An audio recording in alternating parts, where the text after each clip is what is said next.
Hey my dear students, hope you guys are all doing good. Hope you guys are all perfectly fine. Through this video, I just wanted to share one important information with you all. So as you all are aware, recently we have announced final IDT batch, final IDT face-to-face batch for those students who are preparing for CA final and also for those students who are preparing for the CMA final examination. This was a face-to-face batch and this batch is currently happening at Guntur and the batch is going on in an excellent manner. The quality of the lectures is very good. The classes are very interactive. And through this video, I just wanted to share some important details regarding this batch. But after I have shared the details, in the same video, a demo lecture will follow where where a entire chapter which I have taught, which we have undertaken as a part of this face-to-face class, one entire chapter we will be uploading it. That demo video will follow after I have shared the details. So kindly do watch that demo video, kindly do watch that demo lecture so that you can realize the quality of the classes we are offering, the level of conceptual clarity we are giving, so that we just wanted to make you feel and experience the quality of the lectures, the conceptual clarity, so that you can make a wise decision for enrolling for the sessions. So kindly do watch the demo lecture and take your decision accordingly. Now, coming to few details about this batch. Sir, who and all it is applicable for? So if I have to share the few details with you, if you are a CA final student, if you are going to appear for either May 26 exam, if you are preparing for May 26 examination, or you are preparing for September 26 examination, or you are preparing for Jan 27 examination, yes, you are all covered. This batch will be applicable for you. And if you are a CMA final student, if you are going to give your exam for June 2026 attempt, or if you are going to give your exam for December 2026 attempt, yes, this batch will be applicable for you. So when we are teaching the content in this batch, all the content applicable for May 26 exam will be delivered through these lectures only. And for September 26, Jan 27 or December 26 attempt, if any statutory updates are there, those updates will be uploaded on the YouTube itself. So you can happily enroll for this batch if you are going to give your attempts for any of this duration. Then, sir, how are these classes are going to be delivered? These classes are going to be completely in English, and we are planning to run this course. We are planning to complete this batch within a span of somewhere around 140 to 150 hours. We will be winding up the entire batch where the lectures are going to be completely conceptual, and also we will try to solve the question bank itself we are going to solve. Okay, so that is what you can expect from us. And coming to the books here, my dear students, coming to the books, we have worked very hard on the books, and as I am showing you the extract of the books on which we have worked here. So as you could see, this is the concept notes, and the great part here, the best part here is this concept notes is completely colored. Yes, you heard it right, the concept notes is completely colored. We worked a lot on it. We have made sure that none of the material from the study material has been excluded. We have made sure that each and every content is included in the in this material. Nothing has been missed out. At the same time, we have taken the effort to make sure that the information is clear and crisp. So all that effort we have put out, and the output has been awesome. The output of this material is excellent. We are very happy with the output of this material.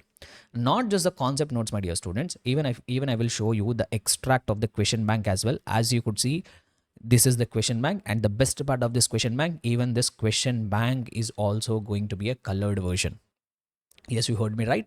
The question bank is also a colored version where we have included all the questions from the study material, all the past exam questions, MTP questions, RTP questions, everything we have covered. This question bank itself has come somewhere around 450 or 460 pages of the question bank we have created, where we have compiled the questions from different sources so that it can be a single reference point for your preparation, where you'll be able to solve multiple questions so that you get that application skill. So at the CA final level, CMA final level, as we all are aware, direct questions will not be asked. They will test your application of the concepts. So the whole purpose of this question bank is to make sure that you are good at presentation, you are good at application. And the good part here is even we will discuss this question bank also in the classroom. Even we will discuss this question bank also in the classroom we are going to discuss. So this is what regarding the books and all. Now coming to where we can purchase these lectures and all. So as you could see here, just simply visit our website. The links of the website will be given in the description below. Just visit the website, come to the courses here.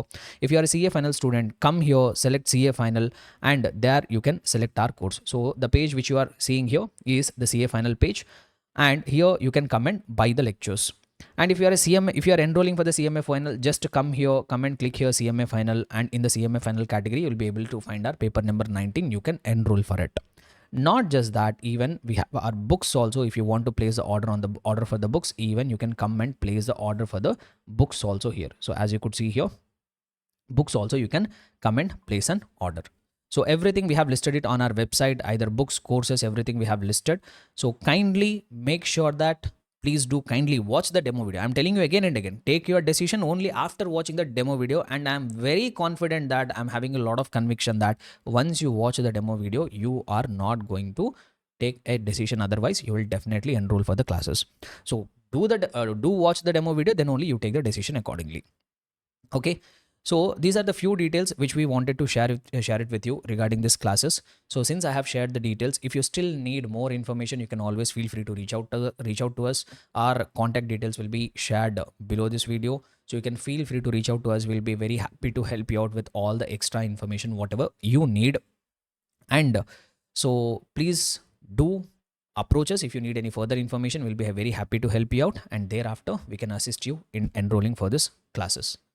So all the best, my dear students. Take care. Bye. See you. Yeah, good morning. So let us continue our discussion. So in the previous section, we have completed supply chapter along with the associated question bank also we have completed, where we have got familiar. In fact, if I have to put it in very simple words, what and all we have all learned as a part of our supply under GST chapter. We understood about the basic event, which we often call it as a taxable event. What is that particular event which will enable the government to come and impose a GST? So that taxable event, that triggering event for imposing of GST is supply. So we have understood basically as a part of that supply chapter, two sections we have covered. Section number 7 we have covered, and then we have covered section number 8. So section number 7 is going to talk about what activities will be considered as supply, what activities will not be considered as supply, and once an activity has been classified as supply, how we have to treat it, whether it has to be considered as supply of goods or it has to be considered as supply of services. Thereafter, we have understood section number 8. What does section number 8 actually talk about? Tell me. What is section number 8 talking about? Section number 8 is talking about a concept called composite supply and mixed supply. So there might be instances where you pay a single price, but for a payment of single price, we get a multiple combination of supplies. In those cases, how to determine its taxability, how to treat it, and what rate of GST will become applicable, that has been clarified by way of section number 8. So along with that discussion, we have along with section number 7, we have covered 3 schedules. So schedule number 1, schedule number 2, and schedule number 3. So schedule number 1 is going to talk about list of those activities which will be considered as supply even if made without consideration. Then schedule 2 will talk about once an activity has been determined as supply, whether it will fall under supply of goods or supply of services. Schedule 3 talks about those activities which will be neither considered as supply of goods, not even considered as supply of services. Along with that, a bunch of circulars we have understood, so many interesting circulars we have understood, and all that circular related questions also we have completed. Right. So now we will try to proceed further with the chapter called registration. So where exactly this registration chapter falls into the GST mechanism? So if you remember, at the end of the supply chapter, I have told you one concept. According to the definition of GST, they have told that GST means a tax on goods or services or both. But just making a supply of goods or services or both alone will not be enough. It must not fall under exempt category. That means it must be a taxable supply. It should not fall under exempt supply. So what do you mean by exempt supply? What and all will get covered under exempt supply definition? It includes wholly exempted supplies. It also includes nil rated supplies, and it also includes non-taxable supplies. All these three put together, we are going to call it as exempt supply. And whenever you are making a supply of goods or services or both, but if it is falling under exempt category, then GST will not be collected. So let us say you are making supply of goods or services or both, but the supply is also not falling under exempt category. Still GST will not be collected unless and until a person is taxable person. The person making the supply is a what? Taxable person. Now, I have explained you what is the meaning of the term taxable person. So tell me, what is the meaning of the term taxable person? When do we call a person as a taxable person? when a person is already registered or if a person is liable for registration. When a person is already registered under GST Act or if a person is liable for registration, then we are going to call that person as a taxable person. And when that supply has been made by such a taxable person, then only the government will come and collect the amount of GST. Able to understand? So now we have to understand, okay sir, you are telling a registered person or a person whoever is liable for registration will be called as a taxable person, but when a person will get registered, when a person will become liable to get registration, what procedure he has to follow for getting the registration done, all that discussion we are going to have it as a part of this chapter, registration. Understood? So now, but before I go to see, actually in fact in this chapter registration we are going to cover starting from section number 22, starting from section number 22 till section number 30. So whatever sections are there here, starting from section number 22, 23, 24, 25, 26, 27, 28, 29, 30. So all these sections, section number 22 to section number 30 is what the sections are dealing about the registration. That's what we are going to cover in this chapter.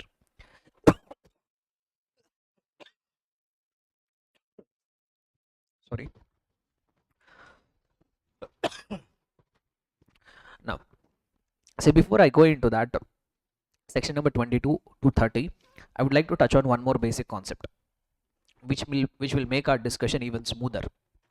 I'm going to touch on one more concept. I'm going to talk about one more fundamental aspect, which will make our further discussion very comforting. So what is that thing which I'm going to talk about is, I'm going to talk about the charging sections. I'm going to talk about what? Charging sections. So there are two charging sections actually. In order to impose CGST, as we all are aware, CGST is getting imposed under the CGST Act. The charging section under CGST Act is section number 9 of the CGST Act. So under CGST Act, what is the charging section? Section number 9. Whereas, as we all are aware, in case if it is an interstate supply, neither CGST nor SGST, there will be collected a GST called IGST, and this IGST will be collected under an act called IGST Act. For IGST purposes, the charging section is section number 5. So under CGST Act, what is the charging section? Section number 9. Whereas for interstate supplies, what is the charging section? Section number 5 of IGST Act. Now in that section number 9 and section number 5, there are few fundamental things which we are supposed to understand. What are they? First, 9 subsection 1.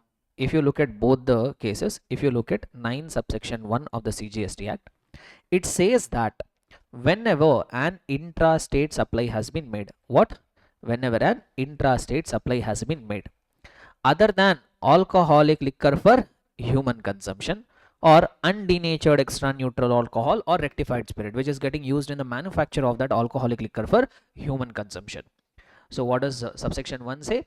In case of 9 subsection 1 is saying of CGST Act, whenever you are making an intrastate supply, but other than alcoholic liquor for human consumption or undenatured extra neutral alcohol or rectified spirit, which is used in the manufacturing of alcoholic liquor for human consumption, there shall be levied a tax under this act.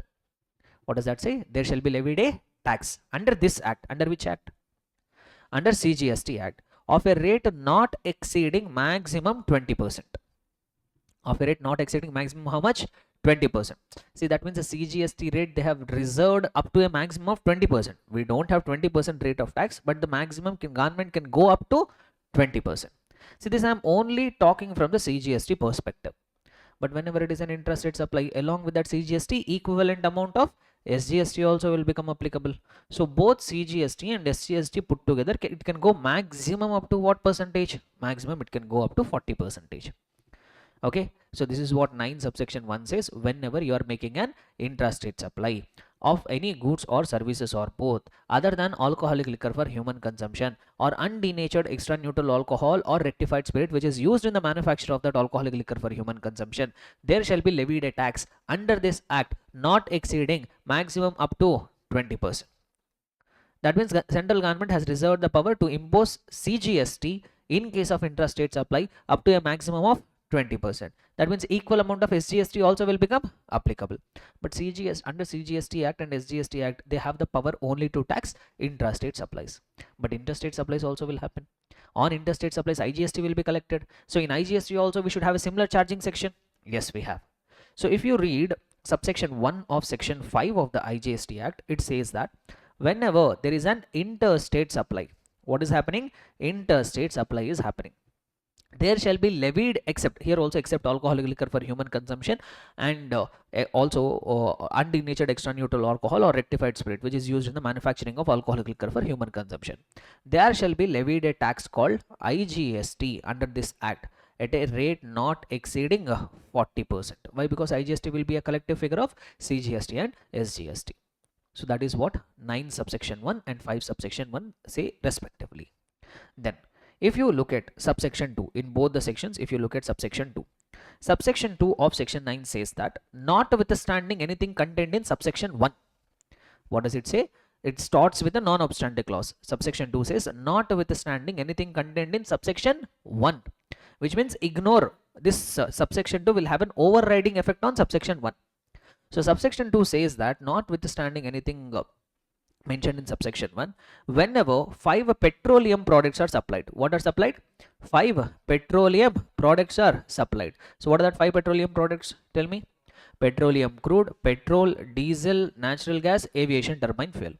So when these 5 products are getting supplied, for the time being now we will not impose GST. GST will be imposed from a notified date.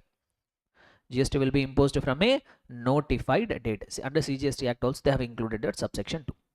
So notwithstanding anything contained in subsection 1, the CGST will be imposed on the 5 petroleum products from a date which will be notified in the future whenever intrastate supply of this 5 petroleum products are happening. Now you will find same exact provision here also. Under subsection 2 of section 5 of the IGST Act also they say the same thing. Whenever interstate supply of that 5 petroleum products is happening, the GST will not be imposed currently. GST will be imposed at a future date which will be recommended by the GST Council. Understood? So by way of subsection 2, they have excluded that 5 petroleum products from the GST purview currently, not permanently. Currently they have eliminated it. Then we have 9 subsection 3 and 5 subsection 3. So both the section has what that 9 subsection 3 and 9 subsection 4 says is, the government will have power, the government has reserved the power that they can notify or they can specify category of goods or services or both, supply of goods or services or both. So under 9 subsection 3, the government has reserved the power. The central government is having the power to notify specified categories of goods or services or both when they are getting supplied by the supplier to the recipient. Here supplier will not collect the amount of GST. Recipient will have the liability to deposit that amount of GST. That means what? RCM. Through 9 subsection 3, the central government has reserved the power that they can release a notification and they can specify the goods or services, and those goods and services which are specified on that, GST will not be collected by the supplier from the recipient and paid to the government. Recipient himself is required to deposit that amount of GST with the government. So that CGST power they have retained under section number 9. The same power has been reserved even in the case of interstate supplies also. The same power has been reserved in the case of interstate supplies also by way of subsection 3 of section 5 of the IGST Act. Able to understand? Clear and comfortable everybody? Next. Then subsection 4 we have 9 subsection 4 and 5 subsection 4. So what does that 9 subsection 4 and 5 subsection 4 says is, the government has reserved the power where they can notify specified registered recipients. They can notify certain specified registered recipients, and if these certain specified recipients, registered recipients, if they are receiving specified category of goods or services or both from an unregistered supplier. From whom? From an unregistered supplier. In those cases also, recipient will have the responsibility to pay the GST with the government. That means RCM once again. Here also RCM, here also RCM. Able to understand? But the difference, if you pay close attention, the difference between subsection 3 and subsection 4 is, in the case of subsection 3, they did not talk anything about supplier, whether he is registered or not. What simply they told, they will notify under subsection 3, the government will have the power to notify certain goods or services, and as a recipient you are receiving it. What is the status of the supplier doesn't matter. Since that good or service has been notified by the government, on that GST will always be required to be paid by the recipient under reverse charge mechanism. Whereas subsection 4 says that if you are a registered recipient and if you are receiving specified categories of goods or services, but if you are receiving such goods or services from a supplier who is unregistered, then as a recipient you will have the liability to deposit the amount of GST with the government under reverse charge mechanism. Able to understand? So basically the government has reserved the power to impose follow the recovery mechanism under reverse charge mechanism either by way of 9 subsection 3 or 9 subsection 4 under CGST Act. The same provision has been retained even by the government in case of interstate supplies by way of subsection 3 and subsection 4 of section 5 of the IGST Act. Able to get the context here? Come on, charging sections once again, 9 subsection 1 and 5 subsection 1. What does that say? 9 subsection 1 says if any intrastate supply has taken place other than alcoholic liquor for human consumption and that its raw materials, then maximum the central government can impose GST up to 20%. Equal amount of SGST also will be there. Now 5 subsection 1 says that in case of interstate supplies, the central government will have the power to impose IGST at a maximum rate of 40%. Subsection 2, in both the cases, under both charging sections, they have excluded that 5 petroleum products from the GST purview. 3 and 4, under 3 and 4, government has reserved the power to notify certain goods or services, and in case of 9 subsection 3, they will notify certain goods or services. When received by the recipient, they have to compulsorily deposit the GST under reverse charge mechanism. Under subsection 4, they will notify specified registered persons. They will notify specified categories of goods and services. When that registered recipient receives that notified goods or services from an unregistered supplier, then also it will get covered under RCM. Then we have subsection 5. We have what? Subsection 5. Now here is where the interesting discussion is going to come. So what does this subsection 5 say?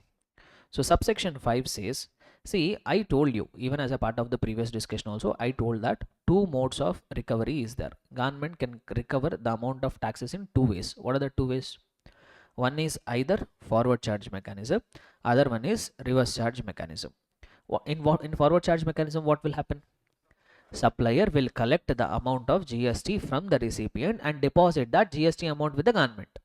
Whereas under reverse charge mechanism, what will happen? Recipient himself will directly deposit the amount of GST with the government. One thing is clear here, whether it is forward charge mechanism or reverse charge mechanism, the person bearing the burden of the taxes is going to be same.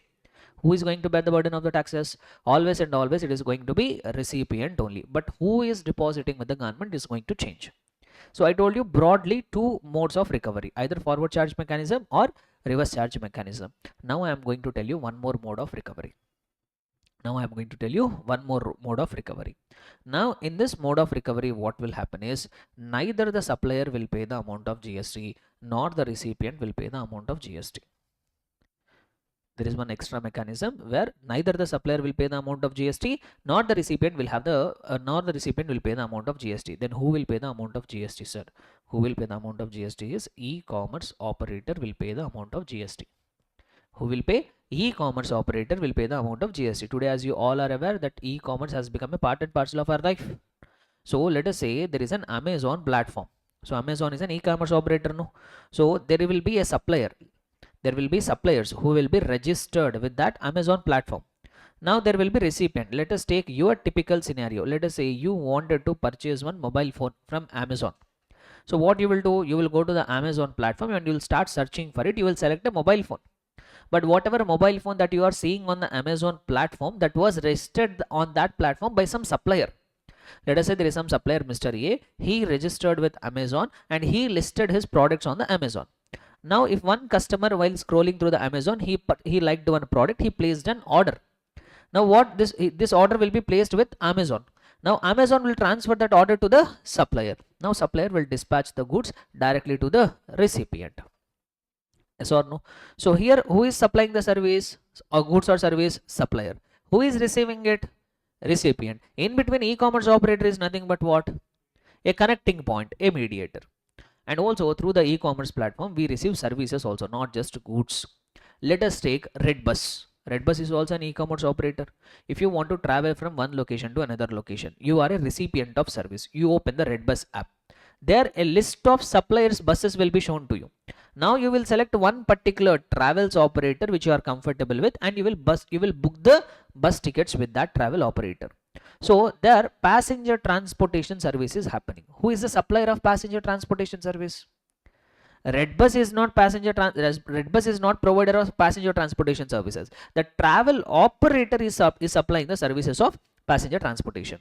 You are the recipient. E-commerce operator is what? Just a connecting point between the two. So under 9 subsection 5 of the CGST Act, under 5 subsection 5 of the IGST Act, the government will notify certain category of goods or services if they are supplied through the e-commerce operator. Neither the supplier will pay the amount of GST nor the recipient will pay the amount of GST. But who will pay the amount of GST? E-commerce operator will pay the amount of GST. Able to understand? Let us say if here 1 lakh worth of supply is happening between the supplier and e-commerce operator. Now this supplier will give invoice. Let us say the supplier will give the invoice or something. Sorry, this is, I am telling supply of services also, right? But 9 subsection 5 will become applicable only for services. 9 subsection 5 will become only for services. For goods it will not become applicable. So if I rephrase my 9 subsection 5 of the charging section, so under 9 subsection 5 the government has reserved the power to notify what? Certain services. If these services are provided through e-commerce operator, then neither the supplier will pay the amount of GST nor the recipient will pay the amount of GST. Who will pay the amount of GST? E-commerce operator.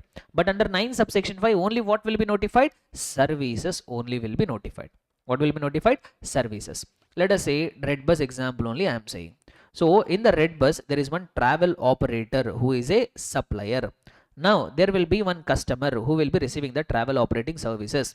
So supplier is providing that travel or passenger transportation services through that e-commerce platform. Let us say the ticket price is 1000 rupees. But in this case what will happen? Redbus will give the invoice. Who will give the invoice? Redbus. Redbus will give the invoice. In that invoice Redbus will say the ticket price. On that they will collect the amount of GST. Who will collect the amount of GST? Redbus. So here the responsibility has shifted from supplier to the e-commerce operator. But once again, when I say e-commerce operator is required to deposit the amount of GST, e-commerce operator will not be depositing that money from his own pocket. What even e-commerce operator will do? Ultimately, he will also collect from the recipient and deposit that amount with the government. Able to understand? So in all the 3 cases, forward charge mechanism, reverse charge mechanism, or 9 subsection 5 or 5 subsection 5, whatever may be the mode of recovery, either forward charge mechanism, either reverse charge mechanism, or recovery through the e-commerce operator, in all the 3 cases the ultimate burden is going to be only on recipient. Just through whose hands the money is going to the government, that is changing, but ultimate burden is always going to be on recipient. So government will notify, government has reserved the power to notify services under 9 subsection 5 or 5 subsection 5, where they will notify certain services. If these services are getting provided through e-commerce operator, always and always e-commerce operator will pay the amount of GST. Able to understand? Clear and comfortable? So 5 subsections of charging sections. One quick recap we will do, then we will proceed further with the registration chapter. So this is very important. Why? Because at various instances I will be giving the references. 9 subsection 3, 9 subsection 4, 9 subsection 5. So like that at various instances I will be giving the references. Next time when I refer to these sections, immediately these provisions should strike your mind. That's why I have told you well in advance, so that we will have a smoother discussion. Okay, right. So 9 subsection 5. 9 subsection 1. What does that say? Whenever you are making an intrastate supply, the central government will have the power, other than alcoholic liquor for human consumption, the central government can impose a CGST not exceeding 20%. Equal amount of SGST also will be there. The same logic for interstate supplies, but IGST can be collected up to a maximum rate of 40%. Through subsection 2, they have excluded that 5 petroleum products currently from the GST purview. Subsection 3, subsection 4, they will talk about reverse charge mechanism. Subsection 5, they will talk about those services where neither the supplier nor the recipient but the e-commerce operator will pay the amount of GST to the government. But ultimately, whatever will be the mode of recovery, always and always the person who bears the heat of the taxes is going to be recipient. Understood? This discussion will you remember? You have to remember. Very fundamental discussion, you have to remember it. Okay, so if you look at the CGST provisions, 7 we have completed, 8 we have completed, 9 we have completed. Section 7, 8, 9, 3 sections we are done. So now we will go to the registration chapter. Now we will talk about registration. So when a person will become liable for registration, when a person will not become liable for registration, what procedure he has to follow, what compliances he has to do if he is registered, if he violate any principles, what will happen to his registration, will it be cancelled? So all that formalities are contained in section number 22 to section number 30. All that one by one we will pick it up and we'll try to understand it. See, this particular chapter, registration, not that important from the examination perspective. Very rarely they ask a question. Even if they ask a question also, very basic things they will try to ask. This chapter they test it more at the inter level. At the final level they test it, but very little bit of testing they will do. Especially in MCQs they will test, if at all they wanted to test it. But MCQs are also very important. 2 marks, that could change our entire thing. So we don't want to take any chance. Even this registration chapter also we'll try to understand it in a clear manner. Okay, right. So first I will start with discussion regarding section number 22. So section number 22 will talks about when a person will become liable for registration. What section number 22 is talking about? When a person will become liable for registration. So let us say, for example, I'm a business person. I have recently started the business. Just the GST department doesn't say that the moment you have started your business, you have to get yourself registered with the GST department. No. Why? Because getting the GST license is not an easy task. Even if you got the registration also, there will be so many compliances which you are required to take care of. You are required to file monthly returns, you are required to issue documents like invoices, etc. And also you have to collect the amount of GST, pay the amount of GST. It is going to be a compliance burden. So if you say to the people, from today if you are starting business, from day one itself you are required to register, people will stop doing the businesses only. Why? Because it will be a compliance burden. So that's what even GST department has told. Okay boss, we will not make you liable for registration for every business person. Once you have attained a reasonable level of success in your business, once you have grown your business to some extent, then only we will ask you to register yourself. So what I wanted to say here is, under section number 22, subsection 1, the department told that a person will become liable for registration. A person will become liable for registration when his aggregate turnover exceeds applicable threshold limit. This terminology, once again, you have to become very, very comfortable with that. So if I take you through that provision, what exactly 22 subsection 1 says is, if you read it, every supplier, first of all, they are answering the question, who is required to register? What they are saying, every supplier of goods, services, or both is required to obtain registration. So this question answers, first point answers, who is required to get registered. They are telling what? Supplier. Sir, where they are required to get registered? That is answered in the second point. In state or union territory, from wherever he is making a taxable supply. I will come to that second point later. But in fact, second point is answering the question where you have to get yourself registered. Okay sir, you are telling every supplier of goods or services or both is required to get registered, and you are also telling in every state or union territory from wherever I am making a taxable supply I am required to get registered. But the next question comes, when? You answered who, you answered where, but when a person will become liable for registration? They say that section number 22 subsection 1 says that if your aggregate turnover exceeds a specified threshold limit. So they have linked the registration requirements with the aggregate turnover.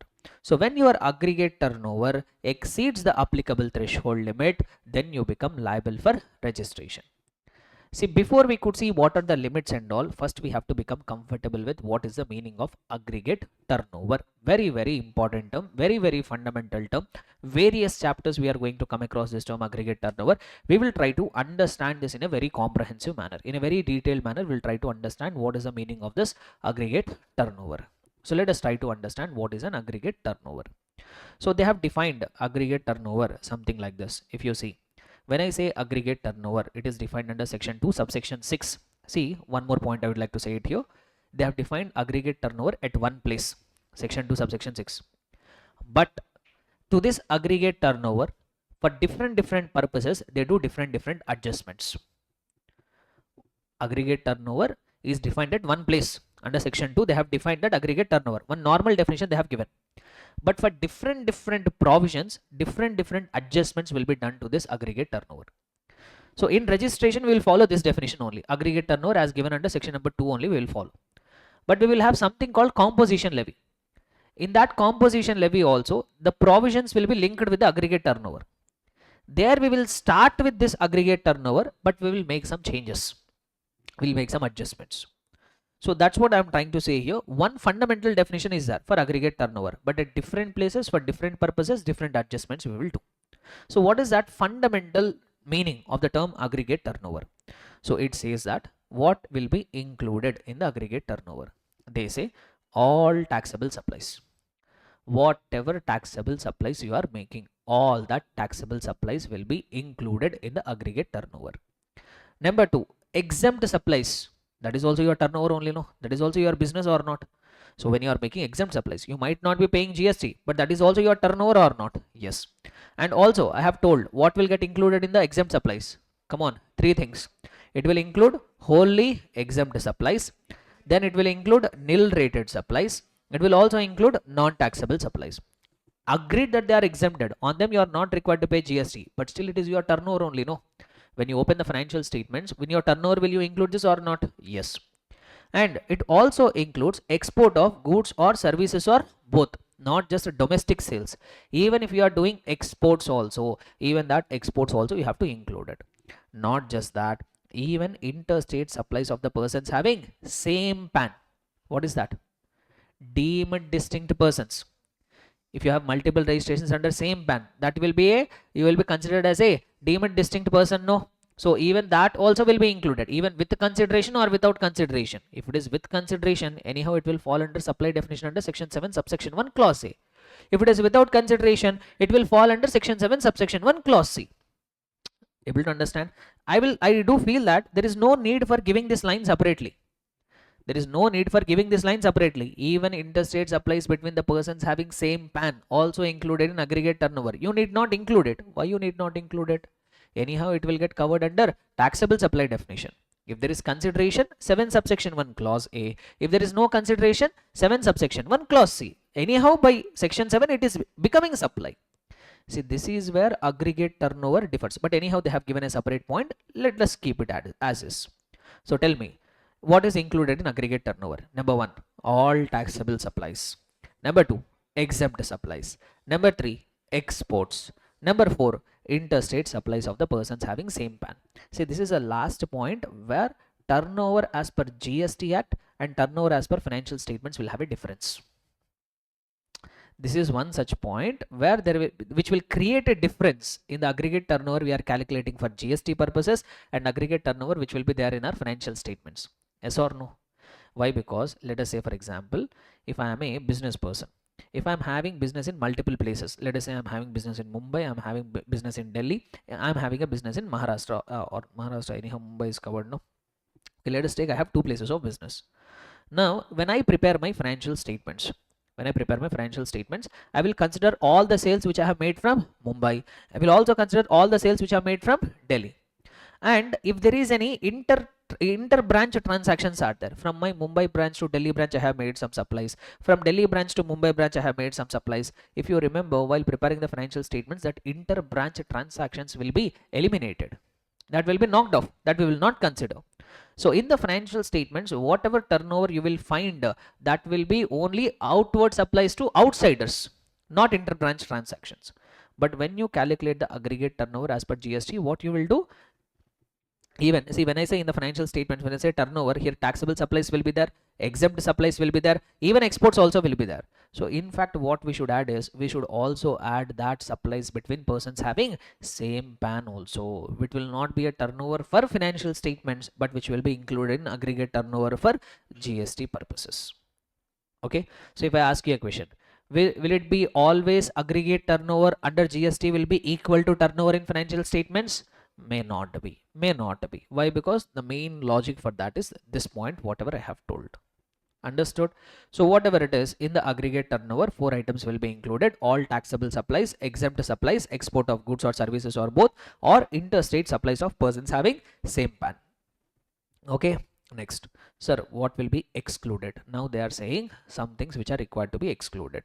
See, when you are calculating turnover, will you calculate the turnover inclusive of GST or exclusive of GST? That aggregate turnover figure should always be exclusive of GST. So we should not consider the inclusive GST figures for calculation of turnover. Exclusive of GST, whatever figure is there, that we have to consider. Taxes should not form part of, not all taxes I'm saying, only GST and GST compensation cess. Those taxes should not form part of my aggregate turnover. And one more thing here, value of inward supplies on which tax is payable under reverse charge mechanism. Sir, what are they trying to say? Let us say, for example, there is a supplier, Mr. A. He's an advocate, he's a lawyer. He is providing legal services. What services? Legal services to a recipient who is Mr. B. So we will learn in the charge of GST chapter, legal services man advocate will get covered under reverse charge mechanism. Let us say 1 lakh worth of supply has been made. Now on this 1 lakh worth of supply, 18% is the rate of GST. So 18,000 is going to be the rate of GST. But as I was saying that this service is covered under reverse charge mechanism. So on this 1 lakh worth of supply, who will pay the amount of GST? Mr. B will pay the amount of GST 18,000 to the government. So now my question is, on this 1 lakh worth of supply, who paid the amount of GST? Supplier or recipient?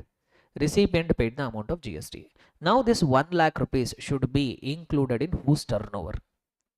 In our example, should it be included in the turnover of Mr. A or should it be included in the turnover of Mr. B?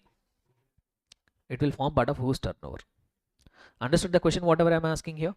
There was a supply made which is getting covered under reverse charge mechanism. On that supply, GST will be paid by recipient. Now my question is, this supply will be this is an supply which has been made. This will be included in whose turnover? Mr. A's turnover or B's turnover? It will be included in the supplier's turnover only. Maybe the recipient is paying the GST under reverse charge mechanism, but when I say aggregate turnover, when I say something as turnover, I am talking about outward supplies, not inward supplies. Logical, no? When I ask you what is your turnover, will you tell about your sales or your purchases? I am asking about your sales. So even though, see, let us say for example, if I am calculating this aggregate turnover, this person's aggregate turnover I am calculating. So while calculating that aggregate turnover, should this 1 lakh be included in his aggregate turnover? No. Sir, he paid the GST. No. Let him pay it. But turnover means I am talking about outward supplies. So if there are any inward supplies on which a person has paid the GST under reverse charge mechanism, that will not get included in his turnover. That will get included in the supplier's turnover. Able to understand? So two things which they are asking us to specifically exclude. What are the two things which they are asking us to exclude? Number one, it should be exclusive of taxes. Number two, it will not it should not include the inward supplies on which a tax has been paid under reverse charge mechanism. Then few more things we have regarding aggregate turnover. Number one, it should be computed on all India basis. It is an aggregate turnover. Aggregate means what? Cumulative. So if I have multiple places of business, let us say I am doing business in Maharashtra state, I am doing business in Delhi state. So I will calculate the turnover in each state and I have to add it up together. What I have to do? I have to add it. So under my same PAN, if I have multiple registrations, the turnover of all that registrations will be added together and I will compute that turnover on all India basis. Not for each state wise. I will aggregate, I will add up the turnover on all India basis. If I'm having multiple registrations under same PAN, for each registration whatever turnover is there, I have to add it up all together and I will arrive at the total aggregate turnover. And few more special points they are trying to say it here. When I say aggregate turnover, it includes all supplies made by taxable person, whether on his own account or on behalf of his principals. Or on behalf of his what? Principals. Do you guys remember principal, agent, para number 3? Yes or no? So let us say for example, there is a principal.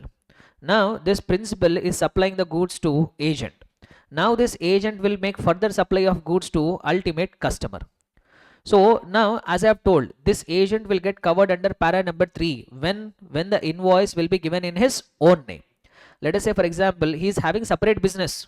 Mr. A is having a separate business. So from his business, he made some 10 lakhs worth of supplies, outward supplies. Now he is acting as an agent on behalf of principal. Now on behalf of his principal also he made some supply. Let us say on behalf of his principal he supplied 1 lakh worth of goods. Invoice was given in his own name only, but on behalf of principal. So should this 1 lakhs also be added in the turnover of agent? Yes, it should be added. So when you are calculating aggregate turnover, it should include all the supplies made on your own account, or if you have made supply on behalf of your principal, that also should form part of your turnover only. That also should form part of turnover only. Now if you look it from the principal's case, principal has also made a supply of goods to agent, no? But as per para number 3, what did we see? Supply of goods between principal and agent even without consideration also will be deemed as supply. So that whenever the goods are transferred from principal to agent, there also supply has taken place. That supply will get added in the principal's turnover also. Able to understand? But here let us say, for example, if agent has sold an amount of goods of 1 lakh rupees on behalf of the principal, in the principal's turnover only 90% we will take, 90,000 only we will add. Why only 90,000, sir? Why? Because this logic I will try to explain when we look at the value of supply chapter, rule number 29. In the value of supply chapter, we have rule number 29. I'm telling you why this is. See, I told you, sir, even if without consideration, how can we impose GST, sir? I raised this question mark in your mind. Sir, you are telling even without consideration also, if you are making a supply, you are saying I am liable to pay the amount of GST. But on what value I have to pay? What did I say? That value we will determine in the value of supply chapter. So in this specific case, I am telling that valuation rule. So rule number 29 says that when the supply of goods is happening between principal to agent without consideration, so the principal can consider the value as 90% of the price at which agent is selling it to the final consumer. So you need not remember this at the point at this point of time in your mind. Just I am telling you this will come in principal's turnover also, but 90% of the agent's value we will take it. Why? The logic you will get to know it in rule number 29. Understood? So few more special points we have covered. Number 1, it should be computed on all India basis, and your aggregate turnover will include supplies made on your own account. It will also include supplies made on behalf of your principals. Not just that, here there is one more point, one more explanation they have given. Let us say for example, I am a principal. Now I have a job worker. I sent some goods to the job worker. What do you mean by job work? Let us say for example, I have some goods. Once again, ready-made garments example I will take. So I have some plain cloth. So on that plain cloth, some printing is required to be done. So what I have done is I have sent my cloth to a job worker who will do the printing. I sent a plain cloth. He did the printed. He converted that into printed cloth. Now what will happen is, what even principal can do is, after the cloth has been printed, let us say principal got an order.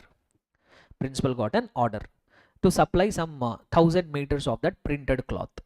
Now what this principal can do is, instead of bringing that printed cloth once again back to his premises and then dispatch to the customer, what he can do is he can directly dispatch that goods from the job worker's premises to the ultimate customer.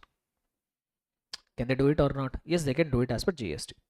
So as a principal, when you have sent the goods to the job work and the goods are lying with the job worker, instead of bringing that goods back to the principal's premises, the principal can make the supply directly from the job worker's premises. Let us say from the job worker's premises, the principal made a supply amounting to 10 lakh rupees. 10 lakhs worth of supply were made from the job worker's premises. Now this 10 lakh rupees should be included in whose turnover? Should it be included in the job worker's turnover, or should it be included in the principal's turnover? It should be included in the principal's turnover, not the job worker's turnover. Able to understand it? So that's what that extra line what they are saying here. Value of goods after completion of job work supplied directly from the premises of the registered job worker will be included in the aggregate turnover of principal, not the job worker. That will form part of principal's turnover, not the job worker's turnover. Able to understand? Clear and comfortable everybody? Shall I proceed further? Right. So why we have understood about aggregate turnover till now? Why? Because under section number 22 subsection 1 they have told that every supplier of goods or services is becoming liable for registration when when his aggregate turnover exceeds the applicable threshold limit. So that's why we have understood what is the meaning of the term aggregate turnover, right? So let me say, for example, I'm a business person. I'm into business of selling of garments. I'm into business of selling of garments. So in one particular year till date, I have supplied 15 lakhs worth of goods. So my turnover from taxable supplies is 15 lakh rupees. I also have one petrol pump. Where I am selling the petrol and diesel. Let us say from my petrol pump proceeds, I have sold 20 lakhs worth of goods. What will be my aggregate turnover? Aggregate turnover will be 35 lakhs here. Why? Because it includes taxable supplies as well as exempt supply. When I said exempt supply, it will also include non-taxable supply. Let us say instead of petrol pump, I am running a bar where I am selling alcoholic liquor for human consumption. Then what is my aggregate turnover? Then also same 35 only. Why? Because when I said non-taxable supply, what will come under non-taxable supply? Alcoholic liquor for human consumption, undenatured extra neutral alcohol or rectified spirit, and not just that, that 5 petroleum products, all of this put together I call it as non-taxable supply. Able to understand? Even whatever turnover I am making from sale of alcoholic liquor for human consumption, that will also get included in my aggregate turnover. Why? Because it will fall under non-taxable supply. If it falls under non-taxable supply, it will get covered under exempt supply, and your aggregate turnover must include even exempt supplies also. Able to understand? Clear and comfortable, everybody? Right. So we have seen what is an aggregate turnover. Now comes the next question. What is the next question? Applicable threshold limit. That means when I have calculated my aggregate turnover, if my aggregate turnover exceeds a specified threshold limit, an applicable threshold limit, then only I will become liable for registration. Till the time my aggregate turnover is within that applicable threshold limit or specified threshold limit, I need not get myself registered. Now the question comes, sir, what is that applicable threshold limit? What is that applicable threshold limit? So now I wanted to tell you one more point here. See, when GST has been brought up in India, there are some special category states are there. Special category states, especially that northeastern states and those which are economically backward states. Those governments told, boss, for our special category states, we want some special powers. Because these are economically backward states, they don't have that much business activity. They have a very little business activity. So that's why when it comes to special category states, there will be some separate provisions which will become applicable. They have some relaxations, reduced limits and all they will have. Okay. So now what are all that special category states? How many special category states we have for GST purposes? We have 11 special category states. How many? 11 special category states. Sir, what are they? So I will say here, just man H, a mnemonic kind of thing. So I'm very bad at creating mnemonics, but somehow I took the help of the chat GPT and able to work it out. So just man H. So it is the mnemonic for 11 special category states. Sir, what are that? So when I say J stands for Jammu Kashmir, U for Uttarakhand, S for Sikkim, T for Tripura. Then when I say M, in M I have 3, Manipur, Mizoram, Meghalaya.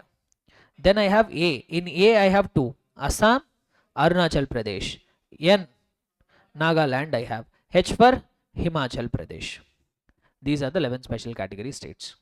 Okay, so Jammu Kashmir, Uttarakhand, Sikkim, Tripura, Manipur, Mizoram, Meghalaya, Assam and Arunachal Pradesh, Nagaland, and then finally Himachal Pradesh. These are the 11 special category states where the government has given power to them to specify separate rules for them. These states can demand for special powers, special limits and all. Okay, right. So initially what the department told is, boss, we will keep the limit of 20 lakh rupees. We will keep the limit of 20 lakh rupees. When the aggregate turnover is up to 20 lakh rupees, you are not required to undergo registration. And if your aggregate turnover has exceeded the applicable threshold limit of 20 lakh rupees, you become liable for registration. But as I have told you, special category states can come and request for special provisions, no? Now what happened is, out of all that 4 special category states, 4 special category states have come forward. So which are that 4 special category states? MMNT I call it. What do I call them? MMNT I call them. So these 4 out of 11. So out of 11, what has happened here? 4: Manipur, Mizoram, Nagaland, and Tripura. These 4 states came and told, boss, 20 lakhs is a too much figure for us. In our states, people will do small business. If I keep the limit of 20 lakh rupees in my state also, everybody's turnover will be less than 20 lakh rupees only. No one will get registered. From where I am going to make the revenue? So these 4 states went ahead and requested the government, and they have told that for our states, 10 lakh rupees of limit will be enough. For our 4 states, what will be enough? 10 lakh rupees of limit will be enough. So that's why, in case if you are making a taxable supply, listen carefully, I will give you one structure, overall structure I will give you. You need not remember, I will give you one comprehensive structure. So if you are making a taxable supply from any of these 4 states, which states? MMNT, Manipur, Mizoram, Nagaland, Tripura. If you are making a what? Taxable supply, your applicable threshold limit will be reduced to 10 lakh rupees. You become liable for registration if your aggregate turnover exceeds 10 lakhs. If you are not making any taxable supply, from any of these 4 special category states, then what will happen?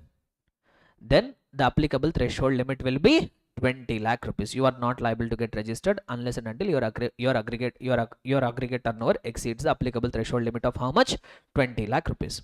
But here there is one more limit. Now government felt, if you are exclusively engaged in the supply of the goods, even 20 lakh rupees limit becomes very smaller.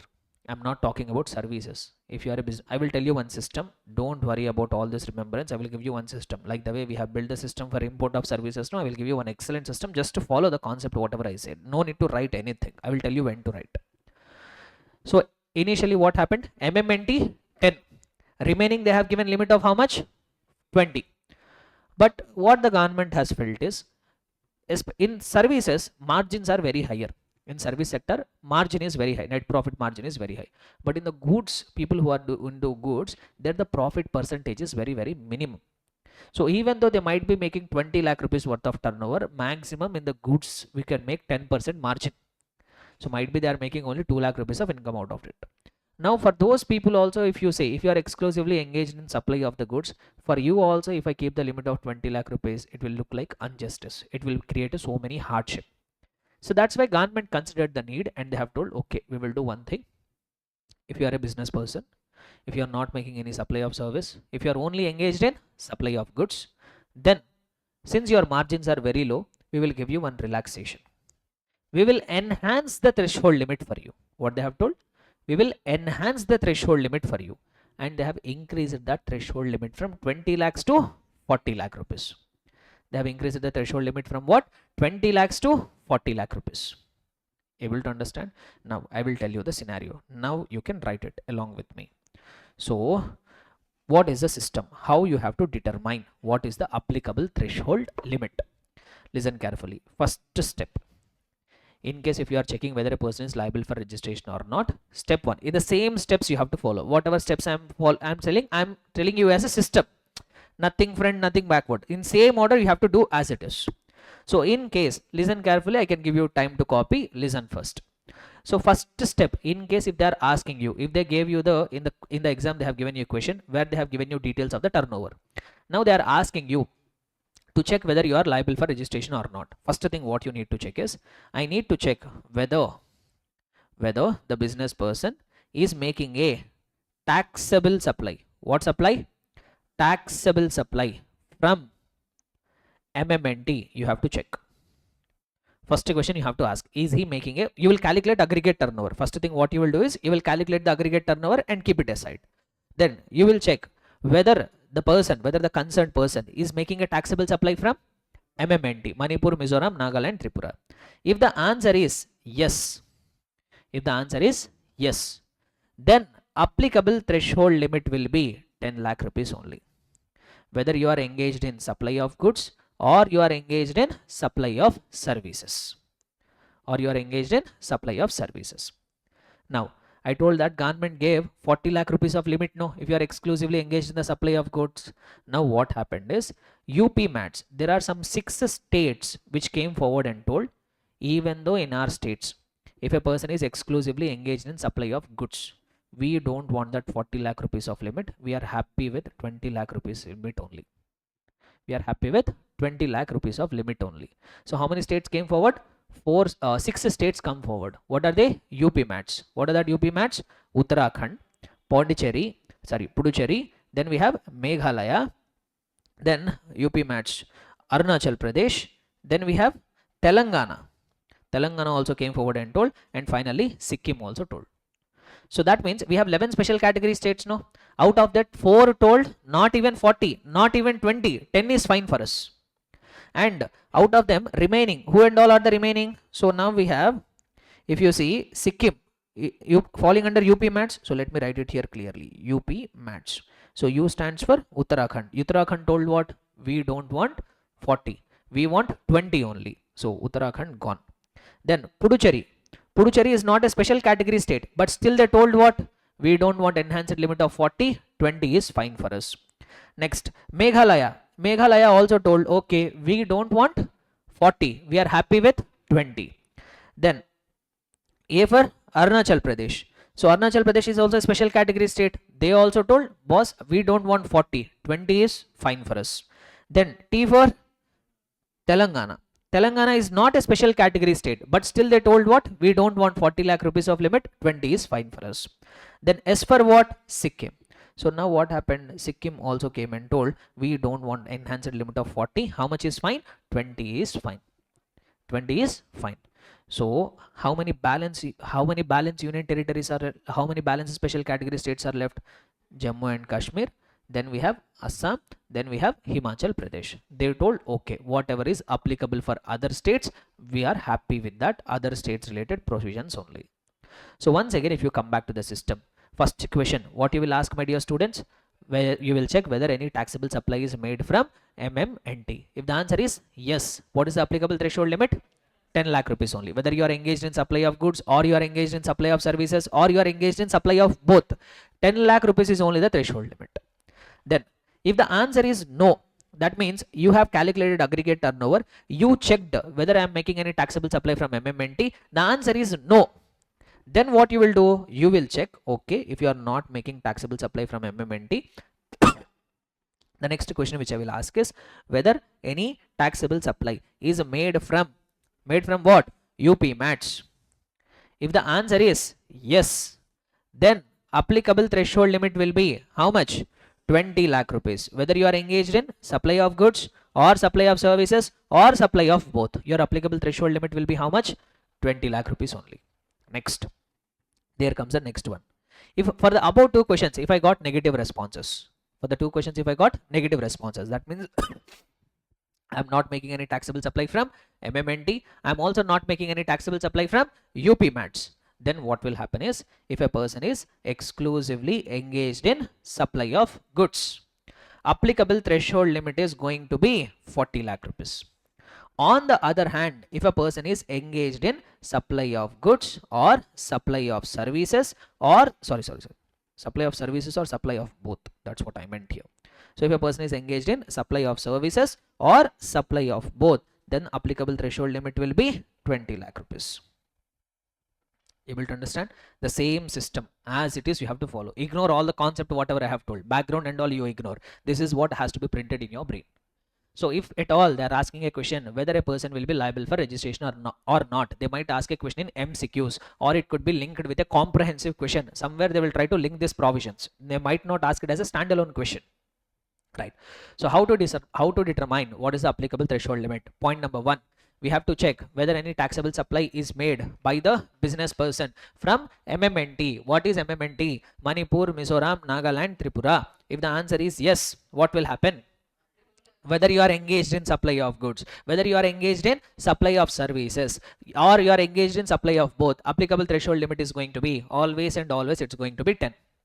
Number 2, You are not making supply from MMNT. You are not making taxable supply from MMNT. Next question, what I have to check? Am I making any taxable supply from UP MATS? What is UP MATS? Uttarakhand, Puducherry, Meghalaya, Arunachal Pradesh, and Telangana and Sikkim.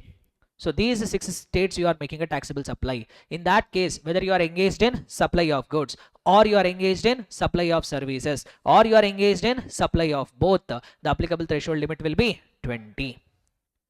Able to understand? If the answer is no, that means you are not making taxable supply from MMNT, you are not making taxable supply from UP MATS. Straight away, in all other states or union territories, if you are exclusively engaged in supply of goods, applicable threshold limit will be 40. If you are engaged in supply of services or supply of both, applicable threshold limit is going to be 20. Able to understand? But here there are some exceptions. There are some what? Exceptions. Exceptions for this 40 lakh rupees of enhanced threshold limit. Exceptions also I will tell. But before that, we will do some examples. Exceptions means what? That means you are not making a taxable supply from MMNT. You are not making a taxable supply from UP MATS. You are exclusively engaged in supply of goods, but still you can't enjoy that enhanced threshold limit of 40. That means limit will get reduced to 20 only. When, sir? What are that exceptions? That we will try to cover it. Able to understand? Clear and comfortable, everybody? But before that, I will give you a few illustrations. After I have written exceptions and all, then you can copy it. First, we will try to solve the illustrations till now. Okay, right? I will give you a few scenarios. Let us say, for example, there is a business person. He is making supply. He is making taxable supply from Andhra Pradesh. Taxable supply amounted to 6 lakh rupees. And he is also making supply from Tripura. Taxable supply amounted to 5 lakh rupees. Now we have to decide whether this person is liable for registration or not. Let us say he is also engaged in supply of goods only. He is completely engaged in supply of goods. So what steps you have to follow? Now I am asking you a question whether this person is liable for registration or not. So first, what we will check? First, you have to calculate the aggregate turnover. Tell me, what is aggregate turnover? So in Arunachal Pradesh we have 6, in Tripura you have 5, total aggregate turnover is 11 lakh. Next step, we have to determine what is the applicable threshold limit. Now come to the system. Point number 1, is he making a taxable supply from MMNT? Is the answer yes? Yes, the answer is yes. Yes, he is making a taxable supply from MMNT. Is he applicable threshold limit is 10 only. So has the aggregate turnover exceeded the applicable threshold limit? Yes, it has exceeded the applicable threshold limit. Is he liable for registration? Yes, he is liable for registration. Where he has to get the registration? Where he has to get himself registered? So if you see here, in every state or union territory, wherever he is making a taxable supply. Once your aggregate turnover has exceeded the applicable threshold limit, you become liable for registration here also. You become liable for registration here also. So you become liable for registration in all the states or union territories from wherever he is making a taxable supply. Able to understand? I will ask you one more question. Listen carefully. So there is a person who is making a taxable supply from Andhra Pradesh. He made a taxable supplies amounting to 10 lakh rupees. He made a exempt supply amounting to 2 lakh rupees. Then in the state of Manipur, he is making a taxable supply he is making an exempt supply amounting to 4 lakh rupees. Or let me put it this way, 5 lakh rupees. Okay, 4 only will do. 4 lakh rupees of turnover. What turnover he has made? Exempt supply. Now whether this person is liable for registration or not. First step, we have to calculate aggregate turnover. What is aggregate turnover? In AP total 12, in Manipur we have 4. Total aggregate turnover comes to 16 lakh rupees. Now we have to determine what is the applicable threshold limit. Question number 1. Is he making any taxable supply from MMNT? Is he making a supply from Manipur? Yes. But the limit will get reduced only when he is making a taxable supply. Yes, in the given case, this person is making a supply from MMNT, but the limit will not get reduced to 10. The limit will not get reduced to 10. Why? The limit will get reduced only when you are making a taxable supply. From MMNT, if you are not making taxable supply, if you are making exempt supply only, limit will not get reduced to 20.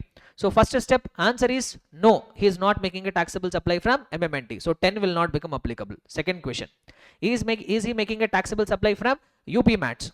Is he making a taxable supply from UP MATS? No. Now let me tell you one more step. He is engaged in supply of services. First question is, I'm telling you the fact, he is engaging in supply of services. So first step, no. Second step, no. Now directly come to the third step. So is he exclusively engaged in supply of goods? No. He is engaged in supply of services. Applicable threshold limit will be 20. Here aggregate turnover is less than applicable threshold limit. Is he liable for registration? No, he is not required to take any registration. Able to understand? Clear and comfortable, everybody? Shall I proceed further now? Right. Come on. One more example I will give you. Let us say Telangana. A person in Telangana, he is making a taxable supply amounting to 10 lakh rupees. He is making an exempt supply amounting to 4 lakh rupees. And he is also making a supply from Andhra Pradesh. In Andhra Pradesh, he is making an exempt supply amounting to some 10 lakh rupees. Is he liable for registration? Now let us ask the questions once again. First of all, what is an aggregate turnover? In Telangana you have 14, in AP you have 10. Total turnover, total aggregate turnover, how much? 24 lakhs. Now we have to check what is the applicable threshold limit. What is the applicable threshold limit?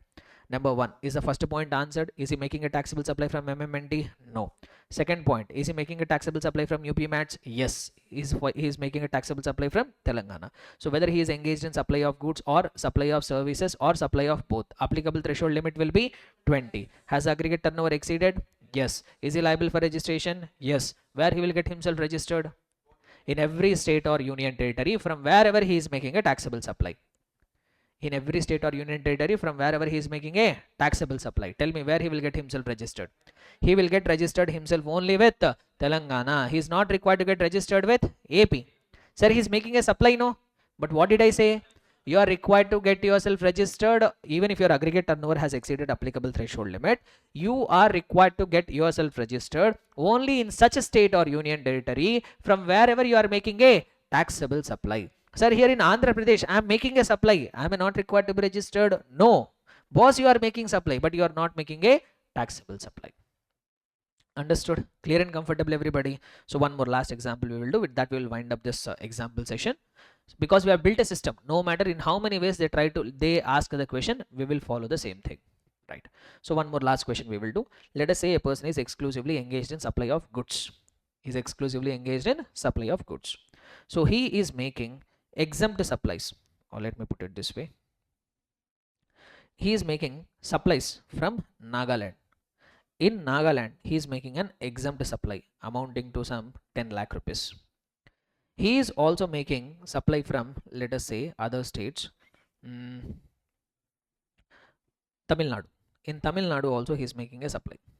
So in Tamil Nadu, he made an exempt taxable supply amounting to 15 lakh rupees. And also he made an exempt supply amounting to 5 lakh rupees. Is he liable for registration? Is he liable for registration? Once again, we have to ask the questions. So in Nagaland, turnover is 10. In Tamil Nadu, turnover is 20. Total amount, total aggregate turnover comes to how much? 30. Now next step, you have to determine what is the applicable threshold limit. Question number 1. Is he making a taxable supply from MMNT? Is he making a supply from MMNT? Answer is yes. But he is not making a taxable supply from MMNT. So will the limit get reduced? No, limit will not get reduced. Question number 2. Is he making a taxable supply from UP Mats? No, he is not making taxable supply from UP Mats. Even second point is also unanswered. Now you have to come to the third point. Now you have to ask a question. Is he exclusively engaged in supply of goods? I told you what? He is exclusively engaged in supply of goods. Now, since he is exclusively engaged in supply of goods, applicable threshold limit will be 40. Since the aggregate turnover is less than applicable threshold limit, he is not liable for registration.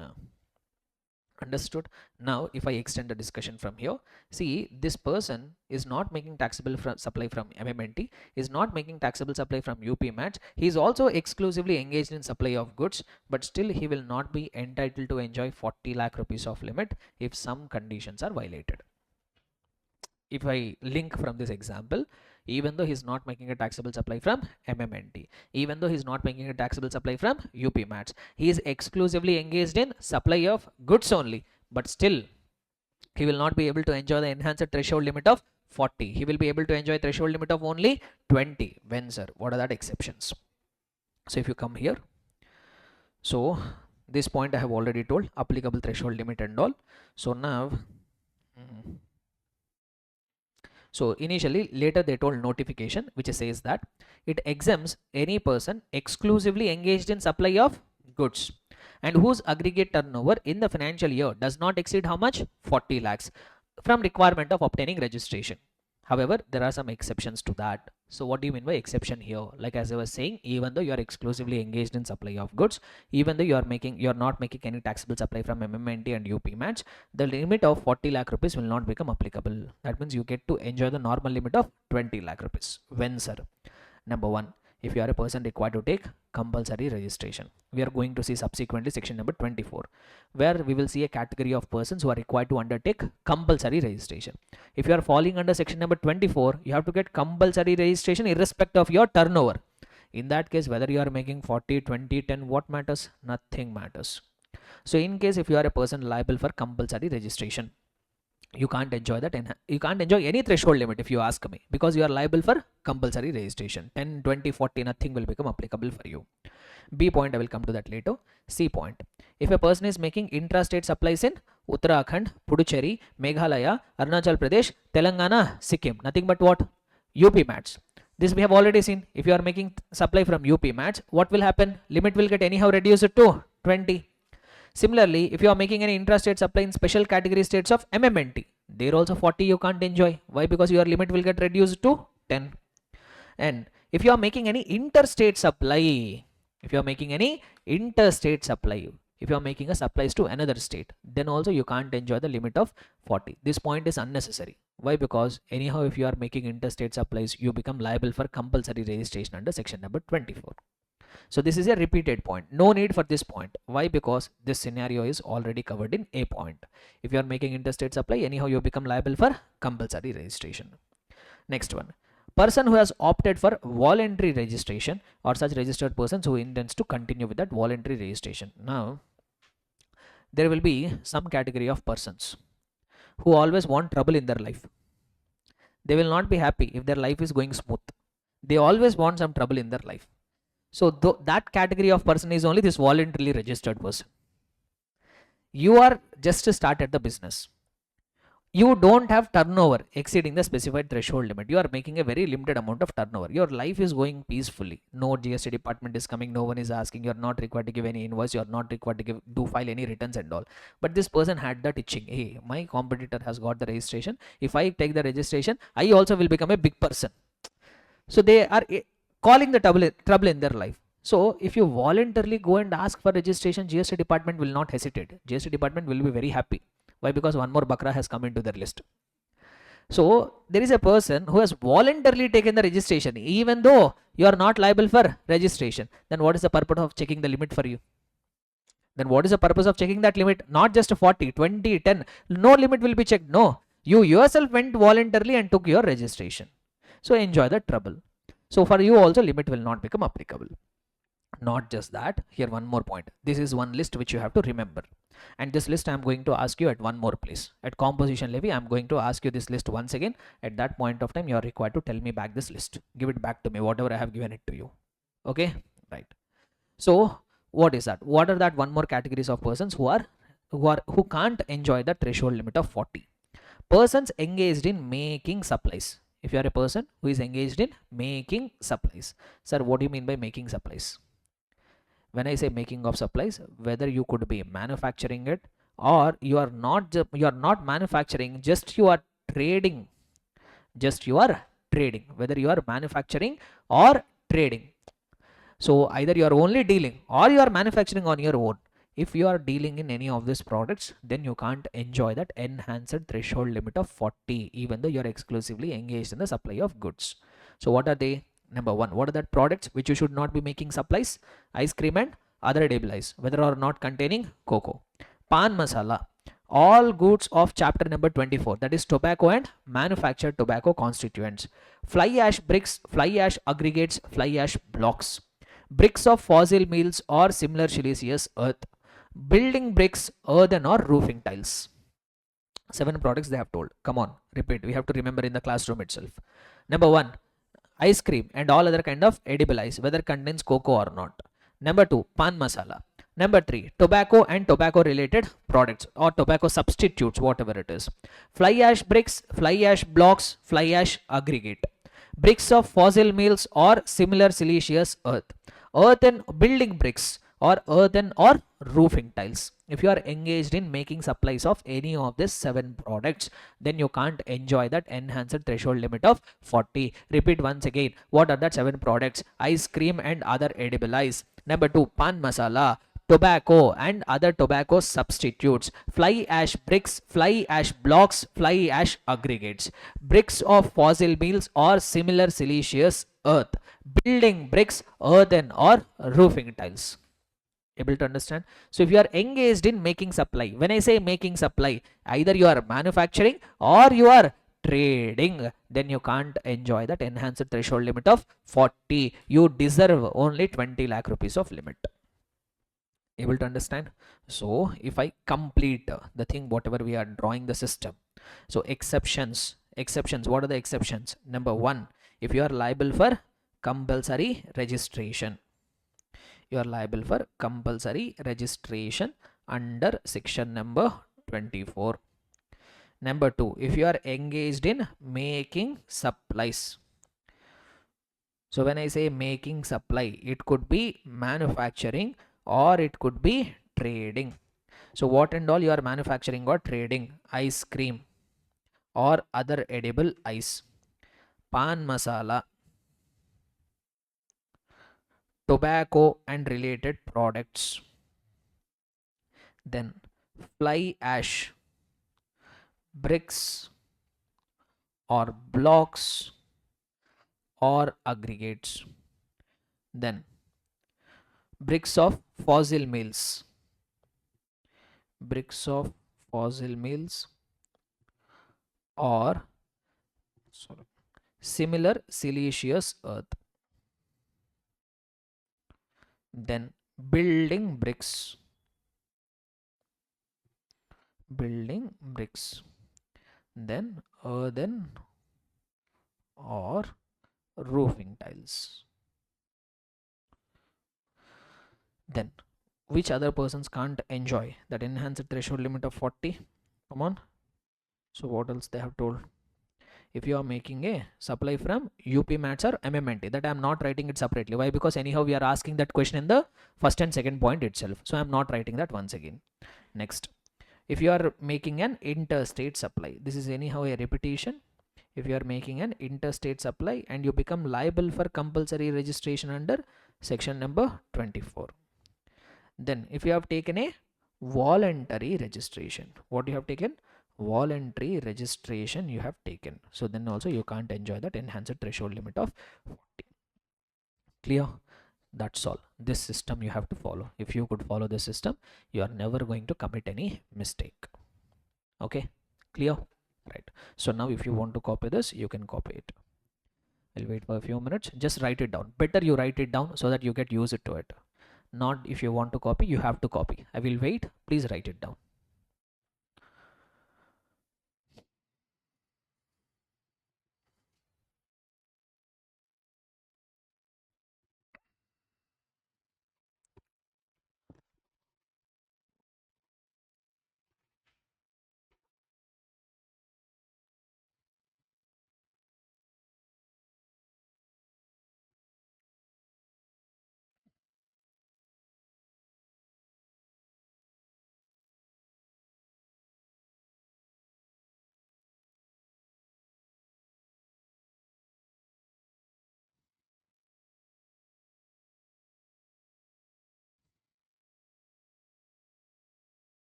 Done?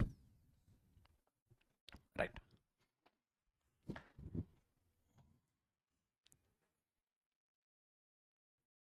So anything else is missing out? Yeah, one point I have to cover.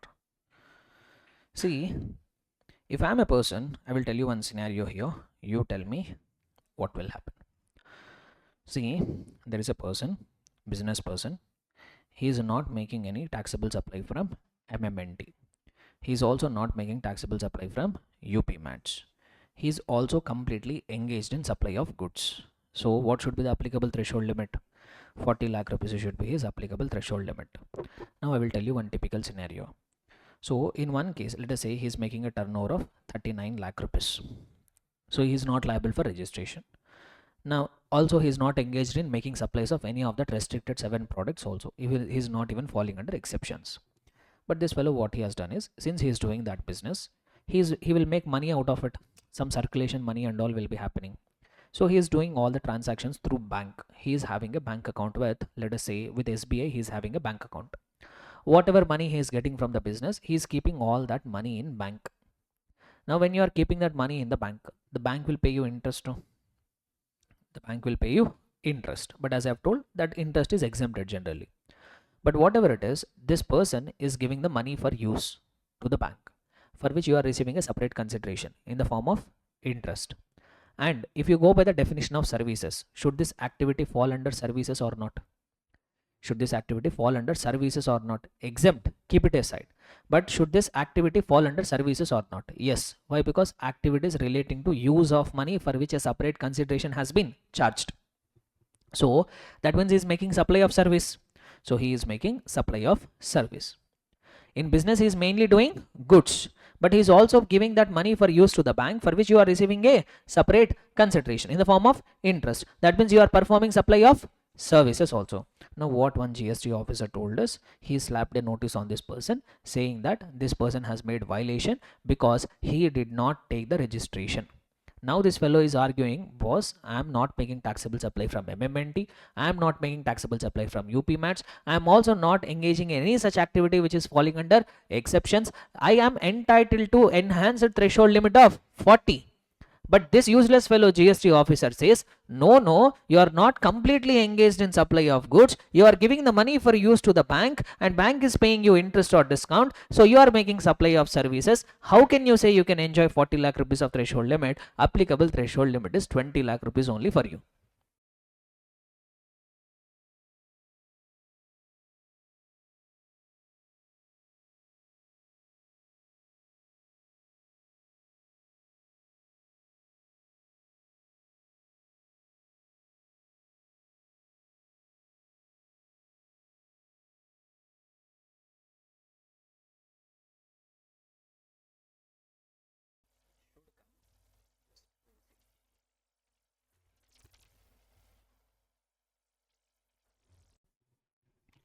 Right. So previously the class was interrupted. To continue with the example. So I hope you are able to get the facts. Anyhow, let me quickly do it. Let me quickly revise it so that we can reconnect. So there is a business person. As I was saying, there was a business person. He is not making any taxable supply from MMNT. He is also not making any taxable supply from UP Mats. He is only engaged in supply of goods. And also he is not falling under any of that exceptions also. He is not liable for compulsory registration. He is not engaged in making of specified supplies. Also he has not taken voluntary registration. And he has made a turnover of 39 lakh rupees. So that means he can enjoy the applicable threshold limit up to 40 lakh rupees. Practically speaking, he is not liable for registration. But what he has done is, he was running the business and he is keeping his money in the bank account, and from that bank account he is collecting interest.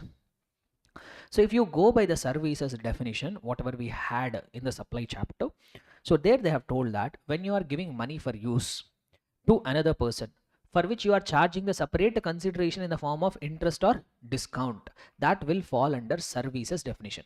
That will fall under services definition. So now one proper officer, what he has interpreted is, he has sent a notice to this person saying that he is liable for registration and he did not take the registration. He imposed tax on him, penalty on him, everything on him. He started imposing and he started harassing. Now what is the point of view is, this proper officer says this business person is not only engaged in supply of goods, because since he is giving that money, since he is keeping that money in the bank for which he is receiving interest, so he is such a person who is doing supply of goods as well as supply of services. So he will be eligible for threshold limit of only 20, not 40. This was the argument of the proper officer. This was the argument of the proper officer. Okay, understood. Here PO is having excellent interpretation skills. He is a master of interpretation. Excellent interpretation he has done. 100% valid interpretation. But there's a problem here. What is the problem here? If this is interpreted in this manner, no one in this country will be able to enjoy this 40 lakh rupees of enhanced threshold limit. Even though the government has tried to provide the benefit for the people who are engaged in the supply of the goods to enjoy the enhanced threshold limit of 40, but no one will be able to enjoy it. Why? Because every person will keep his money in the bank account, and from there they are going to get the interest. So that means every person will be considered as engaged in supply of goods as well as supply of services. No one will be able to enjoy that enhanced threshold limit of 40.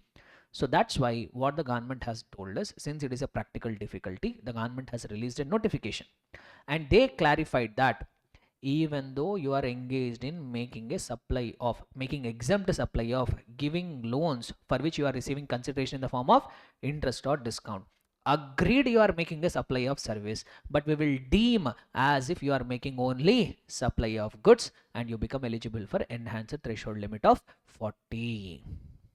Able to understand? So that's what they are trying to say it here. So you'll be able to see one paragraph. Yeah, this one. For purpose of section 22 subsection 1, a person is considered to be engaged exclusively only in supply of goods, even if he is engaged in exempt supply of services by way of extending deposits or loans or advances, in so far as the consideration is represented by way of interest or discount. So that's what even I have also told. Even though you are engaged in making supply of giving money, extending loan or deposit for which you are receiving interest, agreed you are making supply of service, but still you will be considered as exclusively engaged in supply of goods only, and you can enjoy that enhanced threshold limit of 40 lakh rupees. Understood? So this is what regarding all the discussion here. So here even I have presented it in the form of a table. So who will enjoy the 10 lakh rupees of limit? Manipur, Mizoram, Nagaland, Tripura. So which states have 20 lakh rupees of limit? UP match. All other states. See here they have mentioned separately Jammu Kashmir, Jammu Kashmir, Assam and Himachal Pradesh. But I need not mention it separately. Why? Because anyhow they are getting combined with other states. So that's why I did not bring into this separate discussion Jammu Kashmir, Assam, Himachal Pradesh. Why? Because they are enjoying the treatment the same as any other states. So that's why I merged with all other states. Even you need not remember this separately also. Just you can blindly follow the system, whatever I have told you, and trust me, you will never write wrong answer for applicability of registration. Just if you blindly follow, and in the same sequence you have to follow, same order you have to follow. Right. Next, few more clarifications. Registration is required only for a place of business from wherever you are making a taxable supply. Sir, taxable supplies are made from a state or union territory. I am making a taxable supply from state or union territory. From there, am I required to get registered? Yes. Sir, there is one state. In that state, I am doing business, but in that state, I am making only exempt supply, or I am making non-taxable supply. I am not making any kind of taxable supplies, only exempt and non-taxable supplies I am doing. Am I required to get registered in that state also? No, no registration will be required. Next, sir, I am receiving a supply in a state, but not making any supply from there. Let us say, for example, I am a business person. Okay, I have a place of business in Maharashtra. From this Maharashtra, I am making outward taxable supplies. There is another place, let us say in Delhi also I have my place of business. In that state, I am purchasing taxable goods. What I am doing? I am purchasing taxable goods. But my outward supplies are all exempt supplies or non-taxable supplies or nil rated supplies. So you tell me, am I required to get myself registered in Maharashtra? From Maharashtra, I am making outward taxable supplies. Let us say his aggregate turnover exceeded the applicable threshold limit also. Is he required to get registered with Maharashtra state government? 100% yes. Is he required to get registration with the Delhi government? No. Why? Because he is not making any outward taxable supply. If you have inward taxable supply, but if you are not making any outward taxable supply, still you are not required to take any registration in that state. Why? Because if you look at if you look at 22 subsection 1, they told you are required to get registration from every state or union territory from wherever you are making a taxable supply. They did not say in every state or union territory in which you are receiving a taxable supply. They did not say that. What in fact 22 subsection 1 told, in every state or union territory from wherever you are making a outward taxable supply, in that state or union territory only you are required to get registered. If in a state you are receiving taxable supplies, but if you are not making any outward taxable supply, no need to take any registration in that respective state. Next, few more clarifications. Temporary services in another state without any fixed establishment for services offering like repairs and maintenance, transportation, security, erection, commissioning and construction, there also registration is not required. Let us say for example, let me put it this way. I'm a person who is engaged into business of repairs. I do repairs. Let us say for example, I'm doing repairs. Okay, just I will tell you a scenario which I might have come across. See, I have a lift at my premises. I have a lift at Hyderabad. I have a building in Hyderabad. So in that Hyderabad, I have a lift at my premises. I have a lift facility. Now this lift has got some repair. Now there was one technician. This technician usually resides in Mumbai. Now I called this technician to come and do the repair at Hyderabad. His office, everything is there where his office is there in the Mumbai. But in Hyderabad, he doesn't have any fixed establishment. Just I called him, boss, I'm having a lift at my premises. He's a good technician. I called him to come and do the service of lift at my Hyderabad and he will go back after doing that repair. So now you tell me in Hyderabad, is he required to get registration? Not required. Why? Because he's not having any fixed establishment in India. See, anyhow, that will become a interstate supply. IGST will be paid. Hyderabad will get that share of 50%. All that will happen. But since he is not having any fixed establishment in Hyderabad, you are not required to take any registration. Let us take my case only. I have to take some class. So I have to go to Chennai and take 2 days of class there and I will come back. So you tell me, I don't have any fixed establishment in Chennai. Am I required to go and get registered for the 2 days of class also? Not required. Able to understand? So that's what they say here. Temporary services in another state. Temporary, not permanent services. Temporary services in another state. They're only talking about services, my dear students, not goods. Services.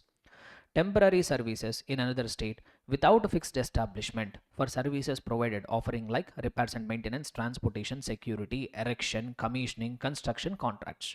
So there no registration will be required. However, if you have a place of business there, a office also you have, a branch you have, then you are required to get compulsorily registered. Next, only liaison or marketing office with no taxable supplies, then also registration is not required. If I, let us say for example, I belong to Mumbai, there I have my business. In Delhi, I have set up one marketing office.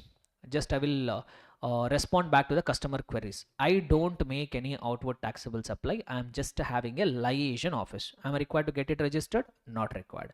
So one thumb rule you remember, from wherever you are having fixed establishment and from wherever you are making a taxable supply, there only you are required to register yourself. Next one. Threshold limit will be reduced to 10 lakhs only when taxable supply is made from 4 special category states. This anyhow I have covered in the form of examples.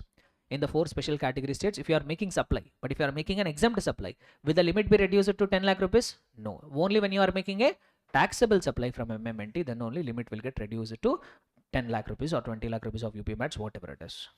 Understood? Next. So with this, we have successfully completed section number 22, subsection 1. Who is liable for registration? But there are other cases where a person will become liable for registration. Under section 22 subsection 3, there are some persons who are notified who become liable for registration. Under 22 subsection 3, there are some persons who are notified who are liable to get registration. Under 22 subsection 4, there are some persons who are required to get, who are liable for registration. Who are they? Now, if I talk about 22 subsection 2, this is an ineffective provision now. This provision is no longer required. So what they actually say here is, every person who on day immediately preceding the appointed day. Come on, tell me, did I tell you what is the meaning of appointed day? On first class itself I have told. What is the meaning of appointed day? Come on. I told you. I told you that I am going to ask a question on this. Exactly. The date on which the GST Act has come into force. 1st of July 2017. That is what the appointed day. So every person who on immediately preceding the appointed day, that means as on 30th of June 2017, if a person is already registered or he is holding a license under an existing law, like as on 30th of June 2017, if you are already registered under excise duty, you are already registered under service tax, you are already registered under VAT, you are already registered under CST, then there will not be any checking of turnover and all will be done. You become liable to be registered under this act with effect from appointed day. With effect from 1st of July 2017, you become automatically liable for registration. But so many years have gone by the time of that appointed day, so this provision is no longer required to be read today. Okay, so this was a transition provision, I will say. Since new act is coming, this is one of the transition provision which they have kept it. So anyhow, this is not relevant. Now coming to the next point, which they say that on transfer of business, succession, either the transfer might happen by way of succession or by way of ownership change or by way of death of a sole proprietor, as a going concern by the registered person, transferee successor must also register. Sir, what do you mean by this? Let us say, for example, there is a business person who is already registered under GST. Now he is transferring his business as a going concern. Or if it is happening, if it is succeeding, that means let us say, for example, this person has expired, this business is getting carried on as a going concern by his legal representative. Sir, can this a transferee or can this successor can carry this a transferred business under existing GST registration? No, my dear students. Why? Because GST registration is pan specific. GST registration is what? Pan specific. So if that business was transferred to new person, the new person with a new pan is operating that business, old person has to cancel the registration. That is, transferor or successor has to cancel the registration, and the transferee or successee has to take the new registration. Able to understand? See, let us say, for example, there is a business person. He is not a registered person. He is not a registered person. If that person is transferring his business as a going concern, will the new person become automatically liable for compulsory registration? No. Then they can enjoy the threshold limit. What I'm saying, only when the person, whoever is transferring the business, is already a registered person, and if he is transferring his business as a going concern, or his business is getting succeeded by his legal representatives, in that case, whenever going concern, that to registered person is transferring, in that case only the transferee or successee is required to get compulsorily registered. Now he can't say, I will wait till my turnover exceeds the applicable threshold limit. You can't say that, because you are acquiring a business of a already registered person.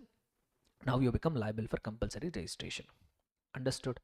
So then we have 22 subsection 4. What does that say? On business transfer via amalgamation or demerger, on order of a court or tribunal, transferee must register with effect from date of issuance of ROC's certificate of incorporation.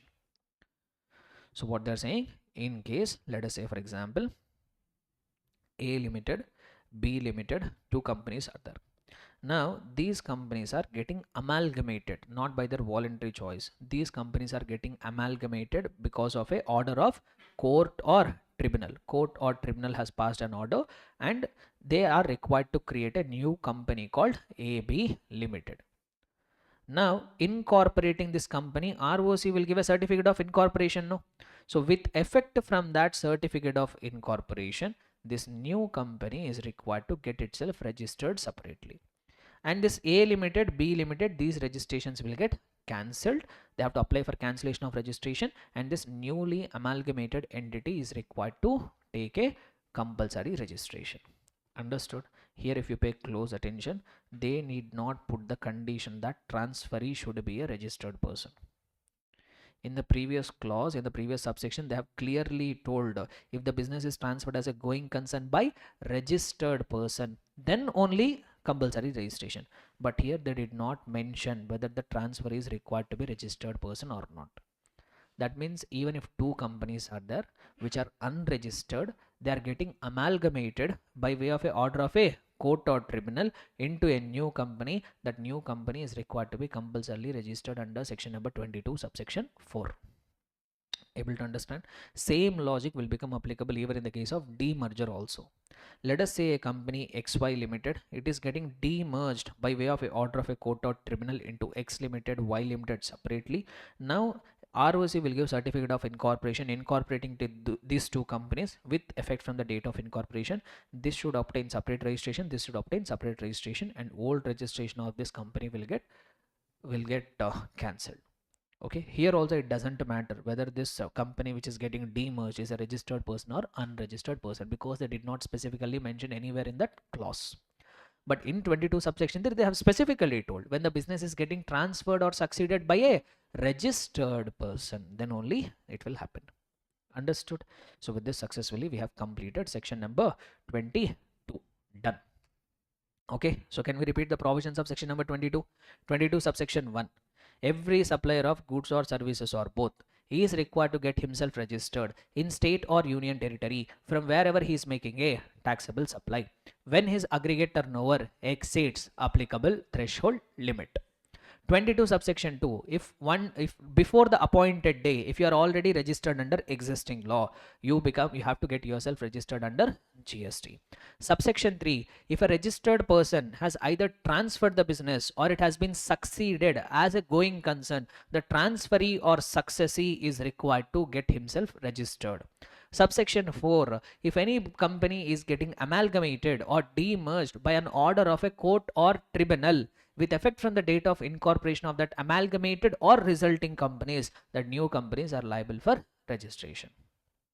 Understood? So section number 22 we are done. So now what we will try to do is we will try to proceed ahead and understand section number 24. Now what just now which section we have completed? 22. Now what we are covering? Section number 24. Sir, what about 23? I will explain. Don't worry about it. Section number 23 will be explained, but first what we will do is section number 24 we will try to wind it up. Sir, what is this section number 24 talking about?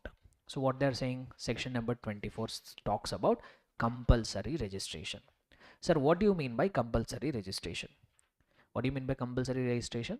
In the section number 24, they have identified certain categories of persons. These persons are required to get themselves registered. The 10 lakh rupees, 20 lakh rupees, 40 lakh rupees, that turnover limits will not become applicable for them. Turnover limits will not become applicable for them. Even you might have started the business today itself.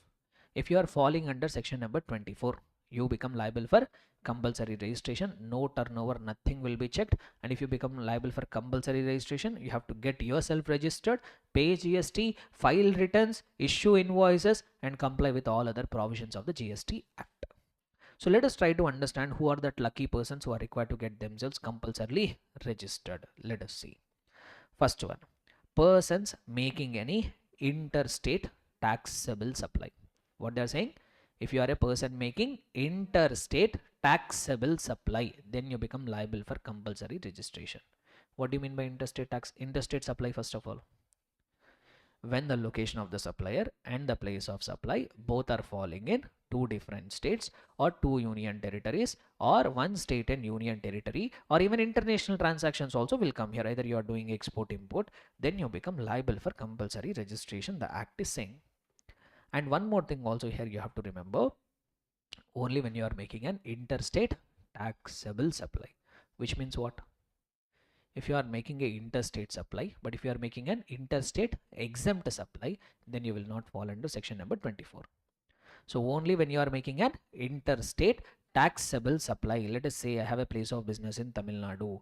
From Tamil Nadu, I am making the supply of the goods to another person. Let us say I am making supply to Karnataka. Location of the supplier Tamil Nadu, place of supply Karnataka, interstate supply. No one will check my turnover. I will become liable for compulsory registration. Or even if I am making interstate supply of services, initially what they have told, if you are making interstate supply, when I say supply, it could be supply of goods also, supply of services also. Let us say I am a chartered accountant. I am sitting here. I provided the services, tax filing services to one of the client, where place of supply has fallen into another state. I become liable for compulsory registration. Okay, so initially that's what they have told. First category of person who is liable for compulsory registration. Come on, participate. A person whoever is making interstate taxable supply. But this created a few hardships. This created a few hardships. Number one, first hardship was created for suppliers of services. See, today services are intangible. Now I can sit here and start providing services to any person across the India or even across the world also. Let us say today our service only chartered accountant, cost accountant services. So if you want to provide audit services, if you want to file return filing services, if you want to do financial consultancy services, you need not travel to other place. Just you need to have a laptop, you need to have a working internet connection. You sitting here, I can supply service anywhere. Yes or no? And today interstate supply of service is becoming very common. And that is how service industry is flourishing. But if the GST department comes and says, if you are making interstate supply of service, you become liable for compulsory registration. That will create hardship on small businesses or not. So considering the nature of the services, government gave a relaxation. We'll do one thing. If you are making interstate supply of services, what? If you are making interstate supply of services, if you are making interstate taxable supply of services also, we will give you relaxation. We will not make you liable for compulsory registration. You can enjoy the threshold limit of 10 or 20 lakh rupees, depending on whether where you are making a taxable supply. Understood? So first initially they have told any person making an interstate taxable supply liable for compulsory registration. But later, keeping in mind the needs of the service sector, they have given relaxation to a person making interstate supply of services. He can enjoy the threshold limit of 10 or 20. So ultimately, if I have to give you one conclusion, if you are a service provider, whether you are engaged in interstate supply of services, intrastate supply of services, you continue to enjoy the threshold limit of 10 or 20 lakh rupees.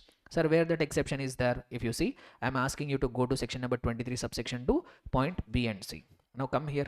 So this is section number 23. So here we have section number 23 subsection 2. There if you see B point, what they are saying, persons making interstate supplies of taxable services up to an amount of 20 lakh rupees or 10 lakh rupees in case of MMNT. So persons making interstate supplies of taxable services are exempt from registration if aggregate turnover is less than or equal to 20 lakh rupees or 10 lakh rupees in case of MMNT in a financial year. Understood? Clear and comfortable, everybody? Now, see, after this relaxation, now who is left out under first point? A person whoever is making a interstate supply of taxable goods, then he will become liable for compulsory registration. Now, when it comes to goods also, if a person is making interstate supply of goods, he became liable for compulsory registration. But because of that, one industry is getting affected a lot.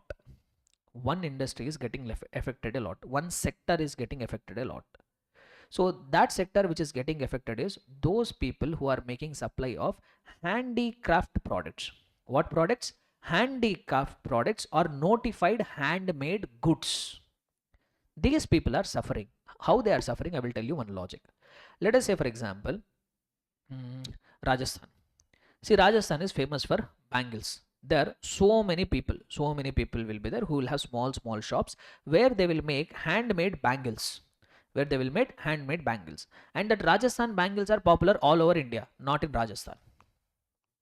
If at one place a product is very popular, that place will not pay any attention to it. So if there is a bangle maker in Rajasthan, so Rajasthan bangles are very popular, but not in Rajasthan. Where they are popular? In rest of the parts of the state, in rest of the parts of the India, they are popular because no one in Rajasthan will buy that bangles. So if you bring it to the other states, treating it as handicraft because they are handmade bangles, people will start buying it.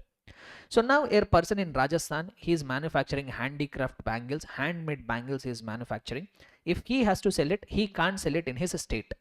Now what he has to do, let us say for example, this person found one bangle dealer. So that dealer is located in, let us say, Delhi. Now this notified handicraft, this Rajasthan bangle maker, he supplied that handmade goods to a dealer who is in Delhi. From there the bangles will be sold, their sale will happen.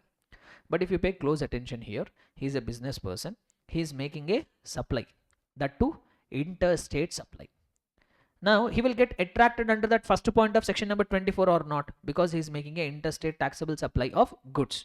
He must become liable for compulsory registration. Now, for these small bangle makers, because of that provision, they are becoming liable for compulsory registration. Now, if they take the registration, being a registered person is not easy in India. You have to file returns, you have to collect the taxes, pay the GST, issue the invoices. You tell me, the small vendors, will they be able to handle all these compliances? Will they be able to handle all these issues? Definitely not. Then ultimately what they will do, they will stop altogether dealing in the notified handicraft products or handmade goods. But these notified handmade products, handmade goods are actually the status of India. Our country is known for many notified handmade goods or handcraft industries, but this will kill that entire industry, no? So that's why the government has given relaxation. Okay, we will give you one relaxation. If you are a person, you are making interstate supply of goods, but if those goods are notified handcraft goods or notified handmade products, even though little machinery is involved, fine, but predominantly they should be made of hand. So then we will not make you liable for compulsory registration. You can enjoy the threshold limit of 20 or 10 lakh rupees. You can enjoy the threshold limit of what? 20 or 10 lakh rupees. We will not make you liable for compulsory registration. To make this handicraft industry survive, they have given this exception. Able to understand? So where that exception is given. So once again, if you come back to 23 subsection 2, see here, persons making interstate taxable supplies of what? Notified handicraft goods up to a amount of 20 lakh rupees of turnover or 10 lakh rupees in case of MMNT, you are not required to get yourself registered. So if you read it here, persons making interstate taxable supplies of below goods are exempt from registration. Which one? Notified handicraft goods or notified products which are made by craftsmen, predominantly by hand, even though little machinery is involved. Not majorly machinery, majorly by hand with little use of machinery permitted. But there are some conditions which you are required to fulfill. So what are that conditions? You can stay away from registration only up to a aggregate value of turnover of 20 lakh rupees or 10 lakh rupees. If you are making interstate supplies and if your turnover has exceeded 20 lakh rupees or 10 lakh rupees in case of MMNT, you are a good sized businessman, you have to take compulsory registration. So you can enjoy that restriction of not getting registration only up to a turnover of 20 lakh rupees or 10 lakh rupees in case of MMNT. And one more condition, that person whoever is making a supply of notified handcraft goods, they must have obtained a PAN. They must have a compulsory PAN and they have to generate an e-way bill. What is it? They must generate an e-way bill. Even though they are not registered, they have to generate e-way bill. This question, a question on this point I will ask you once again. Once again, I'm telling you well in advance. See how good I am. I'm telling you the concept. I'm telling you which question I will ask. I'm telling you where I will ask the question also. But still, you useless fellows, you will not answer only when I ask that question. Okay. So next time, will you respond? Yes or no? So I have told you one point. If you are a person who is making interstate supply of notified handicraft goods or notified handmade products, you can stay away from registration up to a turnover limit of 20 lakh rupees or 10 lakh rupees. But one condition, you are required to have a PAN and you must generate an e-way bill. This point will you remember? Very important. Next. So whatever it is. So we have covered one category of the person who is liable for compulsory registration along with exceptions. Comfortable with the first point? Next. Coming to the next one. CTP, making a taxable supply. If you are a casual taxable person and if you are making a taxable supply, you are liable for compulsory registration. So now who is a CTP, sir? I will tell you now in a brief manner. Detailed discussion we will have it in the same chapter at a later point of time. Sir, who is CTP? CTP is a person who don't have a permanent place of business in one state, but he is coming to make some supply. I will tell you one simple example. With that example, I will end it. Let us say I am a small dealer. I belong to some other state. So I am into dealing of ready-made garments. Let us say for example, my business is located in Andhra Pradesh. I got to know that there is one business expo, ready-made garments expo is happening in Chennai. Chennai belongs to Tamil Nadu, where I don't have place of business. So now I took my goods, went to that expo, participated in that expo. That expo has happened for 1 week. I had a stall in that expo and there I have kept all my goods and I have sold that goods in the Chennai expo and I came back. I sold goods in the Chennai expo and I came back. So now I will become a CTP for which state? For Tamil Nadu state, I will become a CTP. Casually, I am coming in, making a supply and coming back. I'm not having a fixed place of business there. So now I will be called as a CTP. Now since you are a CTP for Tamil Nadu state, you become liable for compulsory registration. Why this logic is, see, GST is a destination based tax, yes or no? Revenue should go to that state wherever consumption, wherever ultimate supply is happening. I'm a person from Andhra Pradesh. I went to Tamil Nadu. I sold the goods there. What is destination? Tamil Nadu. That GST revenue should have gone to Tamil Nadu state government, but I'm not a permanent resident there. No, I went, participated there in the expo, and I came back. Here, what did the Tamil Nadu state government got? Nothing they got. That means they have lost the revenue, since the GST being a destination tax. The revenue should have gone to them, but you are not registered there. No, you don't have any registration there. No, then how come the GST can be collected from you? So that's why they have brought up this provision. If you are a CTP, whether you are like whatever is a turnover or not doesn't matter.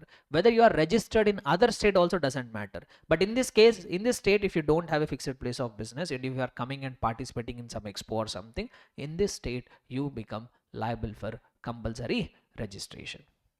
Understood? But here also, because of this provision, once again, some category, some industry is suffering. Which industry is suffering?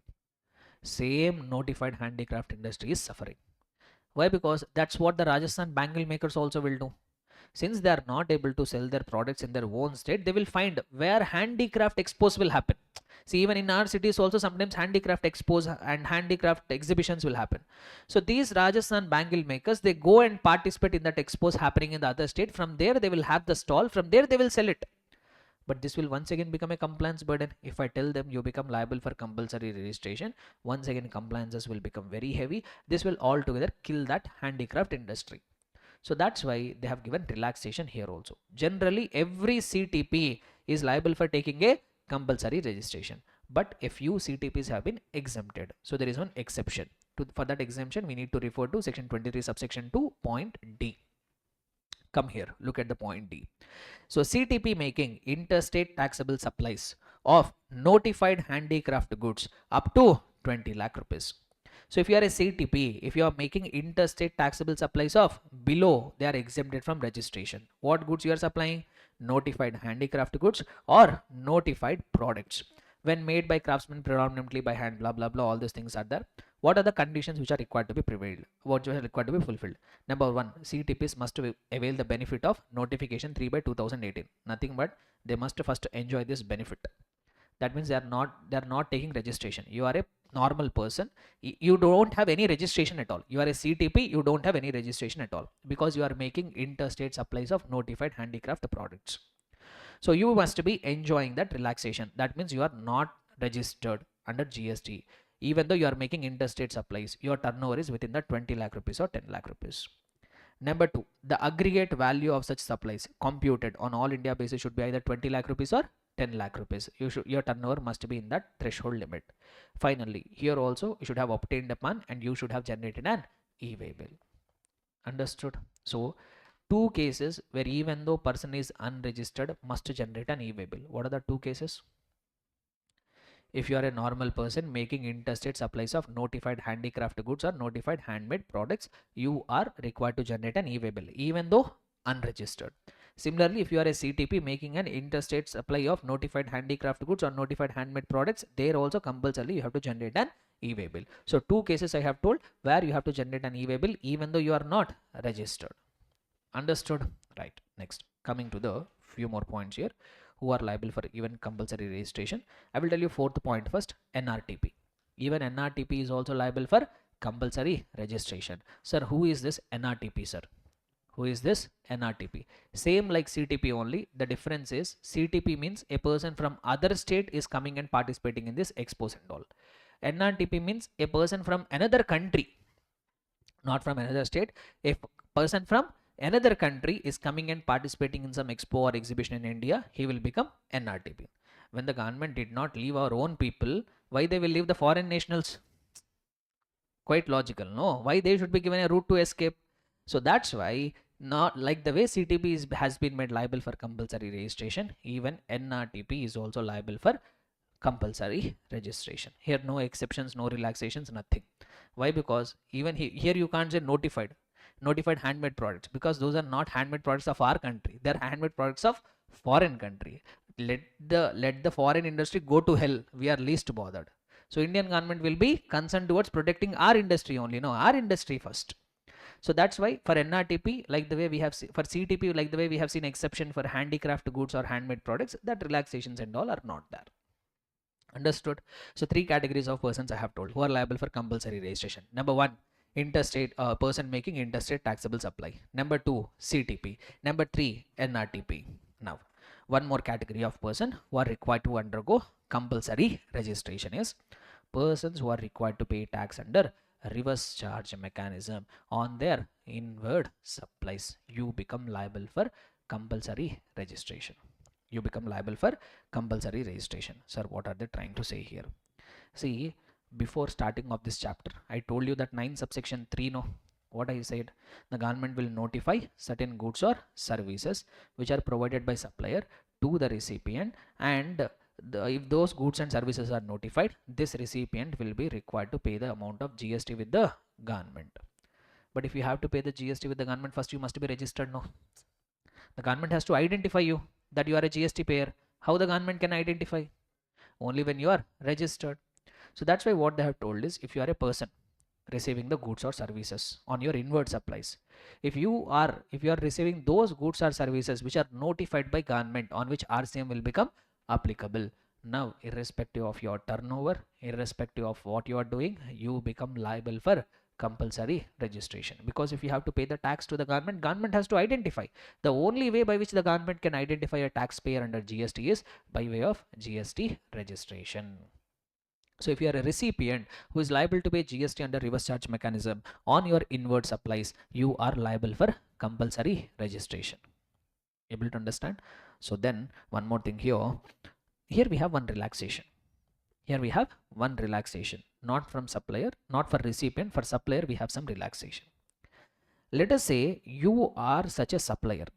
You are such a supplier and you are making some supplies of either goods or services.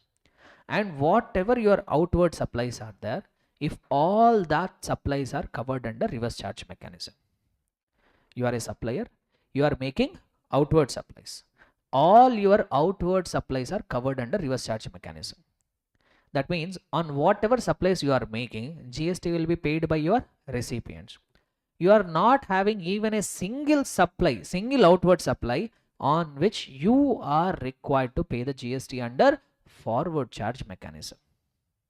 You are not having any single service on which you are required to pay tax under forward charge mechanism. Then they have exempted those suppliers also from taking registration, no matter whatever is turnover. It could be 100 crores also, doesn't matter. The logic is very simple here. What is the purpose of taking GST registration? What is the purpose of taking GST registration? The purpose of taking GST registration is to pay the amount of GST with the government. But here, what is happening? You are a supplier. Your turnover is so much, but still, whatever outward supplies you are making, on all that outward supplies, anyhow are all getting covered under RC. Anyhow, recipients are discharging the GST on your outward supplies. You are not here having even one such a single outward supply on which you are required to collect the amount of GST from the recipient under forward charge mechanism. Then what is the purpose of getting you registered? Nothing, no? So that's why they have given a relaxation. So let us say, for example, there is an advocate. See, legal services are covered under RCM.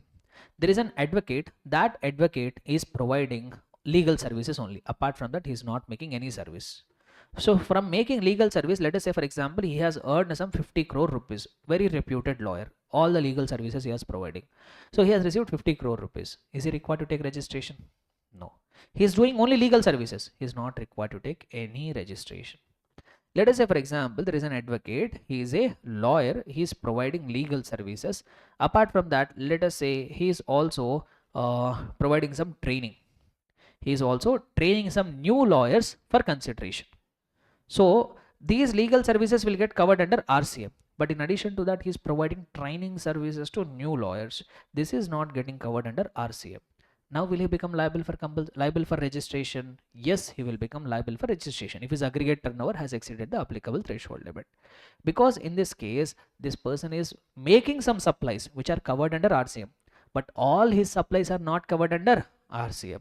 There are few supplies which are made by him which are covered under forward charge mechanism. So on that services he is having an obligation to pay the GST to the government. Now if your turnover has exceeded the applicable threshold limit, you have to take registration. Understood? So that's what they tried to clarify it here. So persons who are required to pay tax under reverse charge, related exception we have. Related exception is refer section number 23 subsection 2 point A. So if you look at point A, you will be able to find it. What they are saying, persons making only reverse charge supplies. So now once again, this is from the supplier's perspective they are talking. Compulsory registration is on recipient. Exception is related to supplier. So persons who are exclusively supplying goods or services where tax is payable by the recipient under reverse charge mechanism under 9 subsection 3 or 5 subsection 3 of the IGST Act, they are exempted from GST registration. One important point here, except for supply of metal scrap. So what is the supply of metal scrap? I will give a brief about it here. Listen, important. This will try to connect it at some other place in the future. Listen to it. Little bit complex. See, if there is a supplier who is unregistered, and if he is making a supply of metal scrap, what he is supplying? Metal scrap he is supplying to a recipient who is a registered person. To a recipient who is a what? Registered person. Now this will get covered under reverse charge mechanism. This will get covered under what? Reverse charge mechanism. So if there is a supplier, if he is unregistered, if he is making a supply of metal scrap, the recipient himself will pay the amount of GST. Now let us say this supplier is only making a supply of metal scrap to all the recipients who are registered persons. In that case, everywhere RCM is getting applicable. Now this supplier will fall under that exception or not? You are a supplier making all your outward supplies under reverse charge mechanism only. In that case, what did I say? What is the exception? What is the exemption I have given? If you are such a supplier who is making a outward supply where everything is getting covered under reverse charge mechanism, then you will be exempted from registration, but that exemption will not become applicable for supplier of metal scrap. That exemption will not become applicable for supplier of metal scrap. That means, let us say this person is making a supply of metal scrap. It will get included in his turnover only. If his aggregate turnover has exceeded that applicable threshold limit, whatever is applicable for him, then he has to take registration, even though till that point of time he is making supply of only metal scrap. Still, that exception will not become applicable. The moment his aggregate turnover has exceeded applicable threshold limit, then what will happen? He will take registration. Now once he takes registration, let us say now the supplier has taken registration. Now he is making supply of metal scrap to a recipient. Now no longer RCM will become applicable. Now it will get covered under forward charge mechanism. Now it will get covered under forward charge mechanism. Since you are registered, you only should collect the amount of GST and pay it to the department. And not just that, here if the recipient is also required to collect the amount of TDS if he is falling under section number 51. Even the recipient will collect something what? TDS provisions. Anyhow, we will discuss it later when we take up the TDS chapter. But just try to understand here. Here there is even linkage with the concept of TDS. Understood? This also I will ask you once again in the TDS chapter. So what is the whole summary? First, I told if a person is receiving supplies, inward supplies on which is required to pay the GST under reverse charge mechanism, compulsory registration. Exception is given to supplier. If you are such a supplier who is exclusively engaged in making supplies, those which are covered under RCM, irrespective of your threshold limit, you are not required to take registration. But that exception will not become applicable for suppliers of metal scrap. If you are an unregistered person, if you are making supply of metal scrap to a registered person, it will get covered under RCM. So if you literally go by the exception, irrespective of your turnover, you are not required to get any registration. But here it will not become applicable. So if your aggregate turnover has exceeded applicable threshold limit, you will become registered person. Once you take registration, then no longer RCM will become applicable. What will become applicable? FCM will become applicable, and their TDS provisions also might have scope there under section number 51. Understood? Clear and comfortable everybody? Right. So like this we have covered 4 cases where you are become liable for compulsory registration. Along with that, a few exceptions also we have covered. 4 exceptions also we have covered. Not 4, I think 5 cases where a person is required to undergo compulsory registration we have covered. 4 only, yeah, 4 only we have covered. Then if I quickly, fifth point, I will take it up tomorrow. It will take some time. 6, 7, 8, 9, 10, 11. These are just reading. We'll try to quickly read it. So another category of person who is required to take compulsory registration is a person whoever is required to deduct TDS under section number 51, whether or not separately registered. That means even though you have a normal registration already, but if you are taking TDS, for deducting the TDS, you have to take a separate registration. So, but who is required to deduct TDS? When the TDS is required to be deducted, we have a dedicated chapter. Payment of taxes concept we have. In the payment of taxes, there will be a concept of TDS also. There we will try to understand it. So, but for the time being now, what you are required to remember, a person whoever is required to deduct TDS under section number 51, whether he is already registered or not, he is required to take a separate registration as a TDS deductor. Next, one more category of person who is required to collect, who is required to get registered is persons who is making taxable supply of goods or services. This point also I will talk about it later. Seventh point, regarding point number 7, we have one associated circular. This also I will teach you tomorrow. Next, few more cases. 8th point, every person supplying online information and databases access retrieval services from a place outside India to a person in India other than registered person. Nothing but OIDR service provider. Netflix you take. Netflix is a person outside India. They are providing service. Whatever service they are providing, that will be called as online information database access retrieval services. And they are providing that services to a person in India who is unregistered. Today, even you can also go and take the Netflix subscription.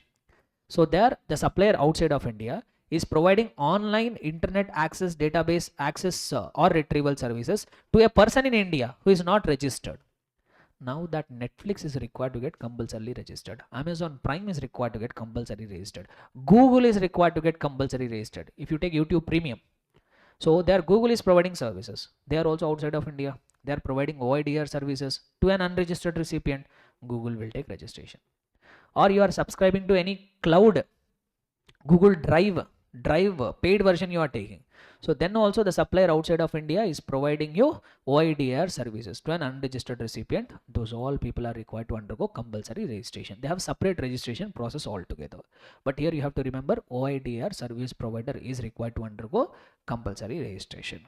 Next, ISD, input service distributor, is also required to undergo separate registration. Whether he is already registered or not, ISD is also required to undergo compulsory registration. Sir, who is this ISD? In ITC chapter, I will tell you. Who is input service distributor? This will try to understand in the case of input tax credit. Next, every person supplying online money gaming from a place outside India to a person in India.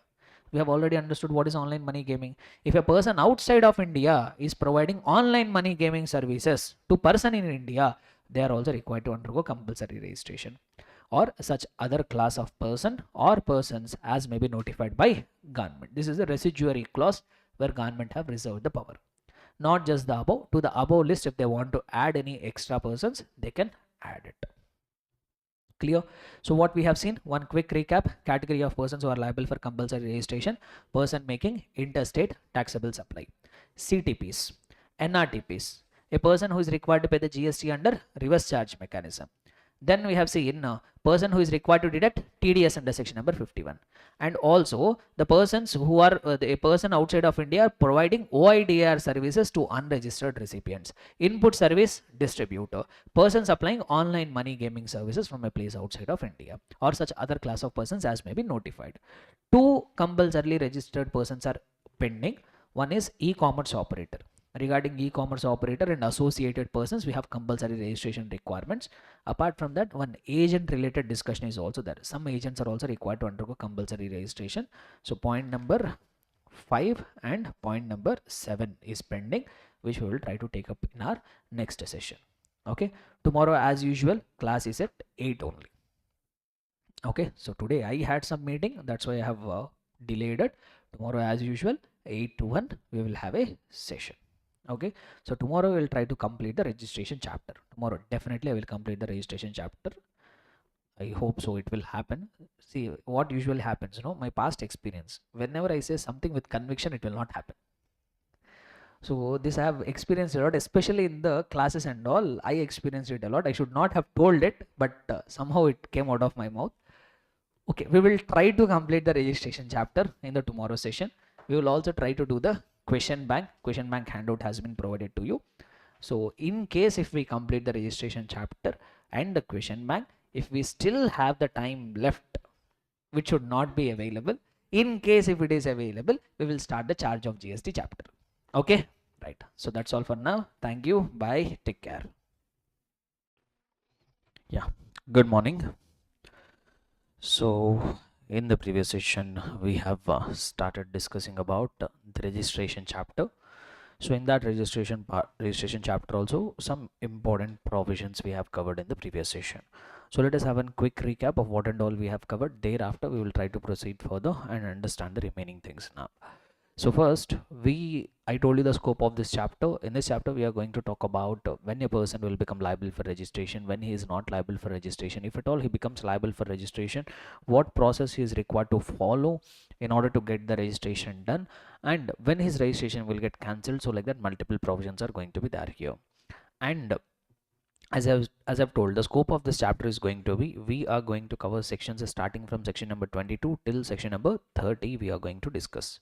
So there we have picked up the first section for our discussion, which is section number 22, which is talking about what are the circumstances where a person will become liable for registration. So 22 subsection 1 says that a person who is liable for registration, every supplier of goods or services or both, where he is required to get himself registered in every state or union territory from wherever he is making a taxable supply, and when he is required to get himself registered when the aggregate turnover exceeds the applicable threshold limit. So to make this provision in a complete manner, so we have understood first of all what is the meaning of the term aggregate turnover. So what is aggregate turnover? It includes value of all taxable supplies, exempt supplies, and even exports and interstate supplies between the persons having same PAN. And however, it excludes the tax component, CGST, SGST, IGST, or compensation cess. It also excludes the value of inward supplies on which tax is required to be paid under reverse charge mechanism, and it has to be computed on all India basis, and it includes the supplies made on your own account or on behalf of your principal also. And I have told you one special point regarding job worker. In case if the principal has transferred the goods to the job worker, and from the job worker's premises, if the goods are getting directly supplied, will it get included in whose turnover? Principal's turnover, not in the job worker's turnover. So that's what aggregate turnover. Then talking about applicable threshold limit, that is where the main concept is going to lie. So what is the applicable threshold limit? So applicable threshold limit, I have told you one scenario, one system which you are required to follow to determine what is the applicable threshold limit. Number one, if a person is making a taxable supply from MMNT, Manipur, Mizoram, Nagaland, Tripura, applicable threshold limit will be 10, whether he is engaged in supply of goods, supply of services, or supply of both. No, then we need to check whether this person is making a taxable supply from UP match. So if the answer is yes, then the threshold limit is going to be 20 lakhs, whether he is engaged in supply of goods, supply of services, or supply of both. If not, so then in all other cases, if the person is exclusively engaged in supply of the goods, he can enjoy the enhanced threshold limit of 40 lakh rupees. However, if he is engaged in the supply of the goods as well as supply of the services, the threshold limit will remain 20 only. But however, that enhanced threshold limit of 40 lakh rupees also will not become applicable. That means even though you are engaged in the supply of the goods, you are not making any taxable supply from MMNT, you are also not making any taxable supply from UP match, still you will not be able to enjoy the enhanced threshold limit of 40. There are few exceptions. What are that exceptions? If you are a person liable for compulsory registration, or if you are making supplies means whether you are manufacturing or you are trading. So if you are making supplies of ice cream or other edible ice, pan masala, tobacco, fly ash bricks, fly ash block, fly ash aggregate, bricks from fossil mills or siliceous earth, and building bricks or earthen and roofing tiles, then if you are making a interstate supply and if you become liable for compulsory registration, then also you can't enjoy the threshold limit. And also if you have taken voluntary registration, then also there will be no requirement to check for any threshold limit. So this is how you need to determine applicable threshold limit. So thereafter I told one extra point there. Even though a person is engaged in making an exempt supply of a giving money for use in the form of loans and advances, for which he is receiving the consideration in the form of interest, agreed he is making supply of services, but for the purpose of that enhanced threshold limit, he will be considered to be engaged only in making supply of goods, and he can enjoy that enhanced threshold limit of 40. So this is what broadly the discussion under 22 subsection 1. So then we have covered 22 subsection 2, which says that if a person is already registered under existing indirect tax laws on day before the appointed day, with effect from the appointed day, they have to get compulsorily registered under the GST Act. Next, subsection 3 we have seen. If a registered person is either transferring his business or his business is getting succeeded by someone, then the transferee or successee is required to get himself registered with effect from the date of such a transfer. Then we have seen subsection 4.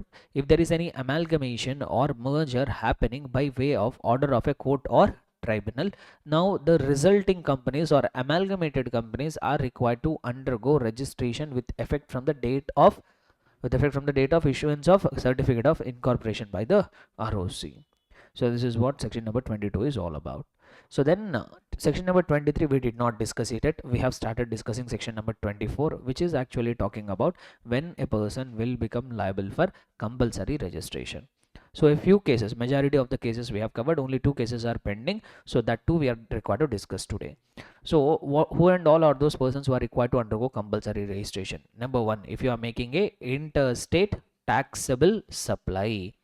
So if you are making an interstate taxable supply, you become liable for compulsory registration, but 2 exceptions have been given here. Number 1, if you are a person making interstate supply of services, that threshold limit of 20 lakh rupees or 10 lakh rupees will become available for you.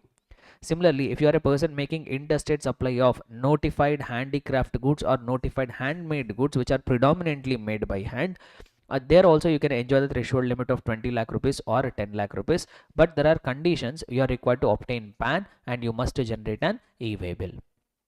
Then second category of persons who are required to undergo compulsory registration, CTP. If you are a CTP, you become liable for compulsory registration, but one relaxation has also been given here.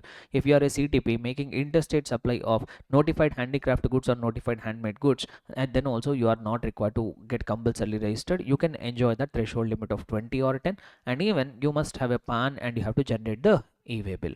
And also NRTP is one more category of person who is required to get himself registered compulsorily.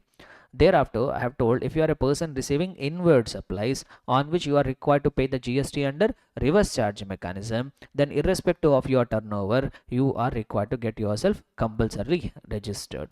Related exception is there for supplier, not for recipient. Related exception is there for supplier.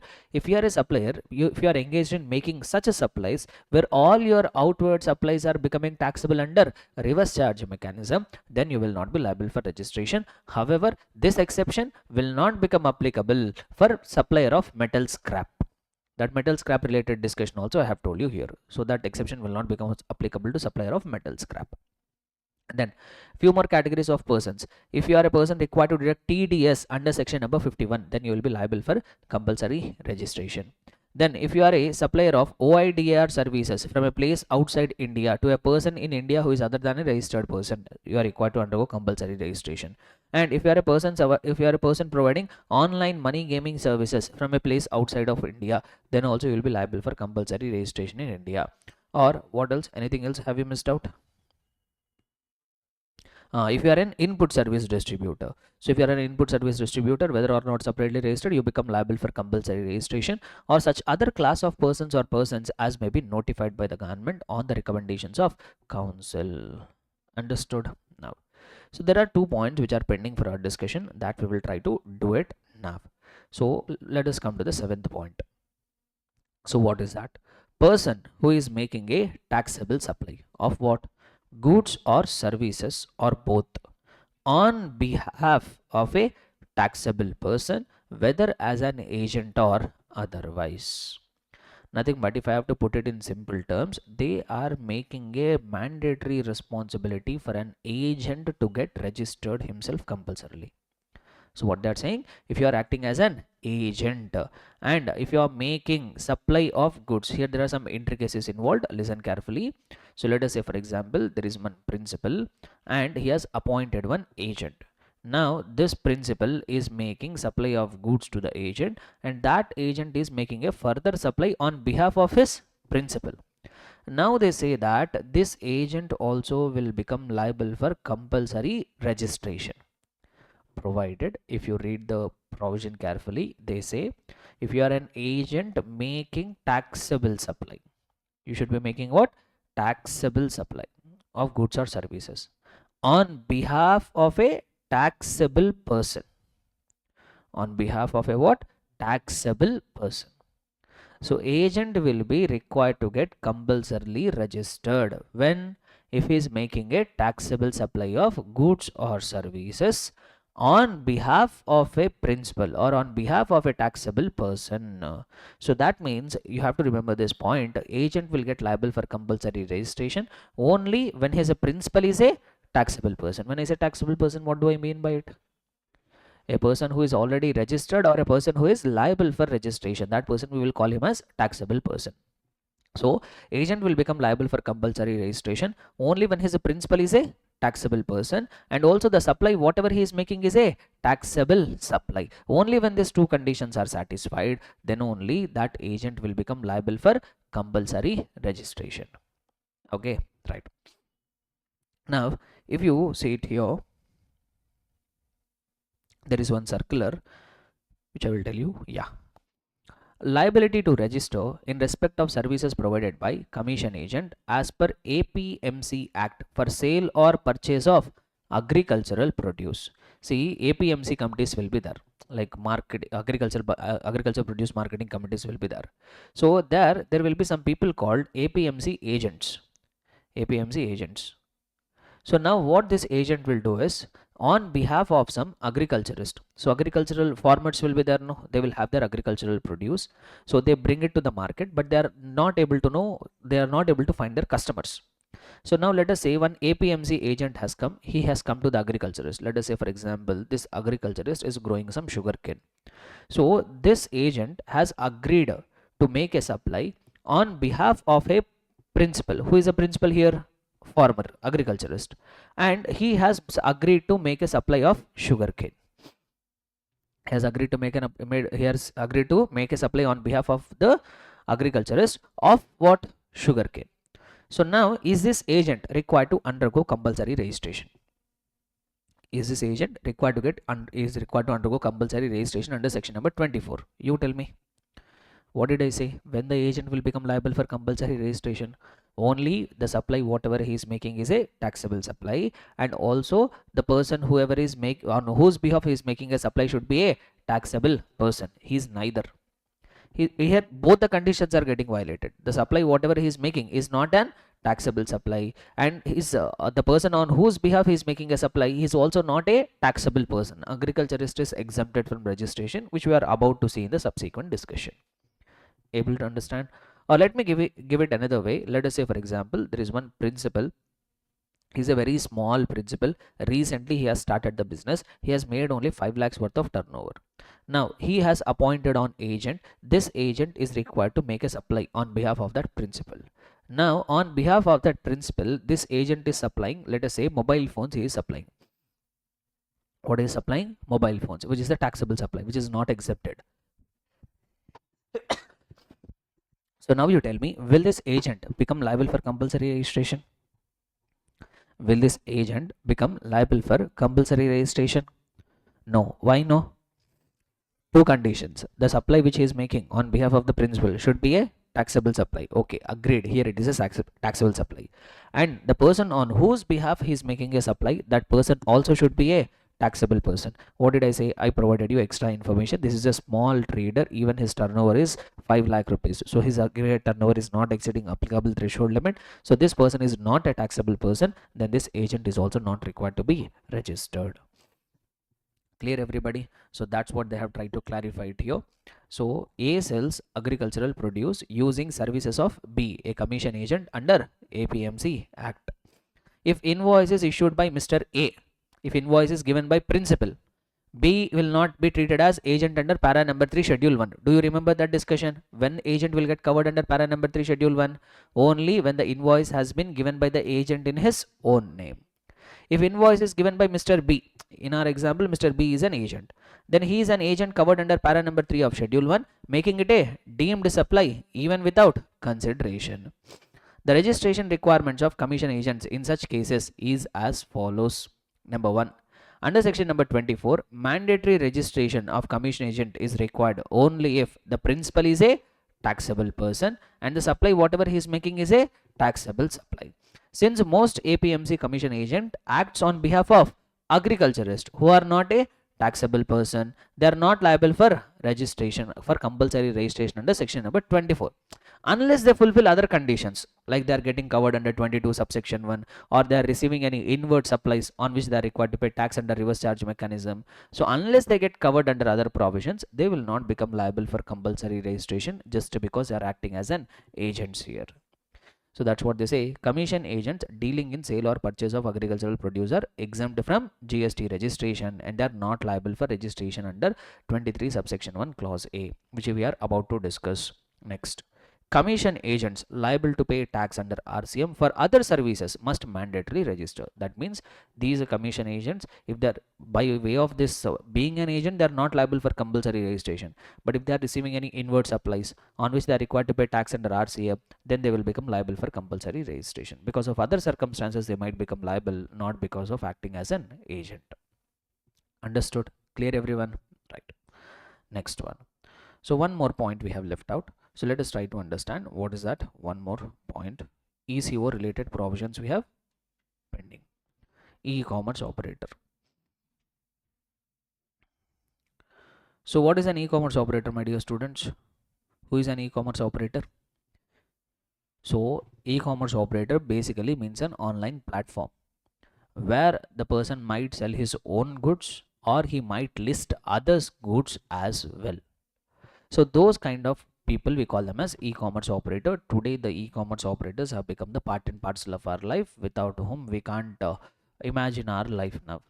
So even because of this quick delivery platforms whatever we have got, like especially this Instamart, Blinkit, Zepto, so because of this people even have stopped going to the local stores also. So basically, you see, as I was reading somewhere, if you want to survive in this AI market, if you want to build business, if you want to become if you want a surviving business, if you want such a business which is going to make tons of money, your business should be related to some addiction. Number one, you should be creating some addiction, then you will be able to survive. Like for example, today social media, if you look at the top richest companies in the world, they are all into the social media business. So by way of social media, what they are creating addiction. Number two, second category of companies which can survive is make the people lazy. If you are successful in making the people lazy, your business will survive. So they should feel comfortable. Even being lazy also, they should be able to feel very much comfortable. So if you are able to make the people more and more lazy, the future of that business is going to be flourishing. So that's what even happened to this quick commerce platforms also, especially in our India. So they have got more acceptance than in the foreign countries. So this Instamart, Blinkit, Zepto and all. So these are all quick delivery platforms we call it. So whatever it is, this e-commerce platform has become the part and parcel of our day-to-day life. Now they have told that since e-commerce operators are doing very good amount of business, they made this e-commerce operators also liable for compulsory registration. They made e-commerce operators are also liable for compulsory registration. Sir, which kind of e-commerce operators are required to undergo compulsory registration? So if you see it here, they say every e-commerce operator who is required to collect TCS under section number 52. So there are a few e-commerce operators, or there are e-commerce operators who will be required to collect something called TCS under section number 52. When e-commerce operator will collect TCS, and in what circumstances they will do, from whom they will collect, what is that mechanism of TCS and all, we have a dedicated chapter e-commerce operator. There I will try to explain about that TCS provisions. But for the time being now, what I want you to remember is every e-commerce operator who is required to collect what? TCS under section number 52. They will be liable for compulsory registration. Not just that. If you remember, I told you about 9 subsection 5 and 5 subsection 5. Do you remember? Charging section breakup I have told. So what did I tell you in 9 subsection 5? There are certain services which are notified by the government. If those services are provided by the supplier to the recipient through an e-commerce operator, neither the supplier will pay the amount of GST nor the recipient will deposit that amount of GST.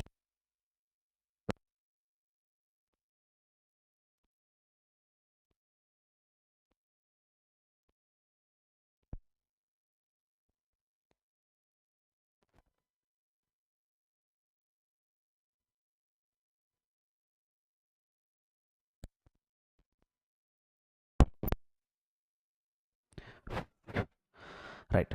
For those services which are notified under 9 subsection 5, neither the supplier will deposit the amount of GST nor the recipient will deposit the amount of GST. The responsibility for collection and paying the GST to the government rests with whom? E-commerce operator. Now you tell me, if the e-commerce operator is required to pay the amount of GST, first they should get themselves registered or not. So that's why. So those e-commerce operators who are required to pay tax on notified services under 9 subsection 5, those e-commerce operators are also required to pay the amount of GST. So two e-commerce operators, those e-commerce operators who are required to collect TCS under section number 52, and those e-commerce operators who are required to pay the GST under for services notified under 9 subsection 5. And they have told one more point, not just e-commerce operators, those persons who are supplying goods or services other than those notified under 9 subsection 5 through the such e-commerce operator who is required to collect TCS under section number 52, those suppliers are also required to get themselves registered. So what they are saying, so let us say there is an e-commerce operator. So if this e-commerce operator, listen carefully, little complicated, this discussion is, complete clarity you will get once I take up e-commerce operator. There I will bring back and link it, but here I will tell you a scenario, a overall structure I will tell you.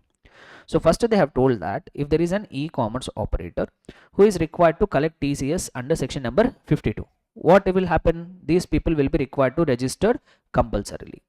Now what they have told is, if there is a supplier who is making supply of goods or supply of services or supply of both through that e-commerce operator which is required to collect TCS, even that suppliers also required to undergo compulsory registration. Not just the e-commerce operator who is required to collect TCS under section number 52, every supplier of goods or services who is supplying the goods or services through that e-commerce operator who is required to collect TCS under section number 52. So even that suppliers are also required to get themselves registered. Compulsory registration. So this is what the department has told. This is what initially has been covered under section number 24. Number 1, when it comes to e-commerce operator who is required to collect TCS and who is required to pay tax for services notified under 9 subsection 5. Not just that, any supplier who is making supply of the goods or services through an e-commerce operator, they are also required to get compulsorily registered. That's what department has told. But see, as I have told you, e-commerce has become an inevitable part of our life. E-commerce has become an inevitable part of life, and today many people, if you have to survive today, the market has become such that if you have to survive, you have to compulsorily get yourself registered with some e-commerce operator. Because just imagine, from our perspective as a customer, instead of going and visiting a store, we are always comfortable in opening some app and placing an order. So that's why it has become very much necessary for even small businesses also to get registered with the e-commerce platforms today. But section number 24 is saying, if you register yourself with e-commerce operator, you will become liable for compulsory registration. So once again, it will create hardships or not? Yes. So that's why government has given some relaxation, not to the e-commerce operator. They did not give relaxation to e-commerce operator. They gave relaxations for whom? Those suppliers who are making supply of goods or services through an e-commerce operator. Sir, for whom they have given relaxation. Number one, see, if you are a service provider, you can enjoy the threshold limit up to 20 lakh rupees or 10 lakh rupees. No, whether you make a interstate supply or you make an intrastate supply. Do you remember it or not? Initially they told under section number 24, first point says if you are person making interstate supplies, you become liable for compulsory registration. But there they have given relaxation. If you are an interstate supplier of services, then you are not liable for registration. You can enjoy the threshold limit of 20 or 10. The same relaxations have been given even for the supplier of services. If you are a supplier providing the services through the e-commerce operator, whether you are making interstate supply or you are making intrastate supply, you are not liable for compulsory registration. You can enjoy the threshold limit of 20 lakh rupees or 10 lakh rupees in the case of MMNT. So whatever relaxation they have given to normal service provider, the same relaxation they have given even to the service provider who is making the supply of the services through e-commerce operator. So if I have to put it in one simple term, if you are a supplier of the service, whether you are making intrastate supply, whether you are making interstate supply, or whether you are making supply of services through e-commerce operator, you can enjoy the threshold limit of 20 or 10 lakh rupees. Okay, so sir, where that exception has been provided. So if you come here, so see, persons making supply of services through an e-commerce operator other than those specified under 9 subsection 5. So other than those specified under 9 subsection 5, this is not relevant. When I take up that 9 subsection 5, you will get the clarity. So automatically it will be excluded. So person making supply of services through an e-commerce operator with aggregate turnover up to 20 lakh rupees. So person supplying services other than those specified under 9 subsection 5 through e-commerce operator who is liable to collect TCS under section number 52 are exempt for compulsory registration if aggregate turnover is less than or equal to 20 lakhs. In case of MMNT, aggregate turnover is less than or equal to 10 lakhs. All service providers, so that's what the conclusion I have given ultimately. All service providers, whether supplying intrastate, whether supplying interstate, or they are making supply of services through e-commerce operator, they are all exempt from registration if aggregate turnover is less than or equal to 20 lakh rupees or 10 lakh rupees for Mizoram, Tripura, Nagaland and Manipur. Able to understand? Then, so relaxation they have given for supply of goods, supply of services. Now what mistake supplier of goods have done? Even for supplier of goods also you are giving relaxation. So supplier of, if you are a normal supplier of goods, if you are making intrastate supply, you can enjoy the threshold limit up to 20, 40, 10. No. So that relaxation has been given only for what? Intrastate supply of goods. That relaxation has not been provided for interstate supply. If you are making an interstate supply of goods, you become liable for compulsory registration. But if you are making an intrastate supply of goods, you can enjoy the threshold limit of either 40, 20 or 10. Now, just because if I am making supply of goods through e-commerce operator, if I become liable for compulsory registration, it will be a hardship for me or not? So whatever relaxation which you have given for a normal person, whoever is making supply of goods, the same relaxation should be given to the person making supply of goods through e-commerce operator or not? Yes. So that's why, so what they have done is persons making intrastate supply of goods through e-commerce operator with aggregate turnover up to the threshold limit. That threshold limit could be 40 in some circumstances, that threshold limit could be 20 in some circumstances, that threshold limit could be 10 in some circumstances. So persons making supply of goods through e-commerce operator who is required to collect TCS under section number 52 with aggregate turnover in, see one more thing they say, with aggregate turnover in preceding as well as current financial year not exceeding the threshold limit under section 22 subsection 1, they are exempt from registration.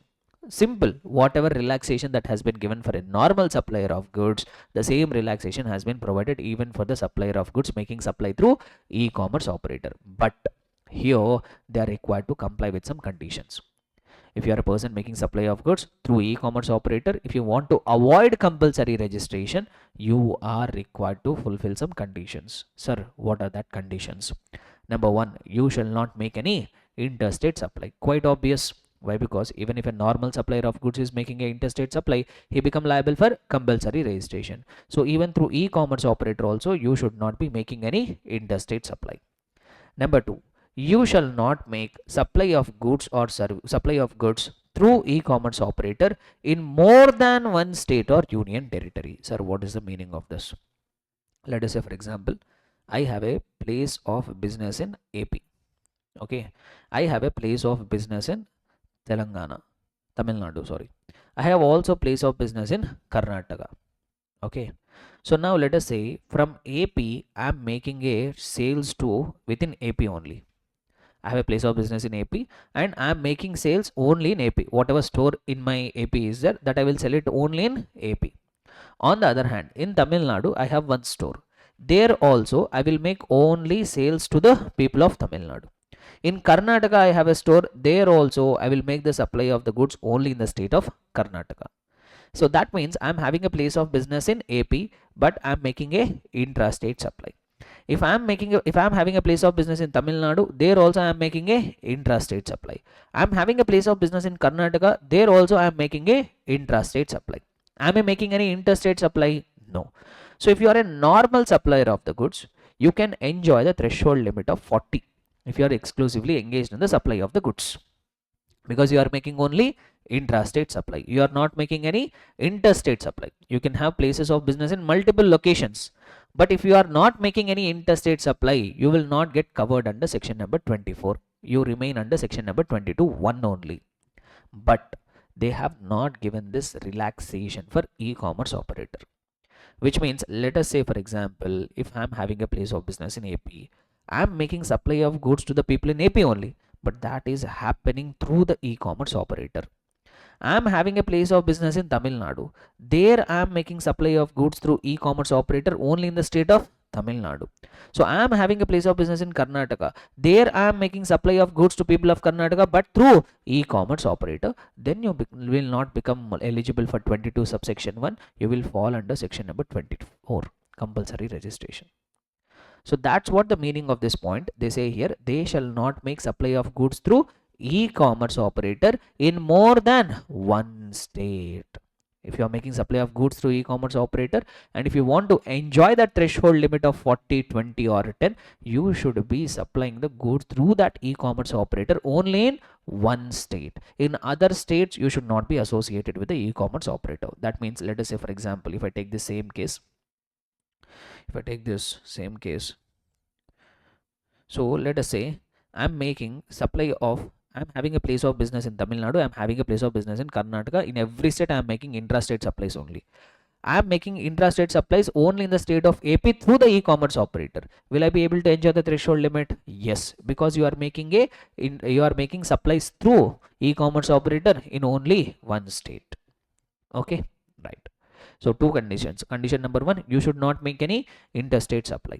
Number 2, you should not be making supply of goods through e-commerce operator in more than one state or union territory. Number 3, he shall be required to have a PAN. Compulsorily you must have a PAN issued under the Income Tax Act.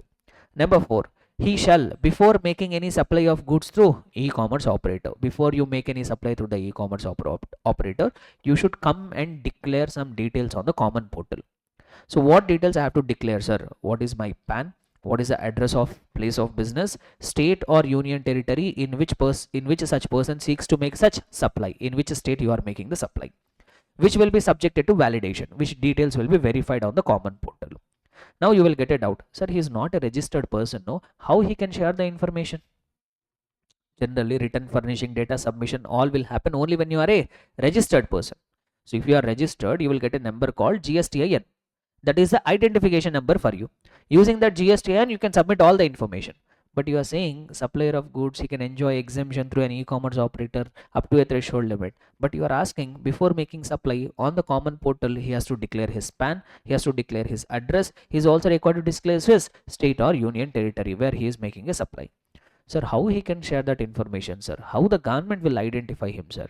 How the government will identify him is, they will grant an enrollment number to these supplier of goods who are making supply of goods through e-commerce operator and who are taking the relaxation from compulsory registration, they must get one number called enrollment number. So you have to give your PAN details. After validation, they will give you that enrollment number.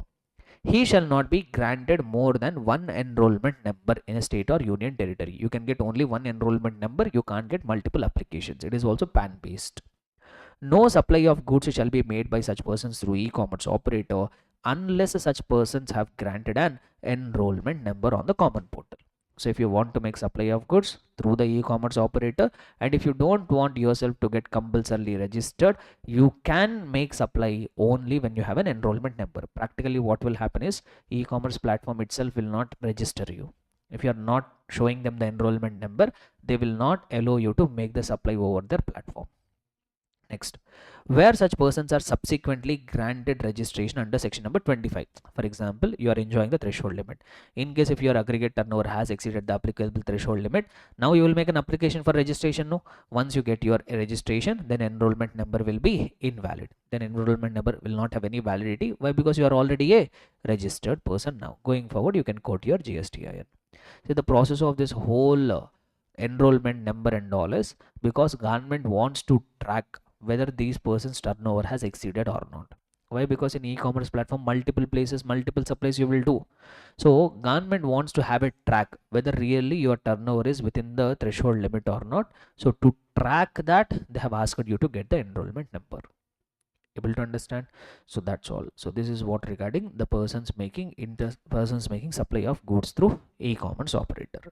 So very simple. Once again, I am telling you e-commerce operator provisions, a quick revision we will do. Which kind of e-commerce operators are required to get themselves registered? Those who are required to collect TCS under section number 52. Number 2, those who are required to pay tax for services notified under 9 subsection 5. And initially they told every person whoever is making the supplies through the e-commerce operator required to collect TCS under section number 52, they all will become liable for compulsory registration. But keeping in mind the need of the hour over a period of time, they have given relaxation. To whom they have given relaxation? Number 1, if you are a supplier of services through the e-commerce operator, no procedure, no conditions, nothing. If you are an e-commerce operator providing supply of services, you can enjoy the threshold limit of 20 or 10, whether you make an interstate supply, whether you make an intrastate supply. On the other hand, if you are making supply of goods through the e-commerce operator liable to collect TCS under section number 52, then also you can enjoy the threshold limit of 40, 20 or 10, whatever is applicable. Provided you have to comply with some conditions. What are that conditions? Number 1, you should not make any interstate supply. Number 2, you should not make supply through the e-commerce operator in more than one state or union territory. Number 3, you must have a PAN and you must have a PAN under Income Tax Act. And before you make a supply through the e-commerce operator, you have to declare on the common portal your PAN, your address, state or union territory where you want to make the supply through the e-commerce operator. And how you can submit all that information? You will get something called an enrollment number. And you will get only one enrollment number, not more than one. And before you make a supply, if you want to make a supply, or unless and until you get that enrollment number, you will not be permitted to make the supply through the e-commerce operator. If at all in the future, if your aggregate turnover exceeds the threshold limit and you have obtained registration, then enrollment number will no longer be valid, will cease to be valid. Clear? That's all. So this is what regarding compulsory registration. So with this we have completed section number 24. Who are the persons required to undergo compulsory registration? Now what we will try to do is we will try to talk about section number 23, persons who are not liable for registration. Section number 22 says normal circumstances where a person will become liable for registration. Section number 24 says circumstances where a person will become liable for compulsory registration. So in between we have one section number 23, which is exempting certain categories of the persons from taking compulsory, from taking registration altogether, even though their aggregate turnover has exceeded. So let us try to understand who are those people who are exempted from taking registration. So first we will talk about section number 23 subsection 1. So under section number 23 subsection 1, two categories of persons are notified who are exempted from registration. In that one we have already covered. First point, if you see, persons who are engaged exclusively in business of supplying goods and or services which are not liable to tax or which are wholly exempt from tax. Let us say you are a business person. Your aggregate turnover has exceeded the applicable threshold limit. But whatever supply you are making, that is completely an exempt supply or that is a non-taxable supply. Then is there any purpose of taking the GST? No. So that's why even though your aggregate turnover has exceeded 40, 50, 100, whatever it is, let us say for example, I'm running a petrol pump. Only petrol pump I'm running. Inside that petrol pump also I'm selling only diesel and petrol. So I ran business. Will the turnover of a petrol pump increase 40 lakh rupees? Happily, easily the turnover will increase. So my aggregate turnover has exceeded 40 lakh rupees. Generally, in every state or union territory, from wherever I am making a taxable supply, I have to get myself registered. But I am running a petrol pump. I am not making any taxable supply. Why? Because petrol and diesel is a non-taxable supply. You are not required to undergo registration. So that's why, if you see, I will tell you one scenario. If you look at petrol pumps, inside the petrol pumps there will be air filling facility, nitrogen, air and all they will fill. That they will say free of cost. That they will not say that they will not collect any charge from you. That air filling will be free. Why do you think that air filling is free? In your tires, air filling they will do it for free. Why do you think they will do it? Why they will do it is in case if they charge consideration, no, they become liable to take the GST. Why? Because petrol, diesel and all is an exempt supply. But if you charge a consideration by filling an air, that will become a taxable supply. On that on that exemption is not there, that will be a taxable supply of services. So your 99% or 95% of the revenue might be coming from petrol and diesel. That 1% of the revenue will come from filling of air. But since you are making a taxable supply, you become liable for registration, and you have to take the registration and pay the GST, file the returns, and all that headache is going to come. So that's why they will give the air free, not because of doing some charity and all. If they start charging for that, they will be making a taxable supply. Then till now they used to enjoy that exemption from registration. Now they will become liable for compulsory registration. Now inside some petrol pumps, you will be able to find the supermarkets.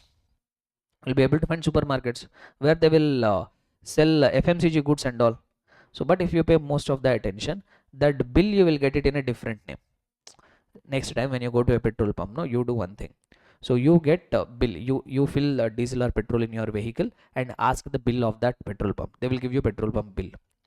And inside that, if the supermarket is there, go and do the shopping. There also they will give you bill. Just observe the name of the entities in both, you will find different names. So what this petrol pump people will do, petrol pump, let us say for example, if the husband is running a petrol pump, that supermarket store business, he will run it in his wife's name. Why? Because even if he runs that supermarket business in his own name, once again he is making a taxable supply. He become liable for registration. All unnecessary compliance burdens. Clear? Right. This is what tax planning. This is how you have to do the tax planning. This is not evasion of the taxes and all whatever I have told. This is better interpretation of the provisions. That is where people will come for your assistance. So if you know how to interpret the section, so that is where you are going to create the value. Understood? Right.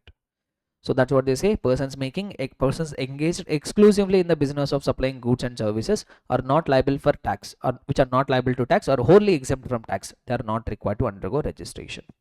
Then an agriculturist to the extent of supply of produce out of cultivation of land. So what they're saying, if you are a what? Agriculturist, and if you are making a supply of produce from what? From cultivation of land, then you are not liable for registration, no matter how much turnover you are making. So first of all, who is an agriculturist? See, exemption has been given for agriculturist. Who is an agriculturist, sir? So if you see it here, they have defined it. Agriculturist defined under section number 27. So an individual or HUF. So only who can enjoy the agriculturist status? Only individual or HUF who undertakes cultivation of land, either by using their own labor, they themselves are going and working on the farm, or by using the labor of family, you are taking the assistance of your family, or by servants on wages payable in cash or kind, or by hired labor. under personal supervision or personal supervision of any of the member of the family. So an individual or HUF who is doing cultivation of land either using his own labor, by using the labor of your family, or you are doing that using servants for whom you are paying the wages, and those agents are supervised either by yourself or your family member, only you will be called as agriculturist. Let us say three of our friends, we have collectively created one partnership firm. In the partnership firm, we are carrying out agricultural activity where we have appointed servants, and in that under our supervision they are carrying out the agricultural activity. Let us say three people are there, we have created a partnership firm, we wanted to grow sugarcane. So we have appointed some people, we have appointed some labor, those labor will work in the field, and from that we get the sugarcane crop, we will sell it in the market. Are we exempted from registration? No, you are not exempted from registration. Why? Why? Because agriculturist status can be enjoyed only by individual or an HUF, not the partnership firm or any other kind of organization. And one more thing they say here, if an agriculturist will be exempted from registration only to the extent of supply of produce out of cultivation of land. To the extent you are making supply of produce out of cultivation of land, till that point of time only you can enjoy that exemption. Sir, what do you mean by this? Let us say, for example, there is an individual who is an agriculturist. Now he is growing the crops and he is selling sugarcane. Sugarcane is an agricultural produce or not? So he is selling the sugarcane. So from sugarcane, let us say he made a turnover of 10 lakh rupees, or let me put it this way, he sold the sugarcane and made some 20 lakh rupees of turnover. Now what he is also doing is, since he is anyhow into sugarcane industry, he ran a sugar mill, that sugar factory and all. So from there, let us say for example jaggery also he sold amounting to some 30 lakh rupees. Jaggery also he is selling amounting to 30 lakh rupees. Will he liable for registration? Yes. Why? Because agreed he is an agriculturist, but he is not just making supply of produce out of cultivation of land. Supply out of produce of cultivation of land is sugarcane, but apart from that he is also making something other than cultivation of land. That means he is selling the jaggery also. And if you see here, his aggregate turnover has come to 50 lakh rupees, assuming he is eligible for higher threshold limit of 40. So his aggregate turnover has exceeded the applicable threshold limit, he will become liable for registration under section number 22 subsection 1. Able to understand here? See, what will be your answer? Just let me give you a different scenario.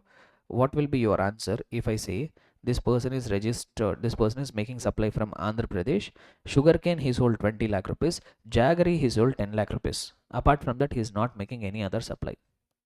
Now, will he become liable for registration? No. Why? Because okay, he will not get covered under 23 subsection 1 because he is an agriculturist making supply of produce other than cultivation of land. Then he will be governed by 22 subsection 1. So 22 subsection 1, when it will become applicable? When your aggregate turnover exceeds the applicable threshold limit. So here aggregate turnover is 30. What is the applicable threshold limit? He is not making supply from MMND, he is not making supply from UP Mats, he is exclusively engaged in supply of goods. 40 lakh rupees is his applicable threshold limit. Since his aggregate turnover is within the applicable threshold limit, he will not be liable for registration. Understood? Clear and comfortable, everybody? So two categories of persons they have mentioned in 23 subsection 1.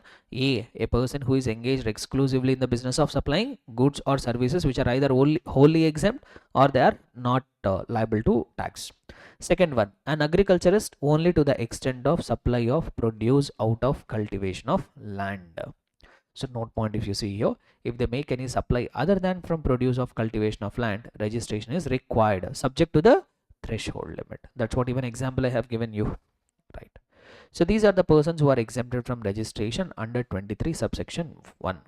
Apart from that, under 23 subsection 2, the government has reserved the power on recommendations of the council to notify categories of the persons who will be exempted from registration. So under 23 subsection 2, government has reserved the power. Tomorrow if we want to give any notification, we will notify and grant them relief from a registration, and using that power only all these things they have given. That's what we have already covered. Like if you are a person making interstate supply of services, if you are a person making only reverse charge supplies, if you are a CTP making notified handicraft products, and if you are making supplies through e-commerce operator, if you see here, all of this we have covered. Everything we have covered, but I did not cover it here. Along with the related compulsory registration exceptions I have covered. Clear everyone? So these are the people who have been exempted from taking registration.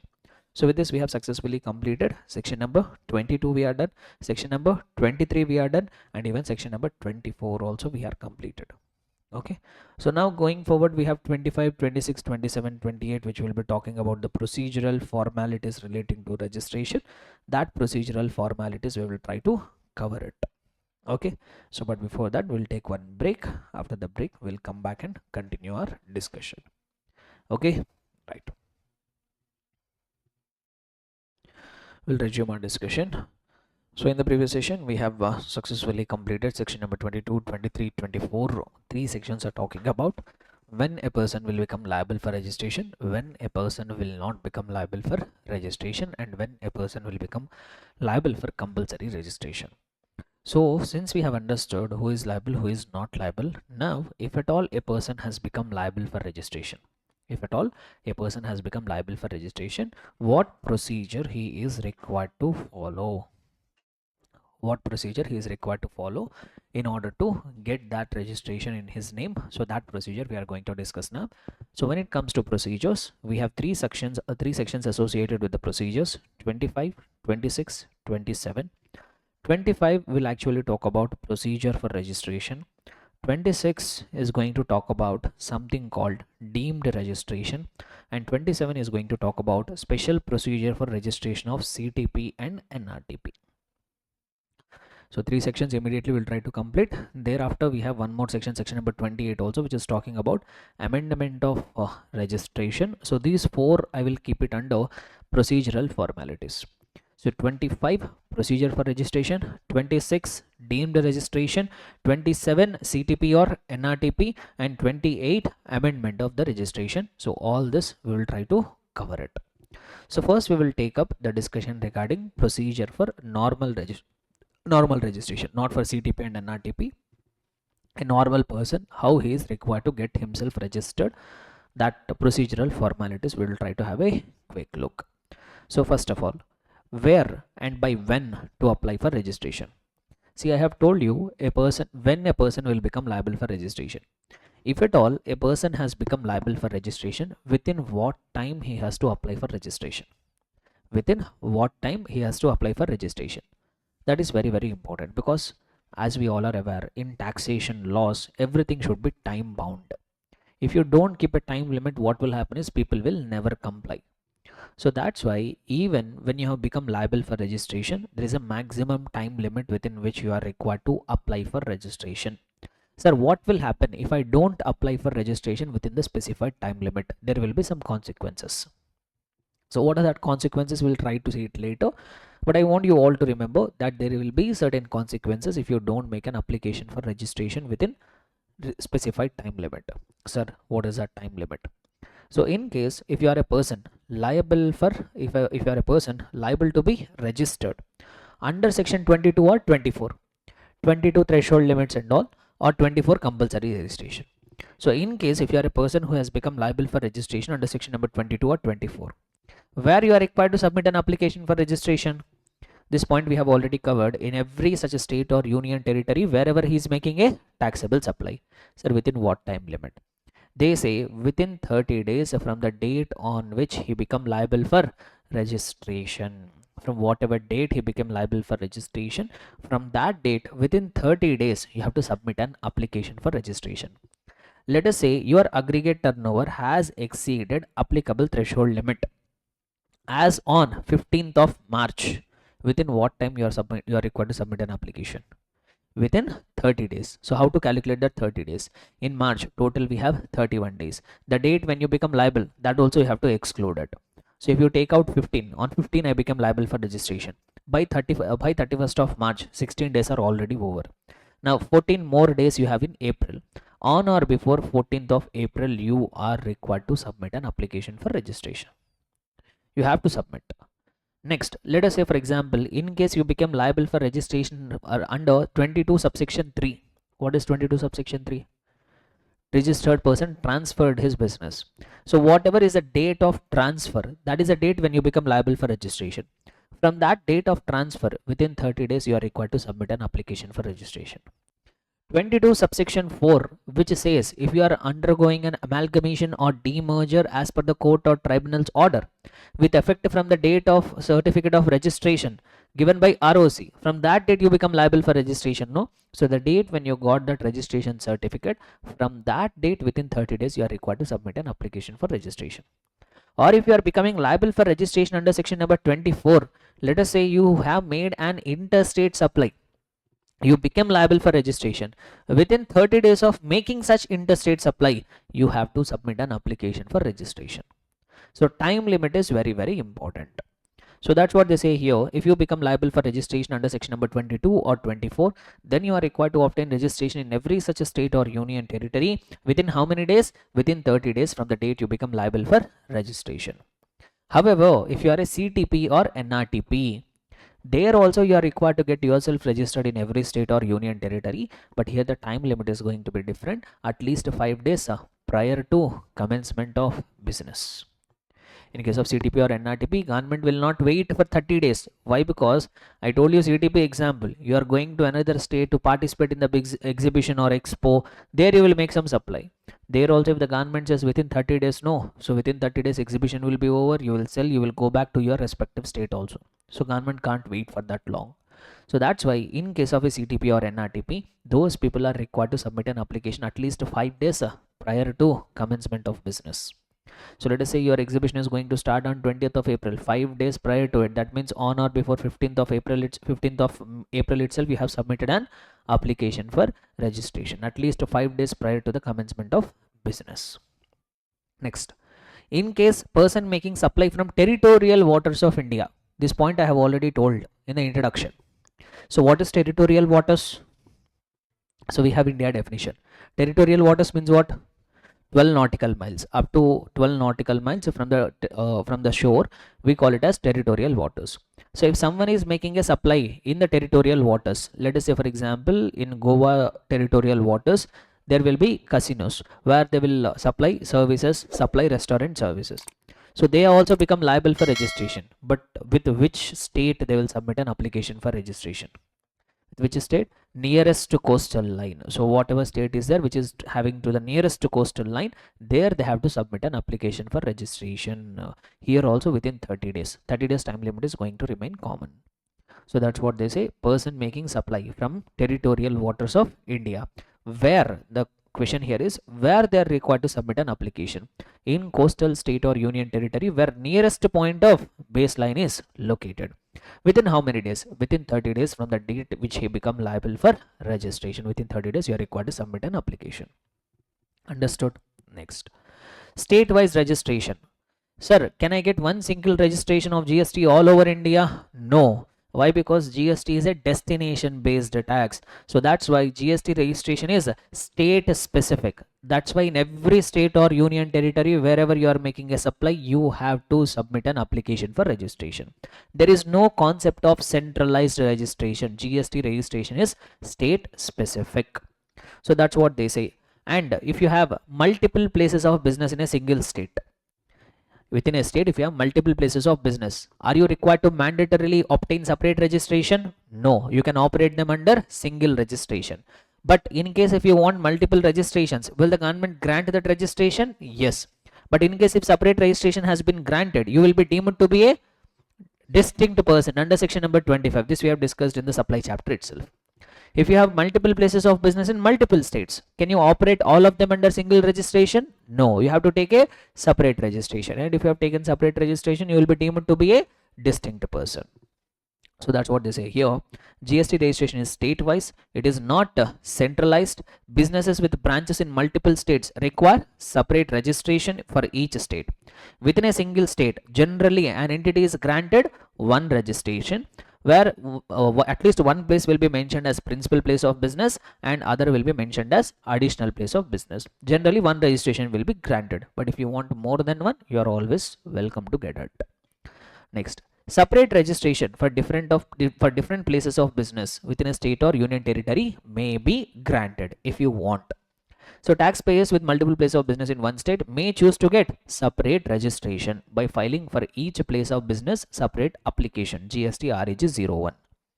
If separate registrations are obtained, tax must be paid even on supplies between registered places of business because they will be deemed as distinct persons. And rule number 9 and 10 regarding verification will apply. What are that verification rules? We will see subsequently. Next, composition levy in case of separate registration. This point I will try to explain when I take up that composition levy. When I take up the composition levy, there I will try to explain it. Okay. Now, see, I told that if you have multiple places of business, you can operate them under single registration. No, for that one exception is there. Sometimes you have multiple places of business within same state, but you will be compulsorily required to get separate registration. When is that is, let us say within a same state. In Tamil Nadu, you are having a place of business. Let us say in Tamil Nadu, you have one place of business from where you are doing the business. Let us say in Tamil Nadu, they have declared one SEZ. One area they have declared it as SEZ within the Tamil Nadu state only. In SEZ also, you have a place of business. You have a place of business. Both are within same state only. One place you have in outside of SEZ. One place of business you have within SEZ. But both are in the same state of Tamil Nadu. Generally what I told, if you have multiple places of business within the same state or union territory, you can operate them under single registration, but that relaxation will not become applicable here. Here mandatorily you have to get separate registration for place outside of SEZ, and mandatorily you have to get separate registration for the place in SEZ, even though they are within the same state. This is one exception. Okay, this anyhow we will cover it later when we take up the SEZ related discussions and all in the subsequent chapters, but now itself I am telling you well in advance. Okay, so one exception, that multiple places of business within the same state can operate under single registration. For that one exception is there. Within the same state you have one unit in SEZ and other unit in outside of SEZ. You must get compulsorily separate registrations. Next, voluntary registration. Regarding this also I have spoke about it or not. So sometimes people voluntarily need to have a trouble in their life. So these are this category of persons. You did not exceed the applicable threshold limit. You are not falling under section number 24. But still, if you voluntarily want to go and get yourself registered, will the department grant you registration? 100% they will grant you registration. But once you get yourself voluntarily registered, all the provisions of the GST Act will become applicable. You have to issue invoices, you have to file the returns, you have to pay the GST, everything will become applicable. You can't say I have taken voluntary registration, but still I will pay GST only when my turnover exceeds the applicable threshold limit. You can't say that. You have invited the trouble, you have to bear it. So that's what they say. A person not liable for registration either under section number 22 or 24 may even opt for voluntary registration. Once obtained, he must comply with provisions and pay tax even if turnover is below threshold limit. Then they are defining distinct persons or establishments of distinct person. Do you want me to explain it once again? We have already understood in a detailed manner with a clear examples under supply chapter. Next, PAN is compulsory for obtaining registration. You must have a PAN card. Why? Because GST registration is a PAN specific. One must have PAN card for obtaining what? GST registration. Able to understand? But one exception is there. In one case, department will allow GST registration even without PAN also. What is that? NRTP. So for a NRTP, you will not be able to have PAN because he is a non-resident. No. So since in the case of NRTP, there is no availability of PAN card, they can submit some other documents. What are that other documents which will be submitted? I will talk about it later. One more relaxation has been given. A person who is required to deduct TDS is required to undergo compulsory registration. No. Even those people who are required to get registered because they have to collect TDS, instead of submitting PAN, they can submit TAN. What they can submit? They can submit TAN instead of PAN for those people who are required to get registered themselves for deduction of the TDS. So that's what they say here. An NRTP may be granted registration on the basis of other prescribed documents. What are they? We are going to see in the subsequent part. A person required to deduct TDS under section number 51 in lieu of PAN, that means instead of PAN, he can submit a tax deduction and collection account number, TAN in short we call it, issued under income tax in order to be eligible for grant of registration. Next, unique identity number. Now, for some people, the department will grant something called UIN. What is it? UIN, Unique Identity Number. See, here we have to understand few differences here. If you get yourself GST registered, if I am a business person, if I submit an application for registration, I will get one GSTIN. I will get one number, alphanumeric number, which I call it as GSTIN. This GSTIN is a unique number by which GST department will identify you. And what is the purpose of getting that GSTIN? To make the payment of taxes. The main purpose of granting the GST is to make that person eligible to make the payment of taxes. Now, what government has done is, let us say in India we have foreign embassies, foreign country related embassies and consulates will be there. Let us say in India we have an US embassy. Now this US embassy will provide various functions. Like if you want to travel to US, first you have to go to an US embassy and get your visa approvals and all done. So this US embassy will be providing various outward services. What they will be providing? They will be providing various services. Like for example, if I want to go to US, first I will go to US embassy, get a slot booked there, some interview will happen, then they will give me visa, then I can travel. So this US embassy will provide various outward services on which they are not required to pay any GST. That will be exempt, on which they will not be required to pay any GST. But this US embassy will receive various input services or also or not. Like for example, in the US embassy at Chennai, they need some air conditioner. They went to the store and they purchased an air conditioner. Inward supply. And for running their office, they need some stationery. They went to the shop and they purchased some stationery. Or they received some services. For example, they are receiving housekeeping and security services for maintenance of their office. On all that input services, would they have paid GST or not? I told on outward supplies there is no tax, but when they purchased inward supplies or inward goods, on that they would have paid GST or not? Yes.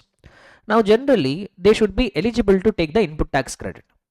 Even if they take the input tax credit also, can they make use of it? If they have received inward supplies on which they have paid GST, will they be able to avail ITC on it?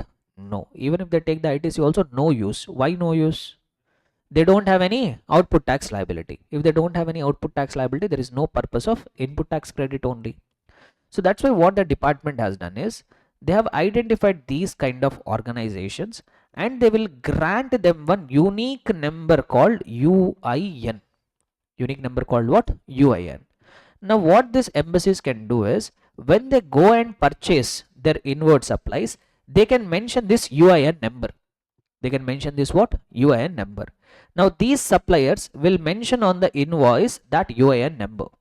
And those suppliers, when they file the returns also, they will mention the UIN number to which they have made their outward supplies.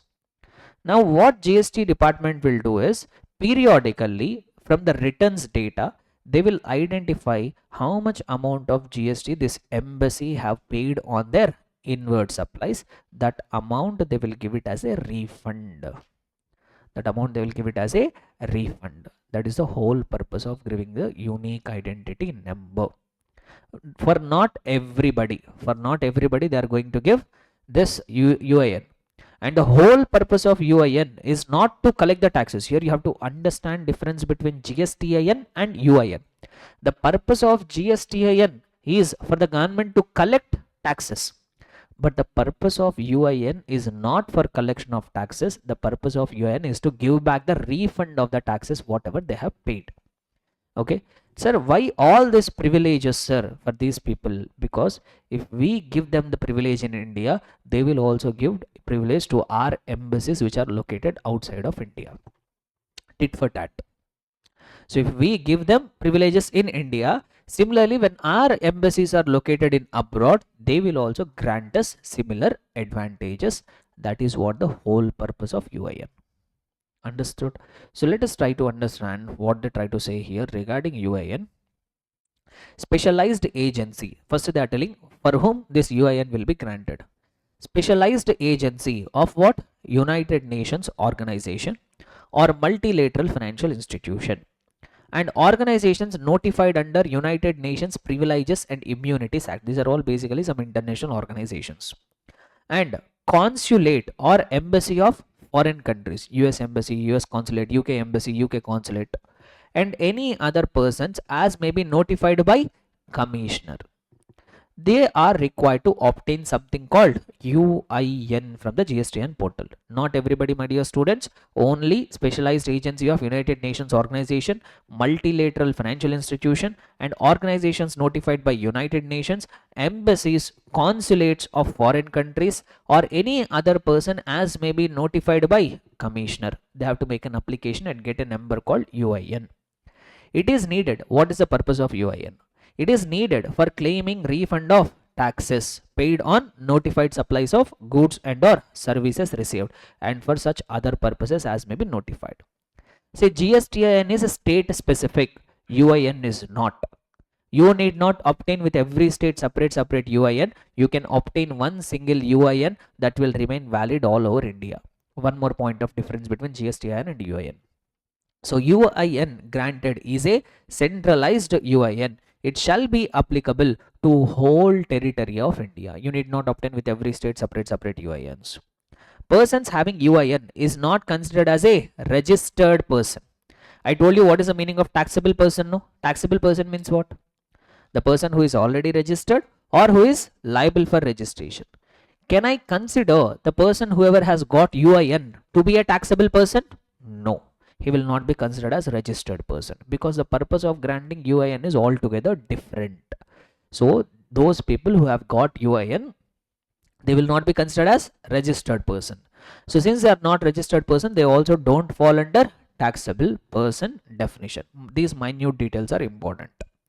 Next, proper officer may assign a UIN and they will issue a certificate. UIN certificate also they will give in form GST REG 06 within 3 working days of receiving the application. So UIN, if you want UIN, within 3 days you are going to get it. You have to submit an application and within 3 days they will give you UIN certificate in GST REG 06. Next, one more concept here. Suo moto registration by the proper officer. What do you mean by suo moto?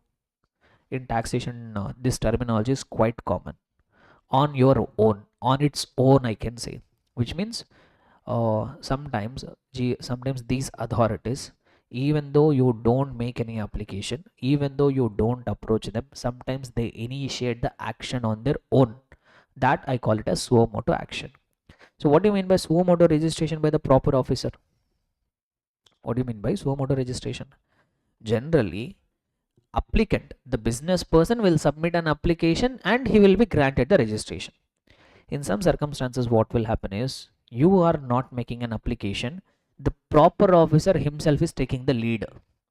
He himself will initiate the action. Even though you don't submit an application for registration, the proper officer himself will initiate the action from his side to register you. When, sir? When it will happen is, let us say I am a business person. My aggregate turnover has exceeded applicable threshold limit, but I am not making an application for registration. Somehow proper officer got the information.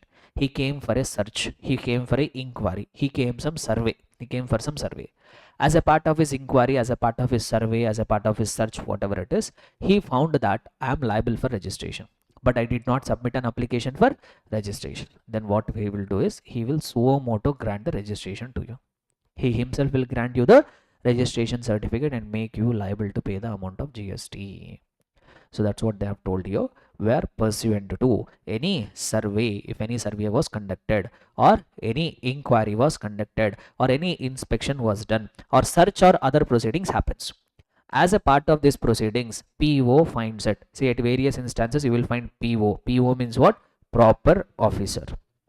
If PO finds that a person is liable to registration but he failed to apply for registration, such officer, what he will do first? He will grant a registration on temporary basis and he will issue an order. He will pass an order. Okay, this person is registered. Now, okay, sir, I am a business person. PO came to my office, did the inquiry. He gave me the temporary registration order. Now, what I should do? He gave me order, temporarily registering me. What I should do? Now you have two options at your disposal. accept to your mistakes, agree to your mistakes, you submit an application for registration. That is temporary registration granted by PO. So you agree to your mistakes. Within 90 days of that PO's order, you submit an application for registration and make your permanent registration. But your registration will be effective not subsequently. Your registration will be effective from the date on which PO has granted temporary registration. Able to understand? So once you got temporary registration from the proper officer, two options: either agree to your mistakes, submit an application for registration within 90 days of that order given by the PO. No sir, I want to challenge it. PO is wrong. I am making exempt supply. He is considering it as taxable supply, or he is wrongly applying me the applicable threshold limit. I am not liable for registration. Then you need not be bound by the PO's order. You will be given an option. You can file an appeal. What you can do? You can go for an appeal. So that's what they say. Such person to whom that order has been given by PO, he shall either submit an application for registration in prescribed form within how many days? Within 90 days from the date of grant of temporary registration. Or what he can do? He can file an appeal. Now, when you go for appeal also, two things can happen. When you go for appeal also, two things can happen. What two things can happen when you go for appeal? Either court might favor department or court might favor person. If the court is favoring you, court has also agreed that no, you are not liable for registration. PO is only wrong. Happy. Your registration, you are not registered. You can continue doing your business. In case if the court upheld the order of the department only, that means court is also telling no, you are wrong. You are liable for registration. Now what you should do? Within 30 days of receiving the order, now you should submit an application for registration. Okay. So in case, that means in case if you have gone for appeal, if appellate authority upholds liability to registration, that means even appellate authority has also considered that you are liable for registration. You must apply for registration within 90 days from the date of issue of such appellate order, within 30 days from issue of appellate order. So rule 9 and 10 shall apply regarding verification and all, and GSTN granted shall be effective from the date of order of PO. So you are submitting application later, but what will be the effective date of registration? From whenever the PO has granted you the temporary registration, no, from that date itself your registration will become effective. Understood? Quick recap shall we do? Number one, if you become, in case if the PO has conducted any inquiry, search, seizure, and if he finds that you are liable for registration but you failed to register yourself, he will grant an order to register you temporarily and issue an order. Now once you get that order, two options: either you voluntarily submit an application within 90 days, or you can go for appeal. If in the appeal you win the case, well and good. No, if in the appeal the appellate authority has uphold the decision of GST registration, that means they told, even court also decided, even appellate authority also decided you are liable for registration. Within 30 days of such order, you should submit an application for registration. In any case, your application will be effective from the date of grant of temporary registration by the proper officer. Understood? Right. So now we have seen all the formalities. Now we will come to the actual formality, how you are supposed to submit an application for registration. So if you have done the articleship already, this is something which you are already well versed with. So quickly I will take you through how you are required to submit an application for registration, that we will try to do. Just give me 1 minute.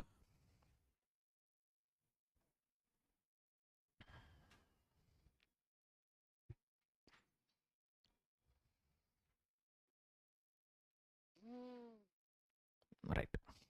So I will give you overview quickly. Thereafter we will try to cover the material. So not that important from the examination perspective. This procedural formality and all not that important, but quickly I will try to take you through it. So as I have told you, when the department has thought of bringing the GST, as I've told you in the introduction chapter, department wanted to have a technology driven GST system. They want to run the entire GST system on technology. So even registration also they have made it through internet. To get the registration, you are not required to go to any GST offices and all. They even wanted to grant you registration through electronic application. Sir, if I want to get the registration, what I should do? So you have to go online, visit the GST portal www.gst.gov.in. You have to come here to the services section. There you will be able to find something called registration option. Under that there will be an option called new registration. When you come and click here in the new registration section, there will be one form which you are required to fill. That form we call it as GST REG 01. What is that form called as? GST REG 01. This GST REG 01 is going to contain two parts, part A and part B. Part A and part B. This GST REG 01 is not applicable for NRTPs. NRTPs will have a separate form. This GST REG 01 is not applicable for TDS deductor. They will have a separate form. This GST REG 01 is not applicable for OIDR service provider. So there will be special cases. For them this form will not become applicable. But in majority of the cases this form will become applicable. So GST REG 01, a form will open. So there will be two parts where you have to fill both the parts. So first, if you come and look here, the part 1. This is part A, GST REG. When I go and click the new registration, this page will open. So here it is. This is part A basically. In part A, it will ask you basic details. What it will ask you? Basic details. Number 1. So you have to select new registration. So here the drop down option will come. I am a. You have to select, are you a taxpayer? Are you a OIDR? Are you a NRTP? Accordingly form will change. So I am selecting a taxpayer. Then you have to select from which state or union territory you are applying for registration. Thereafter district. Then you have to mention the legal name of the business as per your PAN card. Then you have to enter your PAN card number. Once you enter your PAN card number here, it will automatically validate whether your PAN card is valid or not. It will validate. Thereafter you have to enter your email address, working email address you have to mention, because next step you are going to get the OTP. Thereafter you have to enter the mobile number. This is also working mobile number for which you will get an OTP. Now whose mobile number and email address you have to enter? You are a chartered accountant. One day client has come to you, asked you to do the registration for him. Will you enter your email address, your mobile number, or your client's email address or mobile number? Clients you have to do, but many chartered accountants or accountants generally, what mistake they will commit, so since it will be troubling for them to go and ask OTP. So when you are doing the compliances for them, you will be required to ask OTPs. So why to trouble the client for asking the OTPs and all, thinking that they will enter their email addresses and mobile numbers. So which is actually wrong. In future so many consequences will be there for that. Tomorrow when you are going and doing the practice, better you always try to give the client's email address and mobile number.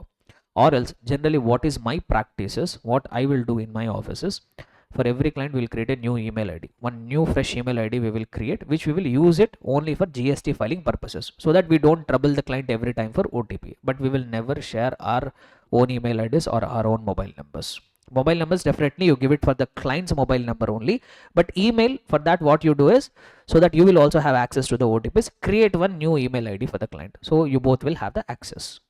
So whatever it is, all these basic details you have to fill. So what and all details are getting filled in part A? Tell me my dear students, what is your status, if from which state or union territory you are applying for registration, which district, legal name of your business, PAN card, your email address, and thereafter mobile number. So once you click here on the proceed button, it will ask you to enter OTPs, mobile OTP, email OTP, and then you have to click the proceed button once again. So once your application has been successfully submitted, then you will get one TRN. What you will get? TRN. This is part A. Till here part A. So when you fill part A, you will get one temporary reference number. So now using this TRN, you have to fill part B. Registration application is not yet done. You have submitted only part A. So now you have to fill what? Part B. Sir, what is that part B, sir? Now next time you have to once again come here, enter your TRN number or whatever you have got. Then once again it will ask you for OTP. Once you have entered the OTP, now part B will come. So this is what part B. Part B is very much a detail oriented. You have to share hell a lot of your information. Part B is the actual application where you are giving all your business details and all. So if I give you a brief overview here, first they will ask you to share your business details. So what kind of business you are doing, what are the business addresses and all they will ask. Now promoters are partners. If it is a sole proprietor firm, only one proprietorship details you will give. If it is a partnership firm, who are the partners? If it is a company, who are the promoters? Their details you are required to fill. After that, authorized signatory. Now what is this concept of authorized signatory? Whom you are authorizing to take care of compliances, I will say, in a simple manner.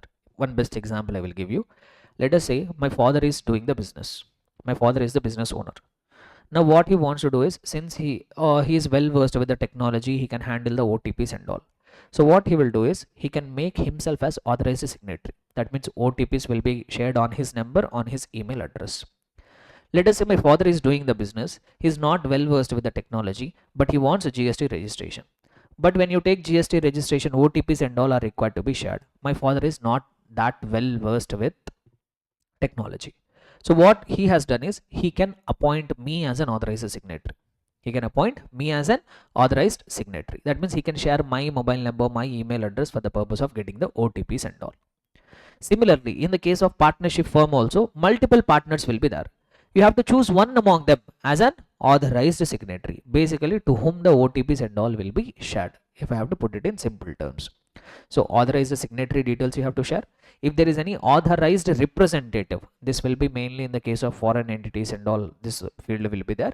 If there is any authorized representative, their details, what is your principal place of business, address, along with the supporting documents like rent agreement, municipal tax receipt, all that details you have to share. Even the even attachments you have to upload. Then additional places of business, then details of what and all goods and services you are doing, state specific information. So all this information you will fill. Now after doing all this, after filling all this information, you have to do something called Aadhaar authentication. What you are supposed to do? Aadhaar authentication you are required to do. So sir, what is the purpose of this Aadhaar authentication? See, previously government used to grant registration without asking you for any Aadhaar details or something. But what people have started doing over a period of time is, they have started taking fake registrations. They will start taking fake registrations, and by taking fake registrations, they have committed various kinds of GST scams, especially input tax credit. So they take fake registrations and they pass on the input tax credit. They used to involve in big scams. But later when the government wants to identify, they were unable to track those people. Why? Because no identity has been established. They submit some documents, they used to grant the registration. So that's why what the government has told is, if you expect us to grant the registration, we want to know that you are a genuine person. We should be able to track you. Sir, what is that one method which the GST department has brought up?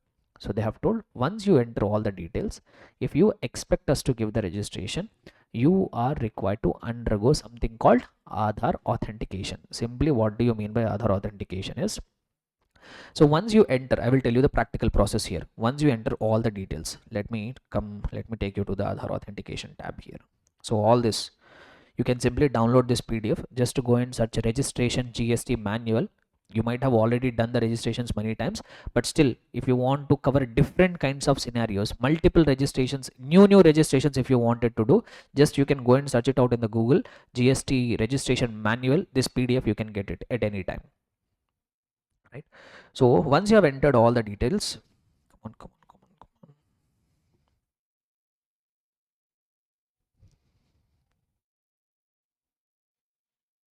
on. Here we have, see.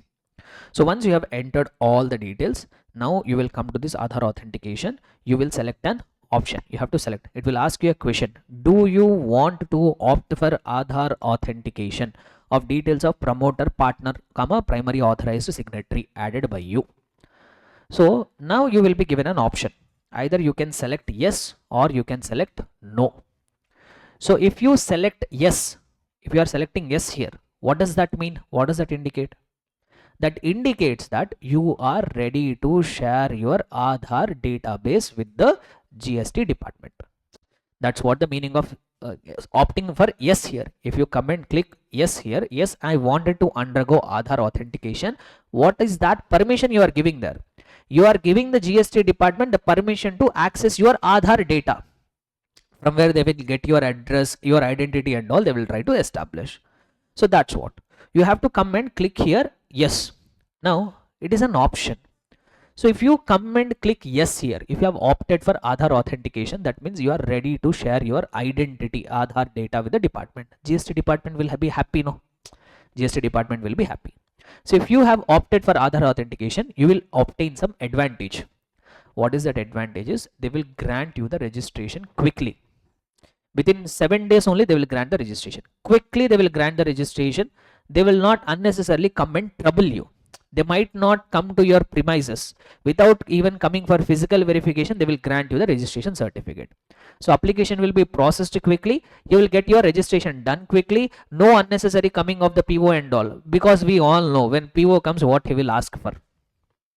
Yes or no? So if you want to avoid all that headache, do the Aadhaar authentication. But government can't force everyone to share their Aadhaar data. Aadhaar data is privacy. Today people are all fighting for their privacy rights and all. Or some people might not have allotted Aadhaar till now.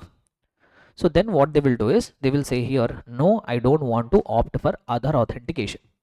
If you have selected no for Aadhaar authentication, now since you are not ready to share your identity with the government needs to establish that you are a genuine person. How they can establish? They have to come and do the physical verification. If they have to come and do the physical verification, will they be able to allocate the registration within a less amount of time? Will 7 days be enough for them? No. Now the department will take their own sweet time of 30 days for coming and doing the verification and then granting you the registration certificate. Able to understand? So if you opt for Aadhaar authentication, what is advantage? Your registration will be processed quickly. Physical verification you can avoid. On the other hand, if you did not opt for Aadhaar authentication, then PO has to come for physical verification and your registration is going to take a lot of time. Okay, this much you are able to remember, right? Now, few more things I would like to share it here. See, if we have selected here, opt for Aadhaar, save and continue, and if you have clicked here, save and continue, the application will be submitted. See, application is submitted, but Aadhaar authentication is not yet done. You have just opted. You opted it and clicked continue. Just you have opted for Aadhaar authentication. Opting for Aadhaar authentication alone will not be enough. You have to complete that authentication process. Sir, how to complete that authentication process, sir? So once you have opted for Aadhaar authentication, what will happen is you will get one email. What you will get, my dear students? You will get one email. In that email, there will be one link. You have to open that link. Yeah, so like this you will get one link. Once you open that link in your email, this page will open where you have to enter your Aadhaar number. So once you enter your Aadhaar number, it will send a Aadhaar OTP to the registered mobile number. If you enter that Aadhaar OTP, then successfully you have done your Aadhaar authentication. Aadhaar authentication. Just opting is not enough. What is required? If you have opted, a mail you will get it to your given email address. That link you have to open, enter your Aadhaar number and even share your Aadhaar OTP. Then the authentication will be successfully completed. Able to understand? Now, one more point I would like to clarify here. See, I am telling you all the things well in advance so that our discussion will flow smoothly. See, I filled part A. I filled part B. Let us say, for example, I filled part B. I opted for Aadhaar authentication and I completed submitting that part B on 15th of March. On 15th of March, I have filled part B. Now, either on the same day or the next day, you will get the mail for Aadhaar authentication.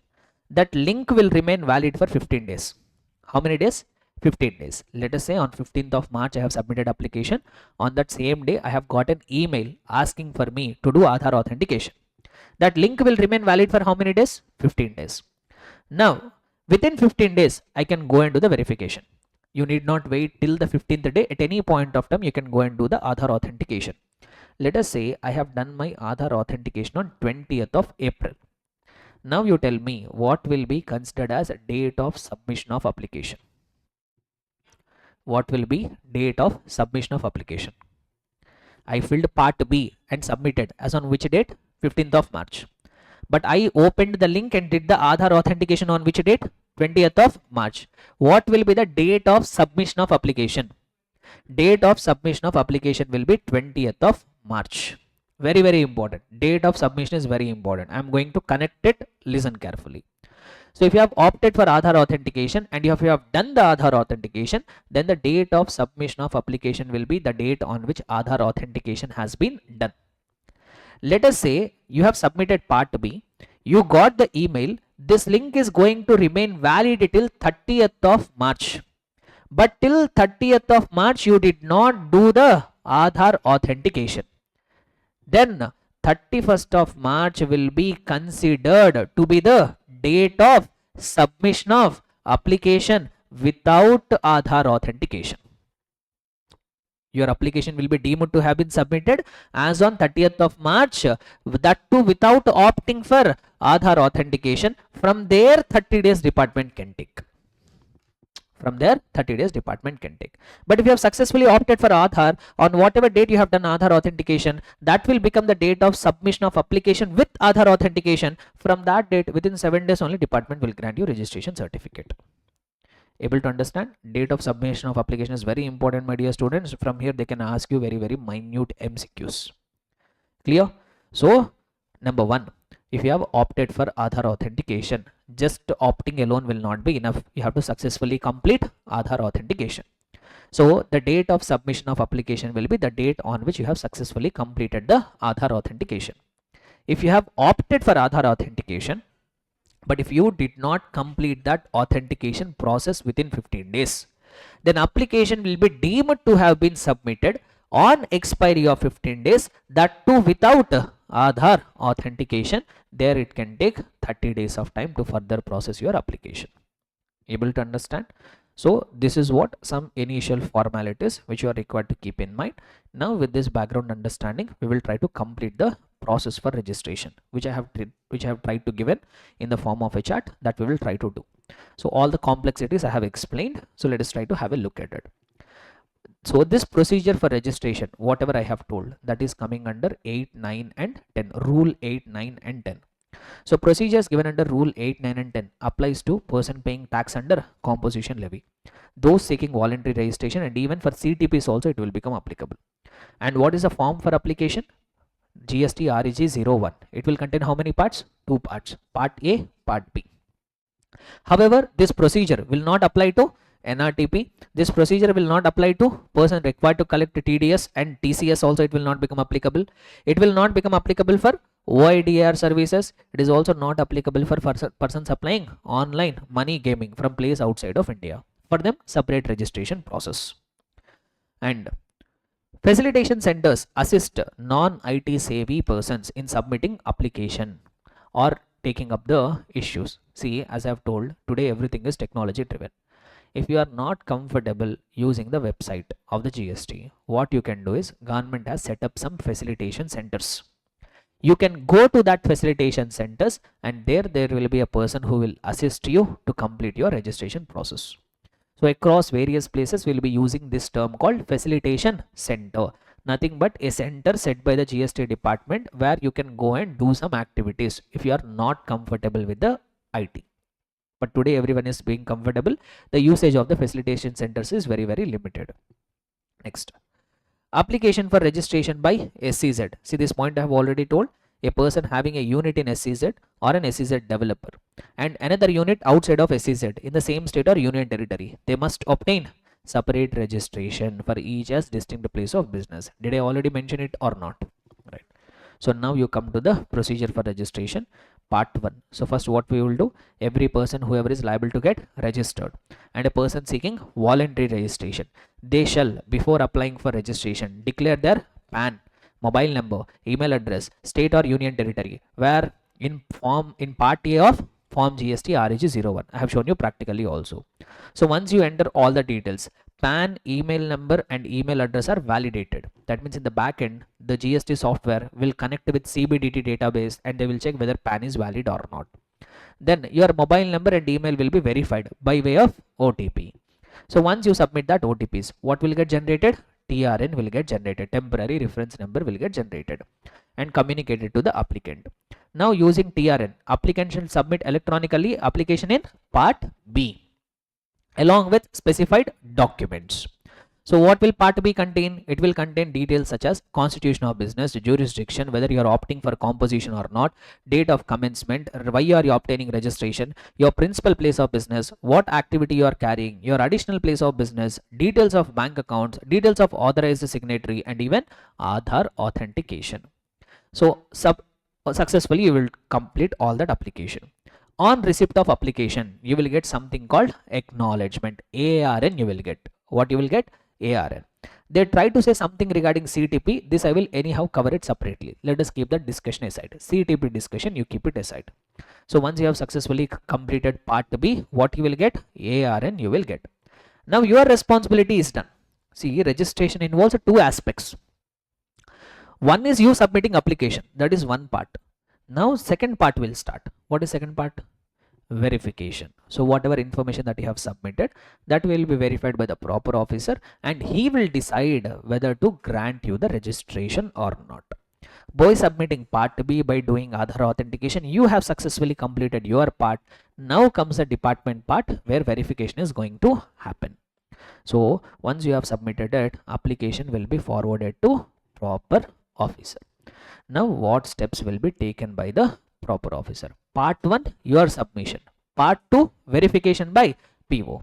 Listen carefully. So entire process I have tried to summarize it here in the form of this chart. This chart, if you remember, it will be enough. So once again I am telling you, from the procedural formalities you will not get any direct or descriptive question, but there is a chance of asking an MCQs out of it. If at all descriptive question they want to ask from registration, they will ask you on the limits, when a person will become liable for registration, not liable for registration. From the procedural formalities, if at all they want to ask you, they might ask you a MCQ, but 2 marks is also very much important for us. So that's why I'm telling you all this. Now, so once you have submitted the application to the PO, what PO will do? PO will examine the application. Whatever application you have submitted, whatever documents you have submitted, that will be verified by PO. Number 1, if everything is found in order, that means you have provided correct information, you have submitted all the documents. If he is happy, everything is found in order, then what he will do? He will grant you the registration certificate because he is satisfied now. So if everything is found in order, PO will grant the registration certificate in form GST REG 06. He will grant you the registration certificate. But within how many days, sir? Within how many days? So if you have done Aadhaar authentication, if you have opted for Aadhaar authentication and you have successfully done the Aadhaar authentication, then PO will grant that registration certificate. Within how many days, my dear students? Within 7 days of date of submission of application, without site verification, if applicant successfully validates his Aadhaar. Understood? Now here they are telling date of submission. What will be date of submission? Not filling of part B, the date on which you have completed Aadhaar authentication. From that date, within 7 days, he will grant you the registration certificate. However, if you have not opted for Aadhaar in the application, in the part B itself, you said no, or you have opted for Aadhaar authentication, but you did not complete it. That link you did not open and enter the OTP.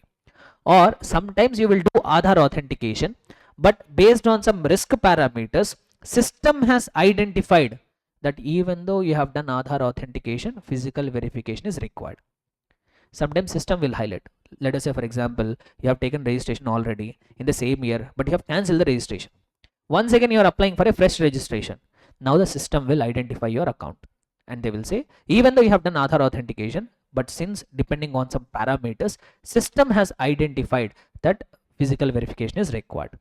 Then PO will carry out physical verification. In that case, 7 days will not be enough. No, there also they will take how much time? 30 days of time. So if you have submitted the application and PO is found order, then he will grant you registration. But within what time? Within 7 days if you have successfully done Aadhaar authentication, but he will take 30 days of time. And he will grant registration certificate after site verification and prescribed documents. When, sir? In case where applicant fails to undergo. You have opted but you did not do. Or if he does not opt for Aadhaar authentication only, or PO deems it fit to carry out site verification. This is when you have done Aadhaar authentication, but your account is identified by risk parameters. So in those cases, he will grant you registration certificate, but in these circumstances, he will take how many days? 30 days. Understood till here?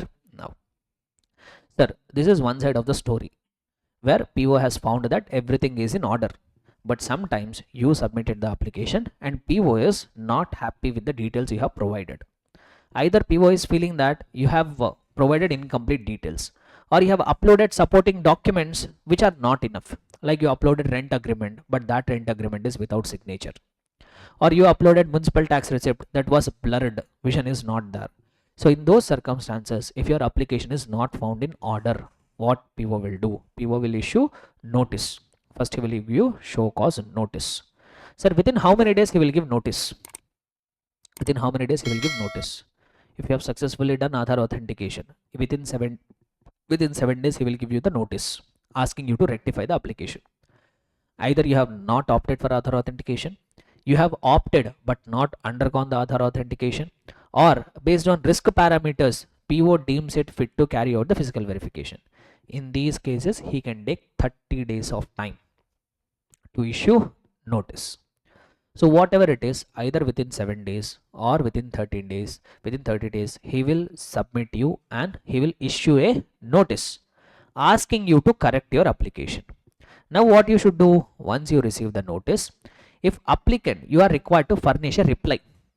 So if he's saying that documents are incorrect, you have to upload the fresh documents. So once you get that notice, if you will have 7 working days to reply.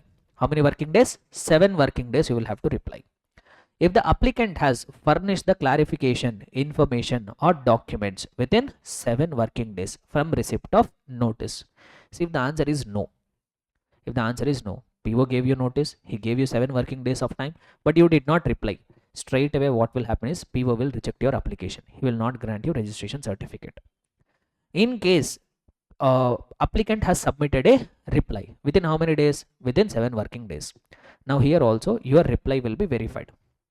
If the PO is satisfactory, if the PO is satisfied with whatever reply you has given, that means you have uploaded correct documents and all, then what will happen is PO will grant you registration certificate in form GST REG 06 within 7 working days from the date of receipt of information or clarification or documents. That means within 7 working days of receiving the reply, if the PO is satisfied, he will grant you registration certificate.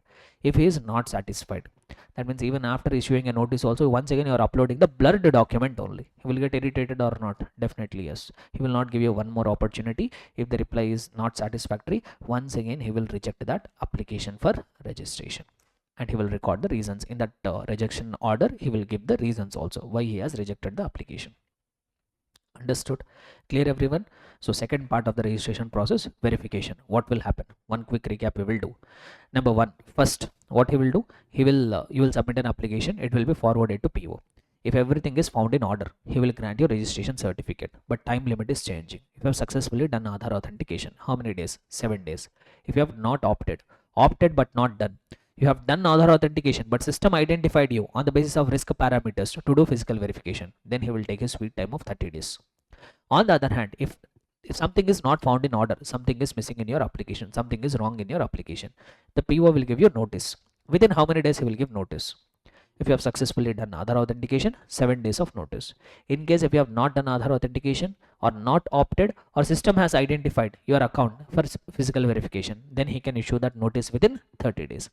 So once you get the notice, you are required to reply within 7 working days.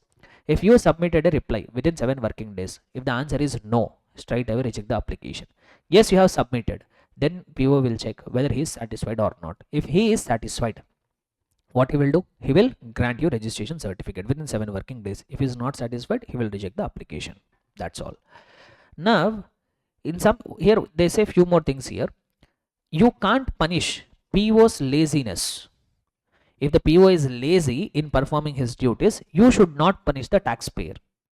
So that's why what they have done is, if the PO is not taking the action within appropriate time, application will be deemed to have been approved.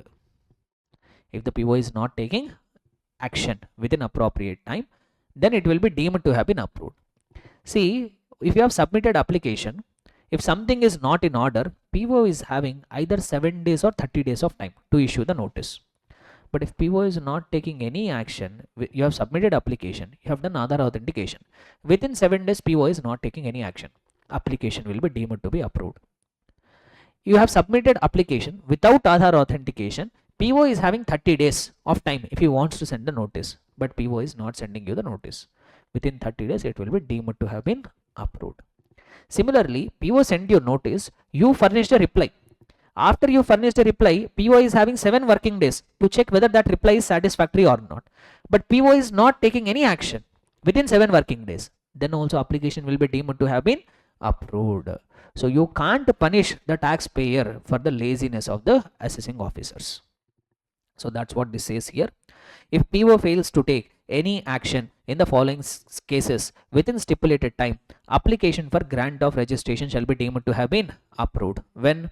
In case where registration is to be granted after physical verification, like if you have not undergone Aadhaar authentication, or if you did not opt for it, or your account has been identified on common portal based on risk parameters, and if PO is not taking any action within a period of 30 days, application will be deemed to be approved. In other cases, that means if you have done Aadhaar authentication successfully, within 7 working days, if he is not taking action, it will be deemed to have been approved. Then, in cases where PO issues notice seeking clarification information or documents, that means you have given a notice, you have furnished the reply also, but within 7 working days, PO is not taking any action on the reply, whatever you have submitted, then also application will be deemed to be approved. As simple as that. Clear, everyone? Able to understand? Shall I proceed further? Right. Then, so we have Aadhaar authentication. I told you about Aadhaar authentication. No, who is required to do Aadhaar authentication, what process you are required to follow, that we will talk about it. But before that, they have told one point. As I have told, for ISD you have a separate registration. For ISDs are also required to get themselves compulsorily registered. See, what is this concept of ISD, how they will get registered, that we will try to see it in the input tax credit chapter. In the ITC, we will have a dedicated discussion regarding ISD. But here what they have told is, every person acting as a ISD must obtain a separate ISD registration, compulsory registration, by applying in the same form GST REJ 01, even if he is already registered in the same state. And generally offices like marketing security divisions will get registration as ISD. But once again, I am telling you, keep this ISD concept aside, because ISD is altogether a different concept, which we will try to understand it in the input tax credit. Next, sir, Aadhaar authentication. You told Aadhaar authentication. No, can you throw some more light on the Aadhaar authentication? Yes, they have given some information. Let us try to have a look at it. Sir, who is required to undergo Aadhaar authentication? If you are a applicant submitting an application for registration now, if you are a new applicant, along with your application, you are required to do Aadhaar authentication. See, this concept of Aadhaar authentication did not come from the beginning of the act. It was introduced after certain number of years. That means those people who are already registered, they might not have undergone Aadhaar authentication. Why? Because from the beginning of the commencement of the act, there is no concept of Aadhaar authentication. After certain years, they have brought it. Once Aadhaar authentication has come into picture, now if you are making a fresh application for registration, you will do Aadhaar authentication. Sir, but what about the people who are already registered? But what about the people who are already registered? Are they also required to undergo Aadhaar authentication? Yes. Sir, what will happen if they don't undergo Aadhaar authentication? The registration will not be cancelled. Why? Because you have already got the registration. No, they will not cancel your registration, but they will deprive you of some benefits. They will deprive you of some benefits. That means they will take away some benefits from you if you don't undergo Aadhaar authentication. So what are that benefits which I will lose if I'm already registered, but if I did not get my Aadhaar authenticated, what benefits I will lose? So what benefits you will lose is, one main benefit which you will lose is, you will not be eligible to make a refund claim. In some cases, you will be able to claim refund of taxes, especially in case of exports and all. But if you have not done Aadhaar authentication, government will not grant you a refund. And also one more thing, government will not let you revoke your cancellation of registration. If you are, we will see about that provision in the same chapter. So in case if your registration is cancelled because of some reason, you will lose the right to get it back. When? If you have not done Aadhaar authentication. If you are already registered, but if you are not doing Aadhaar authentication. So, but whatever it is, both new registrants who are opting for registration for the first time, or if you are a already registered person, everybody has to undergo Aadhaar authentication. So option to authenticate Aadhaar at registration if you are applying a new registration. link will be sent to mobile or email. You have to open that link, enter the Aadhaar number and enter the OTP. If successful, approval within 7 working days. If Aadhaar authentication is not opted or failed, mandatory site visit, and it will take 30 days of time for the PO to give you registration. And show cause notice also they can raise within 30 days. If officer doesn't act or reply within 7 working days, deemed approval. All this I have already covered it as a part of the previous chart itself. Now, existing registrants, that means regular and composition taxpayers, must authenticate via Aadhaar link on the GST portal or upload the eKYC documents. If you are already registered person, you are also required to undergo Aadhaar authentication on the common portal. Next, sir, who are required to undergo Aadhaar authentication? So if you see here, if you are a new applicant, if they are individuals, the owner himself will undergo his own Aadhaar authentication. If they are non-individuals, let us say partnership firm is applying for registration, company is applying for registration, society is applying for registration, they will not have Aadhaar cards. No, firm will not have Aadhaar card. Aadhaar card is individual specific.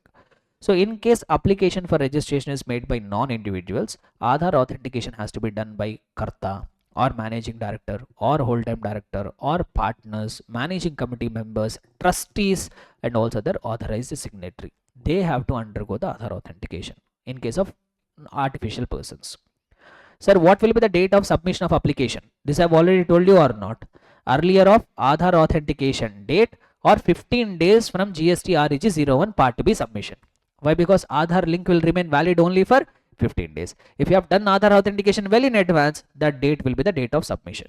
If you are not doing it on expiry of 15 days, your application will be deemed to have been submitted without Aadhaar authentication. Next, risk-based, biometric-based Aadhaar authentication of registration applicants. Sir, what is this? Biometric authentication may be required for high-risk cases along with the taking photographs of the person specified above and verification of original documents at the facilitation centers. Now, this is what newly department is doing. In some cases, what they are doing, in case if you apply for registration, depending on some risk parameters, the department will identify. There, if you do Aadhaar authenticate, there you will not get email. Generally, what will happen if we opt for Aadhaar authentication, we'll get an email. That link I have to open, enter my Aadhaar number and OTP. But in a few states, what they are saying is, in case if you have opted for Aadhaar, but somehow your registration is looking risky, what they will do is they will send an email. In that email, they will not send you a link. What they will do, they will give you one time. They will give you an appointment where you have to go to facilitation center carrying your Aadhaar card and your documents. Now, once you go there they will get the biometric authentication, not OTP. Sometimes we have to get our biometric for Aadhaar verification. So that authentication they will do. Not for everyone, but for a few risk cases. Initially, this was phased out only in Gujarat. But now recently, few of my clients, even in this Guntur also, for few of my clients, this has happened. When they submitted the application, instead of sending the link for Aadhaar authentication OTP, they have sent the link giving you the appointment time where the person has to go to the facilitation center, give his thumb and carry the documents for verification. That also can be done. Next, if Aadhaar authentication is not opted, application will require photograph of individuals or notified individuals. Document verification also will happen if you have not opted for Aadhaar authentication. Sir, persons already registered. If you are a person already registered, Rule 10B, this rule number you have to remember. Rule 10B talks about Aadhaar authentication of persons already registered. Two rules you have to remember always with numbers. Rule 10A, Rule 10B. Very, very important. Why? Because this at various places they will use it. What is Rule 10B, my dear students? If you are already registered persons, you must undergo Aadhaar authentication. How? That Rule 10B says. So Rule 10B says that Aadhaar authentication required for proprietor, partner, karta, managing director, whole-time director, managing company. Same person. Even if you are a already registered person, these people are required to undergo Aadhaar authentication. Mandatory. Sir, what will happen if I am an already registered person and if I am not undergoing Aadhaar authentication? What will happen, sir? What will happen is you cannot submit an application for revocation of cancellation. You cannot make refund claims. You also can't make refund for exports.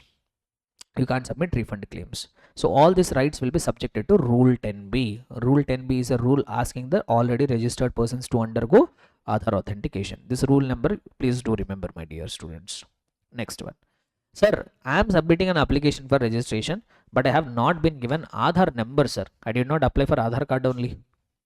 I did not apply for Aadhaar card. Some people will be there, no? So sometimes it will happen. We find people 30 years, 40 years, they come to us, I want GST registration. When I ask them PAN card, they say, I don't have PAN card. I don't have PAN card. They will say like that. So these kind of people also will be there, because Aadhaar is not mandatory. It might not be mandatory, and nowadays the issues are coming on privacy related issues. You are sharing the data. See, even they say that COVID vaccine related database has also been hacked, where for getting the COVID vaccine and all, they have asked our Aadhaar cards and all. So no, see, once that data is stolen, because today Aadhaar is linked with every financial transaction, everything. So there, if that data gets shared and all, it will be serious concern. So privacy related issues are coming. So whatever it is, if you are submitting an application, or if you are already registered person, but if I don't have Aadhaar card, sir, what will happen? Will they not grant me registration? No, they will grant you registration, but by doing alternative means of verification. You will be required to submit some other documents, and also your site verification will be done. That is the alternative means of identification, right? So in case of new applicant, if you don't have Aadhaar, what will happen? If a new applicant doesn't have an Aadhaar card, they will be provided with an alternative identification. So what is alternative identification? Physical verification along with some other supporting documents. May face physical verification of business premises or documents if Aadhaar authentication fails or opted out or flagged by risk analysis. And registration will be granted within 30 days, not 7 days. In case of a already registered person, if you don't have Aadhaar card, alternative identification methods will be provided.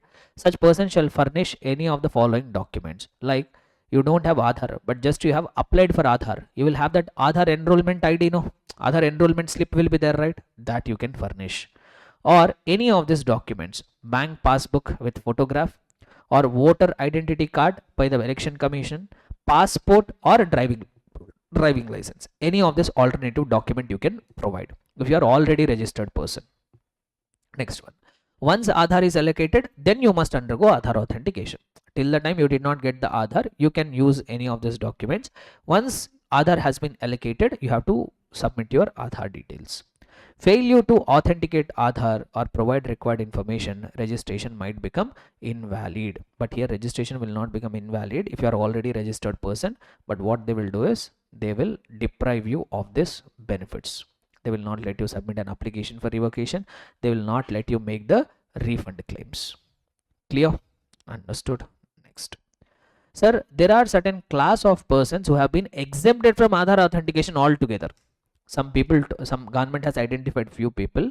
If they are submitting an application for registration, or if they are already registered person, they are not required to undergo Aadhaar authentication. Sir, who are that lucky fellows who are not required to undergo Aadhaar authentication? The list is something like this.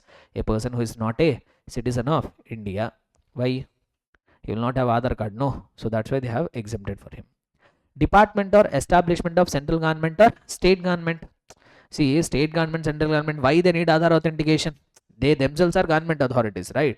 Similarly, a local authority like municipality or panchayat, or any statutory body, or a public sector undertaking, a PSU, or a person applying for UIN. Able to remember UIN? Who will get UIN? Foreign embassies, consulates, United Nations organizations and all. So these people are not required to undergo Aadhaar authentication. Understood? So this is what the procedure for registration and procedure for Aadhaar authentication. Just have a quick look of all the discussion once, starting from the procedure, this Aadhaar authentication. Once have a quick look. My pencil will run out of charge. I will keep it charged in the meantime. Just take some 5-10 minutes of the time and try to go through once. We have discussed so many points. Okay, so we'll continue now. So we have seen procedure for registration along with Aadhaar authentication. Now we will try to see rule number 10A. See, if you remember, when we have seen the procedure for application, in part B, if you come back to the chart here, if you see, I have told you here, part B is going to contain so many details. One of the detail which is required to be included in the part B is details of bank accounts. So initially they used to say that when you are submitting an application for registration, at that point of time only you are required to submit your bank account details also. But see, for new businesses, it is taking some time for them to get the bank accounts. So it is becoming extremely difficult for them to submit the bank account details along with the application for registration. So government has given relaxation. So what they have told is, when you are submitting an application for registration, no need to provide the bank account details. You can submit the bank account details even after you have submitted an application for registration. So that's what they say here. A registered person can submit their bank account details even after getting that registration certificate. But will there be time limit or not? Yes. So what is the time limit is, you can furnish the bank account details either within 30 days of registration from the date of grant of registration certificate, either within 30 days or before filing GSTR1 or IFF. First month after you get the registration, for the first month you will file the GSTR1 or IFF, no, before filing its date. So either within 30 days from the date of registration or before filing of GSTR1 or IFF, whichever is earlier, within that time you are required to submit the bank account details. Practically speaking, the system will not allow you to furnish GSTR1 unless and until you submitted the bank account details. So indirectly within 30 days you are required to submit the bank account details. Sir, what will happen if I get the registration within 30 days? If I am now submitting the bank account details, what will happen, sir? Your registration will be cancelled. Your registration will be what? Cancelled. So that's what they say here. A registered person other than TDS or TCS collector. So that means this point anyhow you will keep in the brackets, you keep it aside. This will be covered in the next point. A registered person must furnish bank account details on the GST portal within how many days? Within 30 days of registration or before filing GSTR1 or IFF, whichever is earlier. However, this relaxation is not available to TDS deductor or TCS collector and those who have got the suo moto registration. Are you able to remember the suo moto registration? PO will do inquiry, PO will do such a survey. In that process, if he finds that you are liable for registration but you have not obtained it, he can grant you suo moto registration, no? In those cases, the government will not wait for 30 days. In the registration application itself, we have to submit the bank account details. Similarly, if the TDS deductor or TCS collector, when they are submitting an application for registration, they are also required to submit their bank account details at the time of submitting the application for registration only. Able to understand? So ordinary rule 10A says that you need not submit the furnish the bank account details at the time of submission of application. You can do it later within 30 days or before filing GSTR1 or IFF. However, that relaxation is not applicable. For whom that relaxation is not applicable? Number one, on the basis of suo moto registration granted by PO, and also for TDS deductor and TCS collector. They have to submit the bank account details along with the application. So rule 10A, rule 10B, always remember my dear students, rule 10A is furnishing of bank account details, rule 10B is Aadhaar authentication. Okay, right. Next, physical verification of business premises in certain cases. Who will do physical verification? PO will do physical verification. In some cases, before granting registration, he will do physical verification. In some cases, after registration has been granted, then also POs can do the physical verification. So at any time, the need might come. So PO might do physical verification after registration, or even PO can do physical verification before registration. So in case if the PO is doing physical verification after granting of registration, he must complete the verification, and on doing that verification, what he has found, that report he has to upload along with other documents and photographs on GST portal within how many days? Within 15 working days. When physical verification is happening after granting of the registration. Sometimes POs will grant registration, thereafter they find some lead, they find some information that something is wrong, then they can come and do physical verification. But after they have done the physical verification, within 15 days they have to upload the report along with supporting documents along with the photographs. In case physical verification is done before registration, PO must complete verification and upload the report along with other documents and photographs at least 5 working days prior to the completion of time period specified in the said proviso, which means 30 days. 30 days of time you have no for granting registration certificate or for issuing show cause notice. 5 days prior to that 30 days. 5 days prior to that completion of the 30 days, you will be required to upload the report. In case if the application has been submitted now, you have 30 days of time no, either to grant the registration or to issue the show cause notice. At least 5 days prior to that 30 days, you should have completed the physical verification and uploaded that report. Understood? Right. So this is what regarding physical verification. Now, finally, once you have submitted the application, once verification is completed, if everything is satisfied, then PO will grant you registration certificate. So on approval, certificate of registration duly signed or electronically verified by the officer in form number GST REG 06 will be issued to you. In that registration certificate, they will include the details of your principal place of business. They will also include the details of additional place of business, and generally they will not send it to you. It will be made available on your common portal. Once you get the registration, you will get the login credentials. When you log in, you can download your registration certificate. Then GST identification number. So one way how the government can identify the GST registered person is they will grant you GSTIN. So a GSTIN, a unique number will be granted. So GST registration number is communicated to the applicant within 3 days after the grant of registration. So once the registration has been granted, within 3 days they will tell you GSTIN also. Then what will be the GSTIN format? As you could see, 15 digits of GSTIN number will be there. First 2 digits will be state code. Thereafter, next 10 digits are going to be PAN of the applicant. Then you will have entity code. This depends on how many number of registrations you are having within the same state or union territory. That entity code will be there. Apart from that, there will be one checksum character, one control digit also will be there. So like that 15 digit GSTIN number will be given, and that GSTIN number must be displayed on your name board and also at the prominent places of your business. That GSTIN number should be presented. So display of registration certificate and GSTIN on the name board.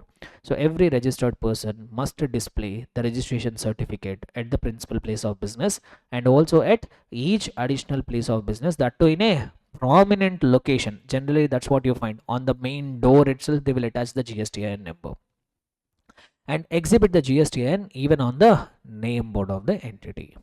Clear? Now comes one more important rule. What will be effective date of registration? Very important. This is having connections at so many places. At many places you will be able to find the connection here. So what will be the effective date of registration? See, do you remember the time limit, my dear students? What is the time limit for submitting an application for registration? Within 30 days from the date you become liable for registration, you have to submit an application. Let us say I became liable for registration on 15th of May. Within 30 days I am supposed to submit an application. Let us say I am submitting the application on 20th of May only. Within time limit or beyond time limit? Within time limit I am making an application. Within 30 days only I am making an application. So once you submit an application, Aadhaar authentication, verification, all that will take some time or not. Let us say GST department has granted you registration certificate on 10th of June. When did you get the registration certificate? 10th. When you submitted the application? 20th of May. When you become liable for registration? 15th of May. So even though here you got the registration certificate on 10th of June, but that registration will be effective retrospectively. From whichever date you have become liable for registration, from that date itself your registration will come into force. From that date itself the registration will come into force. So what does that mean? In case if you become liable for registration and if you are submitting the application within 30 days, you will get the registration certificate at a later time. You will get the GSTIN at a later time. But that GST registration will be effective from the date when you become liable for registration. That is actually advantageous. Why advantageous is, in case you got the registration certificate here, but if your registration has become effective retrospectively, whatever purchases that you have made from this date to this date, that you can avail input tax credit. That you can avail input tax credit. And also during this span, you would have made the supplies, no? From 15th of May till 10th of June, you made supplies, but you would not have collected GST. Why you would not have collected GST? Because you don't know your GSTIN. You have effected supplies from the date you become liable for registration till the grant of registration certificate. But you would have made the supplies without charging GST. You would not have passed on the credit to another person. Yes or no? So now since they have given you the registration retrospectively, what you can do is, for whatever supplies you have made from the date you become liable for registration till you got the registration certificate, for those supplies even you can give revised tax invoices. What you can do, even you can give revised tax invoices charging the GST and passing on the credit to your customers also. If you are making B2B supplies, even you can pass on the credit. Able to understand? So that is the advantage. I told you, no, we have to submit an application within time. Sir, what will happen after time limit? Can't I submit application? Yes, you can. But if you submit the application after 30 days, you will lose some benefits. What benefits you are losing? Number one, you will not be able to claim input tax credit from the date when you become liable for registration. Number two, you will lose the benefit to pass on the credit if you don't submit the application within 30 days. Able to understand? More about revised tax invoices, I will talk about it in the tax invoice chapter. But just remember that in case if you have got retrospectively effective registration for whatever supplies you have made from the date you become liable for registration till the date you got the registration certificate, you can issue something called a revised tax invoice. I will ask you question regarding this. When? In which chapter? In the tax invoice chapter, when I am discussing 31 subsection 3 clause A, there I will ask you this question. Okay, so this is what will happen when you submit an application within 30 days. There is other case also. Sir, what will happen if I don't submit an application within 30 days? Let us say I become liable for registration on 15th of May. I submitted my application on 30th of June. Within 30 days or beyond 30 days? Beyond 30 days I have submitted the application. Now also you will submit the verification, you will submit the application, verification will happen, PO will grant you registration certificate. Let us say PO has granted you registration certificate on 15th of July. So on this day he has given GSTIN, but in this case GSTIN will be effective from this date only. From the date of grant of registration only your GSTIN will come into effect. So that means whatever supplies that you have made from the date you become liable for registration till the time you got that registration certificate, on that you can't pass on credit. You can't give revised tax invoices, but still you become liable to pay GST. See, taxable person, when GST is payable, when supply is made by taxable person. Taxable person means what? A person who is already registered or a person who is liable for registration. See, even though your registration has become effective from 15th of July, but your liability to pay GST arises from this date only. But you can't issue revised tax invoices. And also, if you have made any purchases from 15th of May till 15th of July, on that you can't avail input tax credit also. Why? Because one of the essential condition for availing input tax credit is you must be a registered person. In this case you got GST and here it was effective from here only. So whatever purchase you have made from here to here, on that you do not have at that point of time you are not registered person, you will not be able to avail the input tax credit. Able to understand? Clear and comfortable everybody? So this is what they try to say it here. So effective date of registration, if application has been submitted within 30 days, the effective date of registration will be the date on which you become liable for registration. If you have submitted an application after 30 days, then the effective date will be date of grant of registration. As simple as that. So that's what even we have seen it here. The same thing I have explained. So with this we have wound up normal registration. Now we will talk about what are the special provisions regarding registration of CTP and NRTP. Okay, so first we will talk about CTP. One point we already know. What is the time limit within which they are required to submit an application? Within 5 days before the commencement of the business itself, they are required to submit an application. First we will see how CTP will get registered. First of all, what is the definition of CTP? How they have defined it? So if you see here, a person who occasionally undertakes. What he will do? Occasionally. That means he is not a regular, daily business he will not do. Occasionally, once in a while, he will undertake transactions involving supply of goods or services or both in the course or furtherance of business, either as a principal or agent or in any other capacity. So a person who is occasionally undertaking the transactions of supply of goods or services or both, that too in the course or furtherance of the business only, and in such a state or union territory where he is having no fixed place of business, he cannot exercise option for composition levy. CTPs can't avail composition levy. Once again, this I will tell you in the composition levy chapter. But till here, you understand only what is the meaning of CTP. So what is a CTP? A person who occasionally undertakes transactions of supply of goods or services or both in the course or furtherance of business in such a state or union territory where he is not having any fixed place of business. Able to understand? Now, see, now I want to elaborate on this aspect. See, CTPs can be of two categories.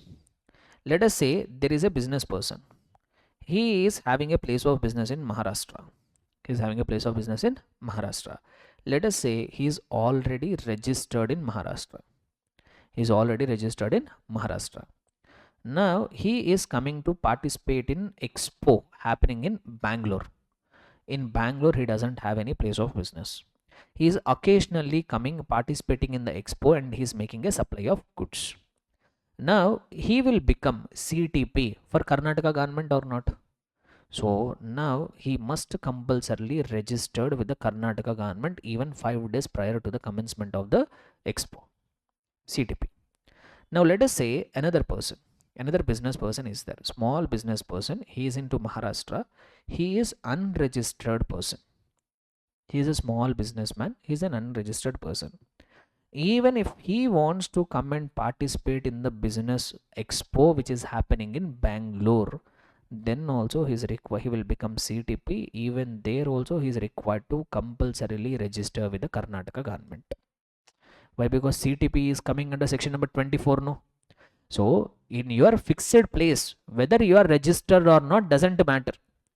If in another state, if you are becoming a CTP, you become liable to register with that respective state or union territory irrespective of your turnover, that too 5 days prior to the commencement of business.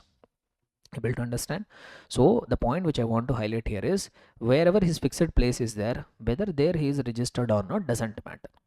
If he is coming to other state to occasionally undertake the supply of the goods or services or both, then he is required to undergo what?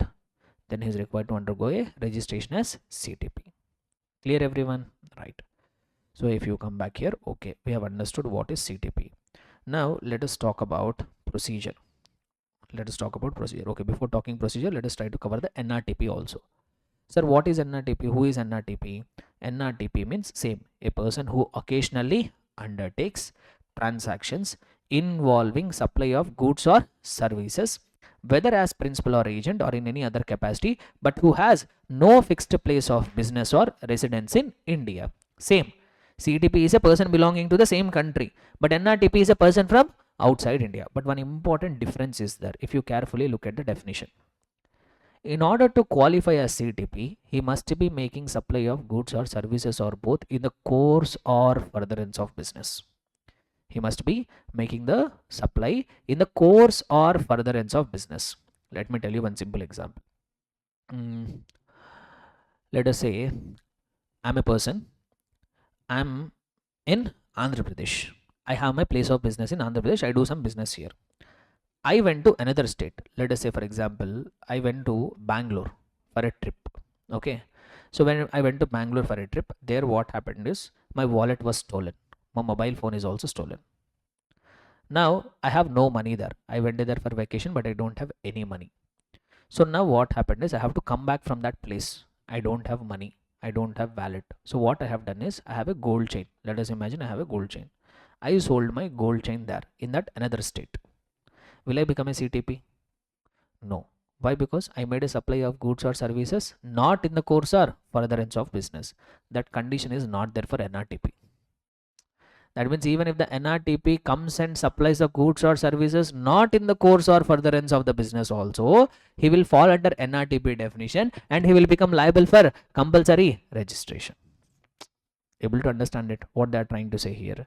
So that's what they have told. So one important difference here is, even here also I have given you in the note point, business test applies only to CTP but not to NRTP. Even if NRTP is not doing it in the course or furtherance of his business, still he will qualify as NRTP. Next, special registration provisions of CTP and NRTP. Okay, I have told CTP, NRTP, normal provisions will not become applicable, special provisions. But CTP will submit the application GST REG 01 only. For CTP, what is the form for application? GST REG 01 only. For NRTP, separate form. Right. Both CTP and NRTP must register compulsorily, irrespective of threshold limit, at least 5 days prior to the commencement of business. This we already know. CTP registration, it will be PAN based and you have to submit the same form, GST REG 01. But when it comes to NRTP, NRTP will not have PAN, no. So he will be granted registration on the basis of other documents. In case if NRTP is individual, he will have to submit self-attested passport copy along with application duly signed or e-verified by authorized Indian resident signatory with PAN card. So you might not have your PAN card, but you will give your PAN card. But that application, whatever you are submitting, that should be authorized by whom? You should appoint one representative person in India who will have a PAN card. That person has to authorize your application. In case if the NRTP is a business entity, that means it is not an individual. Some company, some foreign company is coming and participating in an expo. Now if they have to get themselves registered, they have to share their tax identification or unique number of their home country. For in our country we have PAN. In US they might have some other identity card of tax identification, no, that they have to submit. In case if by any chance they have PAN of India, they can submit that PAN if available. And application filed here is in the different prescribed format. Here you will not submit it to GST REG 01, a different application you have to submit it. Right. So whatever it is, CTP, PAN based registration, where he will submit his PAN card, GST REG 01 only he will submit. NRTP, other documents like passport and all you have to submit. Individual NRTP, passport you have to submit. In case if you are not individual NRTP, then you have to submit your tax identification of your respective country, PAN if available. You need to have an authorized representative in India who is having a PAN card who will authorize the application. Next, sir, what is the period of validity of registration? It is a temporary registration, no. Registration given for CTP and NRTP is for temporary purposes. Sir, what is the validity? You say the department will give. If you say, sir, I want registration only for 5 days, department will give 5 days. Sir, I want registration for 30 days, department will give. If you want registration for 60 days, department will give. If you want registration for 90 days, department will give. If you say I want registration for 100 days, department will not give. Maximum time limit is 90 days. Maximum time limit is what? 90 days only. So that's what they say here. Period of validity of registration certificate which is granted to CTP or NRTP. Period either which is specified in the registration application or 90 days from the effective date of registration. If you are asking for shorter duration, that duration they will give. If you are asking for extra duration, that means if you say 120 days, no, department will not give. Maximum how much? 90 days. So you initially maximum you can get your registration for 90 days. But what you can do is, if there is any genuine reason, you can submit the application. PO can extend that registration by further 90 days. If there is valid reason, before expiry itself, if you submit an application, sir, I came for participating in an expo. That expo was extended. I want to extend my registration by 1 more month. So if you submit an application, PO will extend your registration and maximum up to 90 days he can extend. That means you will have a maximum time limit of 90 originally granted. For valid reason, it can be extended by another 90. Maximum you will have 180 days. Clear? Next. So whichever is earlier. So verification and grant rules as per 9 and 10 will become applicable. Now there was one circular. See, let us say I am a person in some state. I came to know that in another state a business expo or exhibition is going to happen. And I know that that expo will happen for more than 180 days. that expo is going to take place for more than 180 days. If you know that well in advance, you are not allowed to register yourself as CTP or NRTP. But what you should do is, in that other state, you have to take one place of business, or even though you don't have place of business, in that expo they will give you one place, no, to keep your stall and all. Declaring that as your place of business, you have to get the regular registration with that state. You have to get what? Regular registration. And once the expo gets over, you have to cancel your registration. When you know that expo is going to happen for more than 180 days. Why? Because normal registration duration is what? Maximum 90 voluntarily. If you want to extend it by another 90, so maximum 180 days only, no? If you know well in advance that expo is going to take place for more than 180 days, you tell me, should you be permitted as a CTP or NRTP? No, you have to take a normal registration. So that circular you will be able to find it here. Registration of participants of long running exhibitions. In case of long running exhibitions generally greater than 180 days, the person cannot be treated as CTP, but he must obtain registration as a normal taxpayer. Upload the allotment or consent letter to use premises for exhibition as place of business. Nothing but in that expo they will give you space, no? They will give you one letter, that exhibition management will give you consent letter. Okay boss, so and so stall number you can take. That consent letter itself you can submit it as proof of place of business without any payment of advance tax. So this I am yet to cover it. So this is what regarding registration validity. Now there is one more special point regarding CTP or NRTP. See, if you are a normal person, what will happen is, you will register yourself. You will do supplies in a month. After the completion of the month, you will determine what is your output tax liability, what is your input tax credit. Balance you will pay to the department. This is what will happen. But for CTP or NRTP, that leverage is not there. Why? Because within 30 days, the department can't wait for the completion of the month. By the end of the month, expo would have already got over and you might have gone back to your respective place. So since it becomes difficult for the department to collect the GST after completion of the month or quarter, so what they have told is, CTP or NRTP, if you want to get the registration, you must deposit advance tax. You must make an advance deposit of tax. That means when you are coming and participating in one expo or exhibition, you need to determine in this expo what could be my output tax liability. You can adjust your input tax credit also. What could be your input tax credit and how much amount you will be required to pay the amount of GST. That estimation you have to make, that advance deposit you have to do, and only after you have made the advance deposit, then only you can make the payment of GST. Then only you will get the registration certificate. Sir, how can I make the payment, sir, without getting registered? After I get the registration, I can make the payment, no, generally. Sir, how can I get that how can I make the payment, sir, on without getting registration? How you can do is, when you fill part A, TRN number will be generated, no? Using that TRN number, you can make an advance deposit of the tax. You have to do it if you are a CTP or NRTP. So that's what they say. While submitting registration application, CTP or NRTP must make an what? Advance deposit of tax equivalent to estimated tax liability of such person for registration period. Sir, how can I make the payment? Temporary reference number will be generated, right? Using that temporary reference number, you can make this deposit. That amount will get credited to your electronic cash ledger. We'll talk about this ledgers at subsequent stage, and even acknowledgement also will be issued. Then advance deposit must consider eligible input tax credit. That doesn't mean that which means that, let us say for example, in the supply, in that expo, you are going to make some 10 lakhs worth of supply. Your output tax liability comes to 1.8 lakh. But for making that expo, for doing the sales in the expo, you will receive inward supplies also, no? So on that inward supplies, let us say you already paid 1 lakh rupees of GST. So that adjustment you can do, balance 80,000 whatever is there, that only you are required to deposit. So you are not required to deposit your gross output tax liability. You can adjust your estimated input tax credit, and after adjusting whatever amount is left, that if you deposit, it will be enough. And not just that, PO has granted you registration for 90 days. I told you that can be extended, no?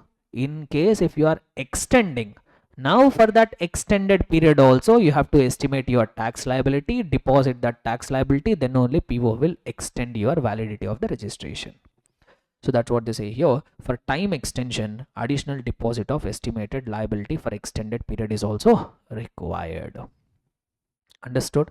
So this procedural formalities regarding CTP and NRTP has been provided in section number 27, 25 and 27. Both combined reading will give you this procedure. Understood? Now one more section we will try to discuss. Thereafter we will try to take a break. Deemed registration, section number 26. 25, 27 we have covered. 26 will talk about deemed registration. Sir, what is deemed registration? See, let us say you are a registered person. You are making a supply. Now let us say, for example, if you are making an intrastate supply, you will be required to pay CGST and you will be required to pay SGST. No. Anyhow, if you are making an interstate supply, you will be required to pay IGST. See, if you are making a supply in, if you are registering yourself with AP state government, so you will submit an application for AP government and AP government will grant you registration under AP GST Act. But you are also required to collect the amount of GST, CGST. That CGST is required to be deposited with central government. Sir, I am required to submit a separate application to the central government for getting registered under CGST Act. Understood my logic? If you are generally, you submit an application for registration with state government. State government will grant you registration and you can successfully make the payment of SGST. But on my transactions, I will be required to pay CGST also. No. So for paying CGST, I must be registered under CGST Act. Am I required to separately submit an application to get myself registered under CGST Act? Not required. If you have submitted an application for registration under SGST, automatically you will be registered. Automatically you would have considered to be submitted an application under CGST Act also. If you have been granted registration under SGST Act, it will be automatically, you will be automatically registered under CGST Act also. If your application for registration has been rejected under SGST Act, your application for registration under CGST Act also will be deemed to have been rejected. Understood? Clear? So no separate requirement for registration with the CGST Act. So that's what section number 26 says. So section number 26 says registration is not tax specific. Single registration covers CGST, SGST, UTGST, IGST and cess, but not with other state governments. For every state you have to make separate application, but you need not make separate application under CGST Act, IGST Act or cess. That will you will get automatically registered. Registration or UIN granted under any SGST or UTGST Act is deemed to be granted under SGST Act also. If rejection of application has taken place under SGST Act or UTGST Act, it will be deemed rejected under CGST Act also. Then one more last paragraph. See, I told that the person who is required to deduct TDS and also the person who is required to collect TCS, they are also required to undergo compulsory registration or not. For them, the process is little different. They will get very quick registration. Like if you see here, persons who are required to register for TDS or TCS, they must submit an application in different prescribed form. Not GST REG 01, they have to submit different prescribed form. Registration will be granted within 3 working days. See how fast it is. For normal cases 7 days or 30 days, but for TDS or TCS within 3 working days they will grant you the registration. And for TCS or TDS registration in a state or union territory without physical presence and all this, all you keep it aside, because TDS TCS provisions we have to complete. Yeah, so these 3 points you keep it aside. This will get automatically covered later, but only thing you have to remember here is, in case if you are TDS or TCS collector and if you are required to obtain registration, you can submit application in different prescribed form and they will grant you registration within 3 working days. Now if you come to the E point, if PO feels that if PO is satisfied either on a written request, inquiry or any other proceeding that a person is no longer liable to deduct TDS or TCS under section number 51 or 52, then he can cancel the registration. If you are no longer required to collect TDS, if you are no longer required to collect TCS, then the PO can cancel your registration. Unnecessary compliance burden, no, so he can cancel it.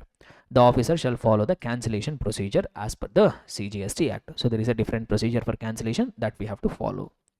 Now same here, In case if you are a person supplying OIDR services, or if you are supplying online money gaming from place outside India, they are also required to undergo compulsory registration or not? For them also registration procedure is different. Apply for registration in a separate prescribed form, and registration shall be granted by notified officer subjected to conditions and restrictions. Okay, OIDR online money gaming we'll try to talk about more in the place of supply chapter. There we are going to have an interesting discussion on this. So with this we have completed section number 25, 26, 27. 25 talks about procedure for normal registration. 26 talks about deemed registration. 27 talks about special aspects regarding registration of CTP and NRTP. Understood? So we are left with 3 more sections from the registration chapter. One is section number 28 talking about amendment of registration. Thereafter we are going to talk about cancellation of registration and also revocation of cancellation of registration. Interesting points, so that we will try to cover it after the break. So we'll take one more break now. So after the break we will come back and try to cover the remaining aspects of the registration chapter. Right. So welcome back. So we have completed 25, 26, 27. All the 3 are talking about what? Those 3 are talking about procedural formalities. Now we will talk about section number 28. So what section number 28 talks about? See, if you are a business person and if you are already registered with the GST department, you are already a registered person, you have got your GSTIN. So in that GSTIN, you will get the GST registration certificate also, which will contain your name, address, and also your additional place of business, your principal places of business. Along with that, at the time when you have submitted your application for registration, you might have provided your various information like your mobile number, email address, and so much of other information you will provide.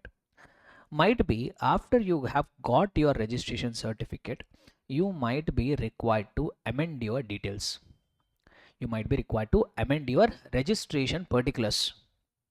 Need will arise or not? Definitely yes. So let us say you are shifting your place of business.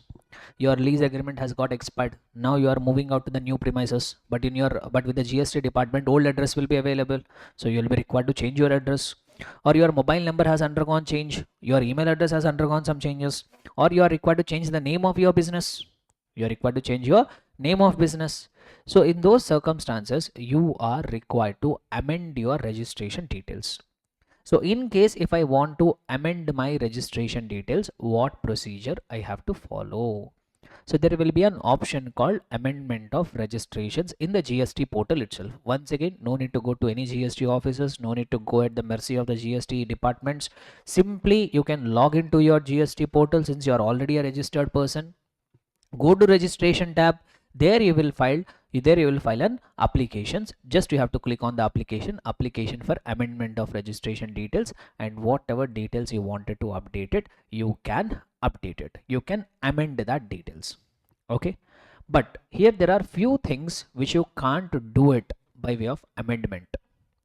There are few changes for which you can't do amendment. Let us say for example, I have got myself registered. My principal place of business, my business was in Mumbai. So in Mumbai, I used to have my head office. My place of business is in Mumbai.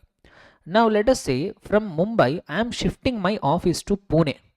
I am shifting my office to Pune. Pune, Mumbai, both are belonging to same state, Maharashtra. So if I am changing my address within the same state, what you can do is you can file an amendment and you can change that particulars. Let us say I am having my office in Mumbai. I am changing my office from Mumbai to Delhi. From Mumbai to Delhi. This detail also, can I update it by passing an amendment, by filing an application for amendment? No, you can't do it. Why? Because here the state is changing. As I have told, GST registration is what? State specific. If you want to change your address to another state, that you can't do it by way of amendment of registration. What you should do, you should cancel your registration with Maharashtra. You have to take a fresh registration. You have to submit a new application for registration with the Delhi government. Understood? So this is one thing which you can't do it by way of amendment. Similarly, let us say for example, you have taken your registration as an individual sole proprietor business. You have taken the registration. But after some period of time, you have added one more partner and you are converting your business into a partnership firm. You are converting your business into a partnership firm. Can I update this change by way of amendment? No, this also you can't do. Why? Because GST registration is PAN specific. GST registration is what? PAN specific. When you are an individual, you have got your registration by submitting your individual PAN card. If you have become a partnership firm, the partnership firm will have altogether a different PAN card. So now you have to cancel your individual registration and you have to obtain fresh registration using the PAN card of the partnership firm. Understood? Let me give you another example. There is a partnership firm. Let us say there are two partners in a partnership firm which have originally taken registration. Now they are adding one more partner. I want to update these details in my GST registration. Can I do it by way of amendment? Yes, here you can do it by way of amendment. Why? Because PAN will remain the same. The PAN card will remain the same. Addition of partner, deletion of partner you can do. But if altogether legal form is changing, like individual to partnership, partnership form to company, so that changes you can't do it by way of amendment. There you have to cancel your old registration, apply for new registration. So PAN is GST registration is a state specific, GST registration is PAN specific. So if any changes happen in the PAN or state, that you can't affect it by way of amendment, that you have to compulsorily go for new registration. Understood? And for the purpose of this amendment, we are going to divide the registration particulars into two categories: core fields and non-core fields. For the purpose of amendment procedure, we are going to divide the details in our registration particulars into two categories: amendment of core fields, amendment of non-core fields.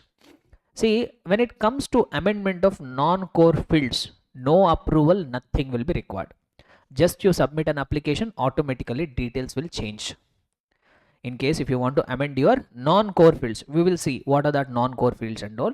In case if you want to amend your non-core fields, just you have to submit an application, no PO verification, no approval, nothing will be required. Submit the application and they will be updated automatically. In case if you want to amend your core fields, important details, like if you want to change your place of business, legal name. So if you want to change your core fields, just a submission of application alone will not be enough. That application is required to be even approved by proper officer. Able to understand? So one thing you have to remember, if you want to amend your registration, two options: non-core fields, core fields. If it is a non-core field, no approval, nothing, just submit an application, details will get amended. If it is a change relating to core field, not just a submission of application, even approval will also be required. What will also be required? Approval also will be required. So let us see that procedure now. With this background discussion, we'll try to complete this section number 28. See it. Categories of details in the registration application. A registered person or UIN holder may need to make some changes or amendments into two categories. What are they? One is core field, other one is non-core field. Name of what will fall under core fields: name of the business, legal name without change in PAN. As I have told, if the PAN is changing, then not amendment, new registration. So name of the business, change in without change in PAN. Addition or deletion of stakeholders. If you want to add partners, delete partners, like partners, directors, karta, managing committee, board of trustees, CEO responsible for day-to-day affairs. Or if you want to change the details of principal place of business or additional place of business, they will fall under what? Core fields. So what is falling under core field? Name of business without change in PAN, addition or deletion of stakeholders, place of principal place of business and additional place of business. Apart from that, all other details will fall under all other fields like name of day-to-day functions, email IDs, mobile numbers. These will all form part of non-core fields. Understood? Right. So now what is that procedure? So here I have given the procedure. If you see here, if you want to make amendment of a non-core area, just you have to carry out a you can carry out in the amendment portal, GST portal. Just you have to go search for there, you will find application for amendment of non-core fields, enter details whatever you want to change. That's all. Details will get amended. No approval, nothing will be required. Registration certificate will stand amended. In case if you want to make a change in your core areas, first what will happen is you will submit an application.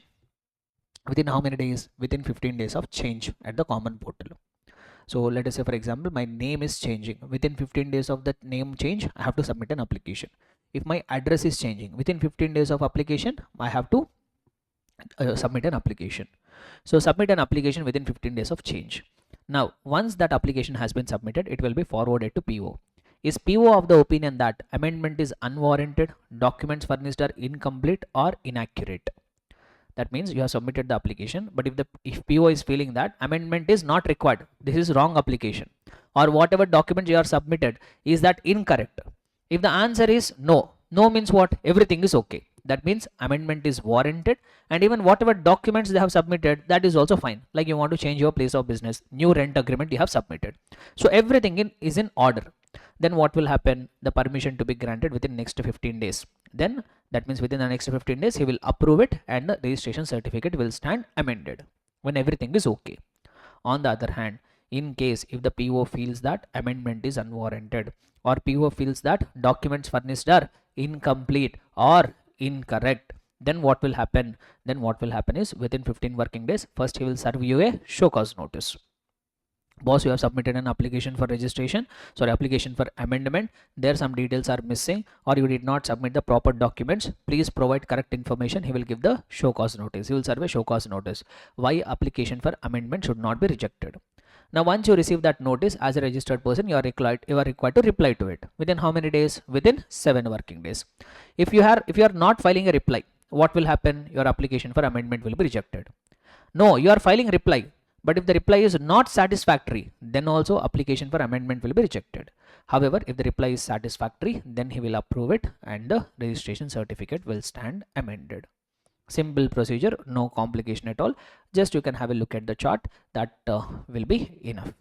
Similarly, here also, like the way in the registration they have told, if the PO is lazy, you can't punish the taxpayer. The same thing here also they say here. If application for core fields has been submitted within 15 days, if you are not taking any action, amendments will be automatically approved. You sent a notice, the person has even given you reply. Within 7 days, you have to check whether that reply is satisfactory or not. But if you are not checking, not taking any action, then also amendment will be deemed to have been approved.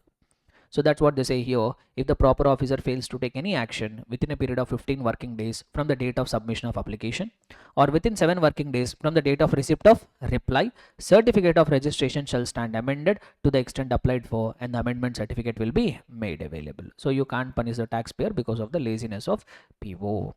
Now here we have some specific points regarding procedure for amendment. As I've already told, core fields, proper officer may either approve it or reject it on the basis of information. Non-core fields, they are auto amended, no approval, nothing will be required.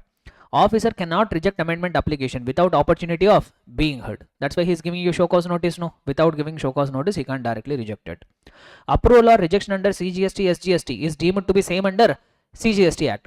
See, if you are amending the particulars by submitting an application with the state government, are you required to submit one more application with central government? No. If you have submitted an application for amendment, it is approved under SGST Act, automatically it will be approved under CGST. If it is rejected under SGST Act, automatically it will be rejected under CGST Act. Particulars cannot take effect earlier than the application submitted date except by commissioner's order with reasons to be recorded in writing. That means if you have submitted for a change in application, that change will take effect prospectively. Even it can take retrospectively also. Let us say, for example, you are submitting an application on 15th of May. Now PO verification, all that will take time. So once he approves, that change can take effect from the date of submission of application. It can't go beyond it. Even retrospective changes you can't make it, right? Next, unless there is a specific order for that, unless a order has been submitted, you can't do it. Next, change in PAN is not allowed via amendment. As I have told, if there is any change in the PAN number, that will not be allowed via amendment. There what you have to do, you have to take a new registration. A fresh registration is required if business constitution changes resulting in a new PAN. Application for amendment of registration cannot be filed for change in place of business from one state to another because registrations are state specific. Person must voluntarily cancel current registration and apply for fresh registration in the new state. Mobile number or email address of authorized signatory can be amended only after online verification. If you want to change the authorized signatory mobile number and email ID, to the old and new email IDs, OTPs will come. Once you validate the OTP, then only mobile number and email ID will be changed. Understood? Right. So this is what regarding procedure for amendment. So amendments also done. Section 28 also we have successfully completed. Now we will talk about section number 29 and section number 30, important provision. This is where the questions are going to come from. This is where some little advanced discussion is going to be there. So first we will talk about cancellation. Section number 29 we will try to understand. Section number 29 talks about cancellation of registration. Sir, what do you mean by cancellation of registration? Whatever registration certificate which has been granted to you, that can be cancelled. That means they will no longer, once the registration is cancelled, you are no longer a registered person. Sir, when the registration will be cancelled? Registration cancellation can happen in two cases. One case where the person himself, the registered person himself, might submit an application for cancellation. Or if the registered person has expired, legal representatives on his behalf can submit an application for cancellation of registration. For genuine cases like you are no longer continuing the business, or your threshold, your aggregate turnover is falling below the threshold limit, you are discontinuing the business, or a registered person has expired. So whatever may be the reason, so either the registered person himself can voluntarily come forward, or his legal representatives can voluntarily come forward and cancel the registration. Other one is suo moto cancellation by the proper officer. What is the other case? Suo moto cancellation by proper officer. What do you mean by suo moto cancellation by proper officer? What is suo moto cancellation? That means even though you are not initiating the action, PO himself will initiate the action and cancel your registration certificate. PO himself will take an action and cancel your registration. When do you think that will happen? When you are doing some violations, when you are doing some non-compliances, when you are doing some violations, then PO himself will initiate the action and he will cancel your registration. So first we will try to understand what are the circumstances where the person voluntarily or his legal representatives or PO can cancel registration. 29 subsection 1. 29 subsection 2. Cases where suo moto cancellation can be done by proper officer without any involvement of registered person. So first we will try to understand the circumstances. So if you see here, cancellation of registration, circumstances where registration is liable to be cancelled. 29 subsection 1, 29 subsection 2.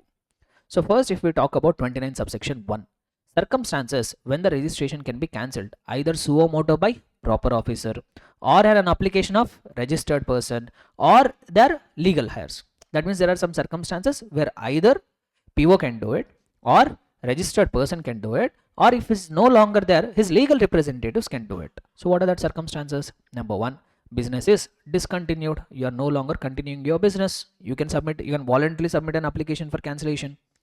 Transferred fully for any reason, including death of a proprietor, or you are transferring the business. I told you, if you are transferring your business as a going concern, transferee or successee is required to take new registration. Existing registration you have to cancel. Or amalgamated with other entity. If you are amalgamated, you are no longer there. The new amalgamated entity will get the registration. Or demerger, same logic.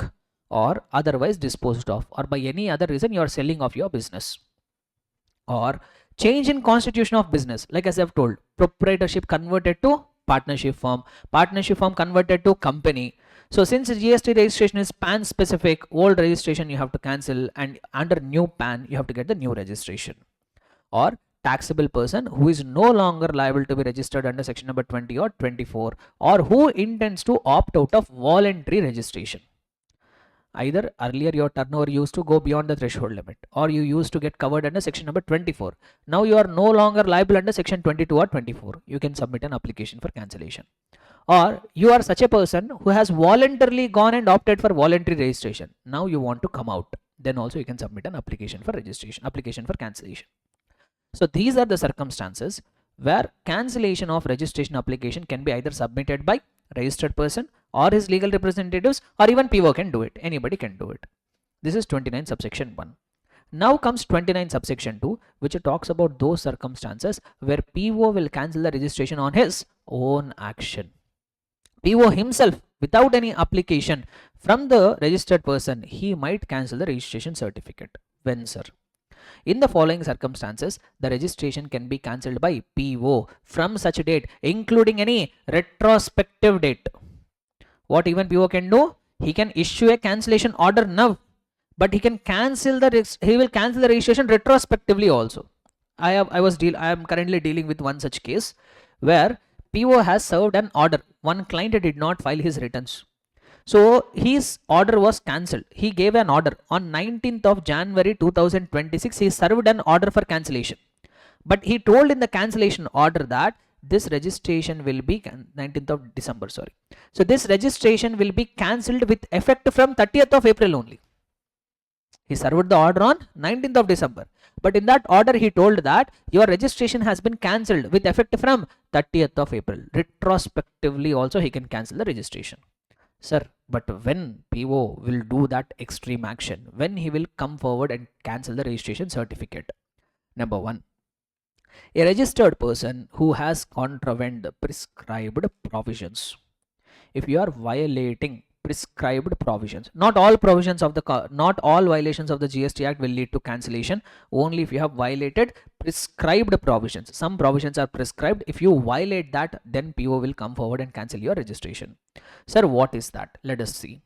Prescribed contraventions which make a registered person liable to cancellation of registration. Which kind of contraventions? Let us see. Does not conduct, this points you have to remember. Does not conduct any business from declared place of business. You have taken registration, but from that place of business you are not doing any business. Issues invoices or bills without supply of goods or services. You are not making supply of goods, you are not making supply of services, you are giving fake bills, you are giving fake bills of supply. Basically you are passing on fake ITCs and all. You can cancel your registration. If you have violated the provisions of section 171 talks about anti-profiteering measures, which we'll talk about it later at the subsequent chapters. In the miscellaneous provisions we will see. So if you have violated section 171, or if you have violated the provisions of rule 10A. What is rule 10A? I told you to remember two rules, 10A, 10B. What is rule 10A? Furnishing of the bank account details. You got the registration. Within 30 days you are required to furnish the bank account details, but you are not submitting the bank account details. Then what will happen? PO will cancel your registration.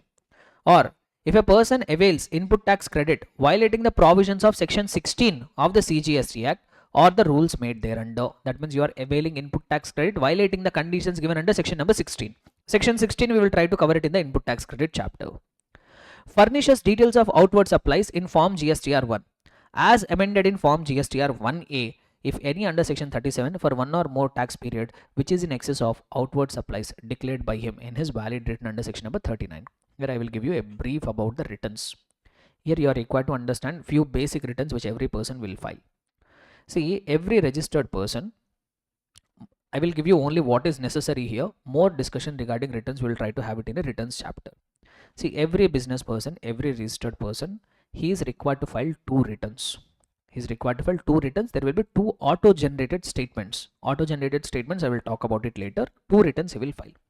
One is GSTR 1, where he will declare outward supplies. Where he will declare outward supplies. If anything has been missed in GSTR 1, he can amend it by way of GSTR 1A. He will declare his outward supplies in GSTR 1, and if any changes are required to be made, if anything has to be amended, that can be done by GSTR 1A. In GSTR 1 only he will declare outward supplies. So whatever outward supplies he has made, that he will declare. Let us say for example, he made some B2B supply, he made some B2C supplies. B2C supplies amounting to 10 lakh rupees. B2C supply amounted to, let us say he has done only B2B supplies. He has made some 2 lakhs amount of supplies to B2C. This he will declare. So what is the purpose of declaring B2B? What is the purpose of declaring outward supplies? What is the purpose of GSTR 1 is, if you declare the B2B supply, on that basis there will be a auto-populated statement. There will be a what? Auto-populated statement. Let me put it this way. So there is a person, Mr. A. This person A has made outward supply to B. A has made supply to B. B is also what? Registered person. A is also registered person. 10 lakhs worth of supply he has made. On that 1,80,000 rupees is GST. Total 11,80,000 rupees of sale he has made. Now this person Mr. A, he will file GSTR 1. In that he will mention that I made a sale to Mr. B. B is my recipient. 10 lakhs worth of sale I have made. 1,80,000 rupees of GST.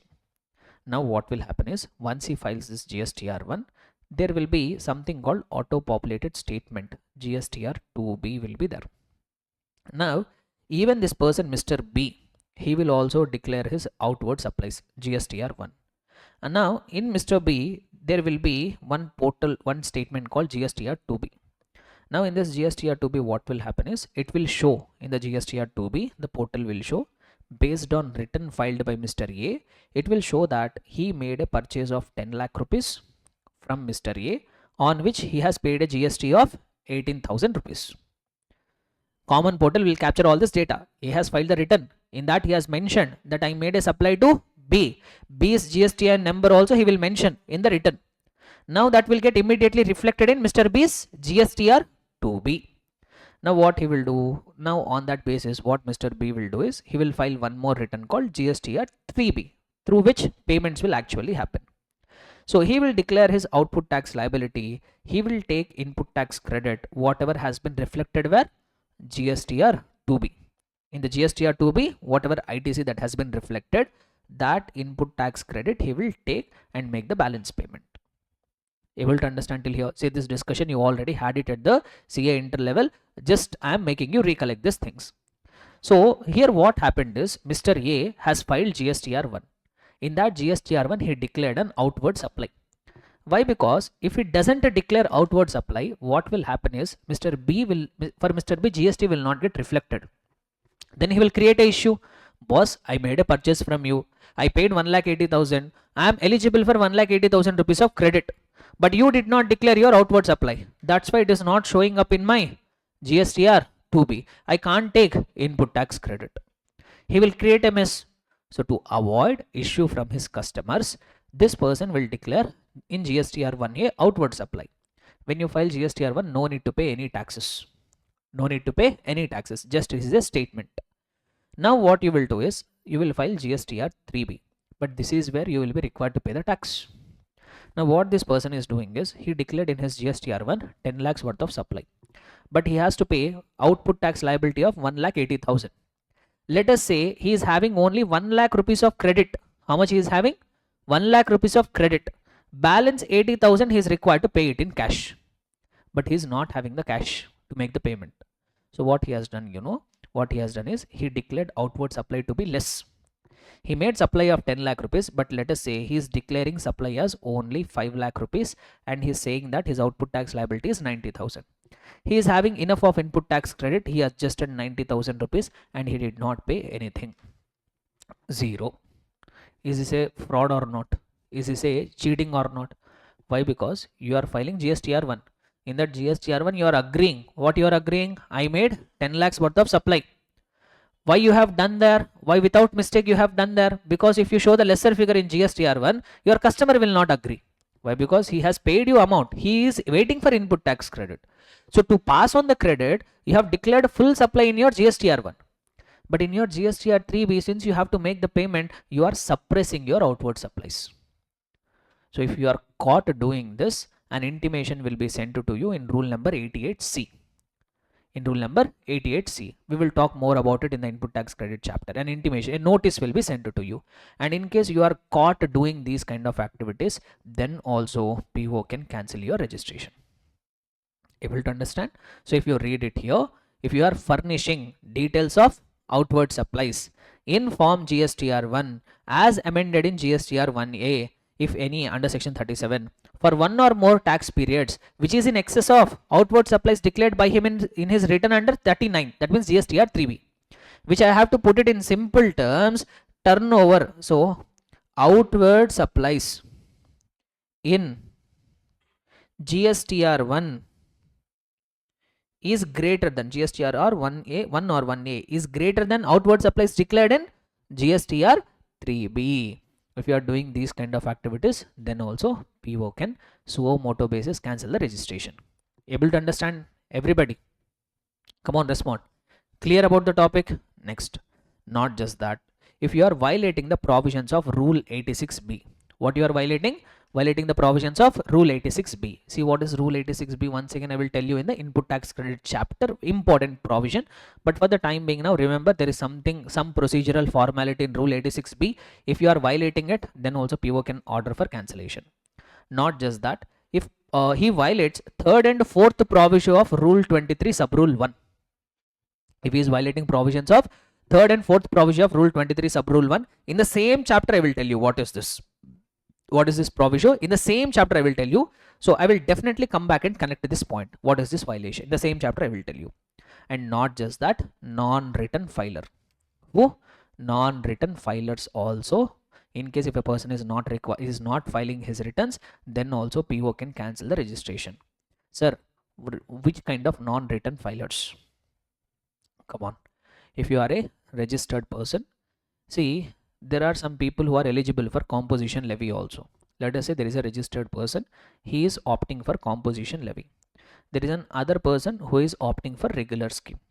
If you are a composition dealer, you will be not required to file any monthly return or quarterly return. You will be required to file one annual return. GSTR 4 you will be required to file. The due date for filing the GSTR 4 is 30th of June following the end of the financial year. So there is a registered person, financial year 24-25 is over. For that year, by 30th of June 2025, he should have filed the annual return. Due date is over. From the due date, 3 months is also over.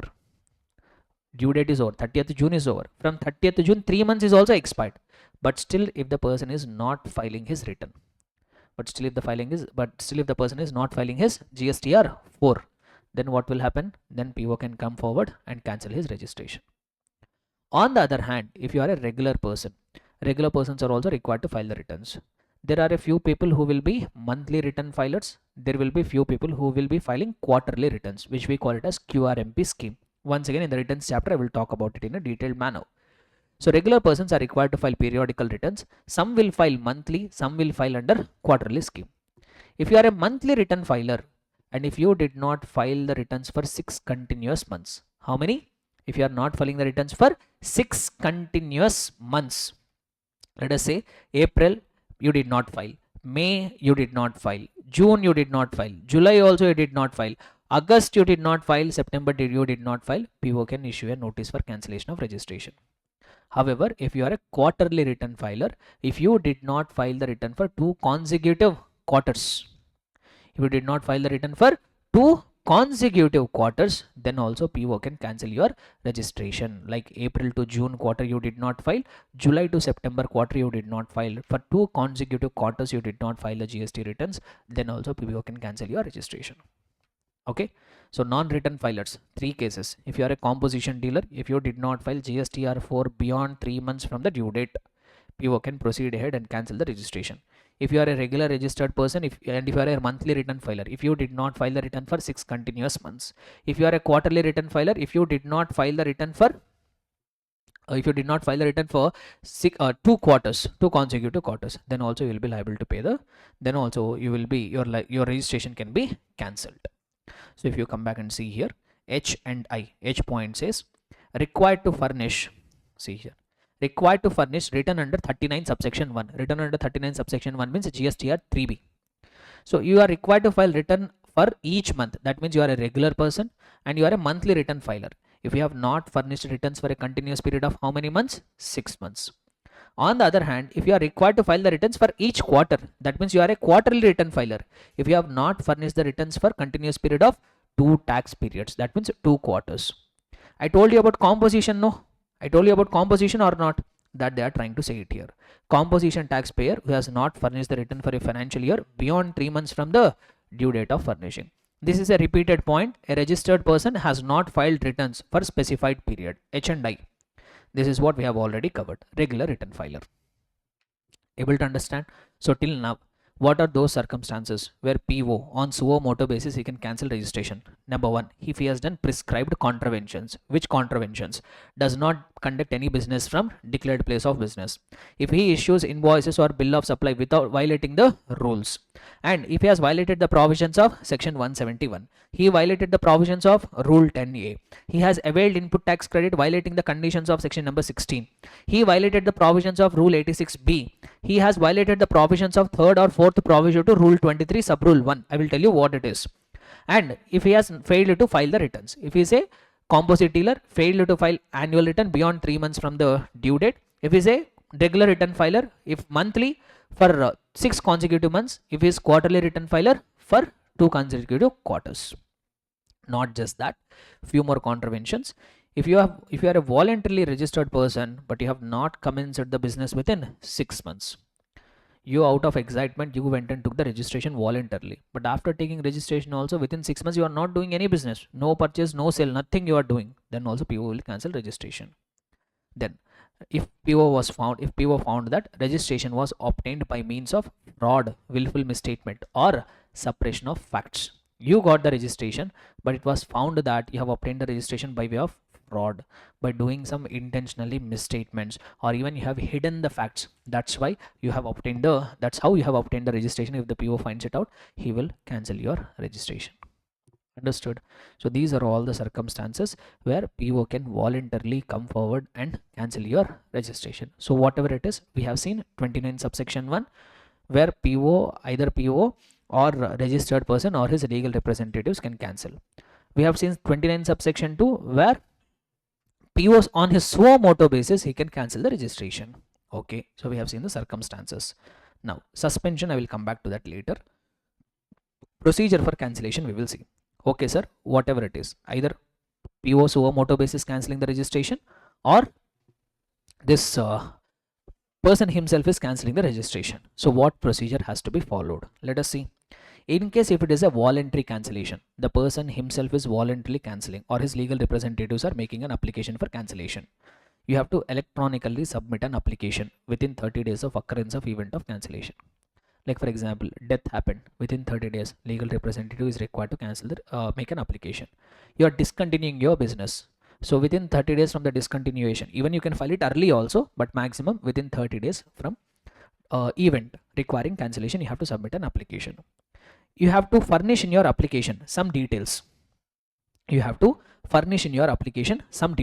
What details you have to furnish? Whatever inputs that you are holding in the form of stock, semi-finished, finished goods which are held in stock, or capital goods which are in stock as on the date from which you are cancelling. Similarly, what will be your liability thereon and what payment you are required to make, and also furnish relevant documents. Now I have a doubt here. If you are cancelling your registration, in your application for cancellation, they are asking you to include the details of your stock, which could be in the form of raw material, finished goods or semi-finished goods, and even they are asking you to give the details of capital goods also. Yes or no? So you have to give the details of your stock as well as capital goods, and even they are asking you liability. Why I will have liability on my stock and capital goods? It is having linkage with the supply chapter. Think deeply, you will get it. Why liability will come? I am cancelling my registration.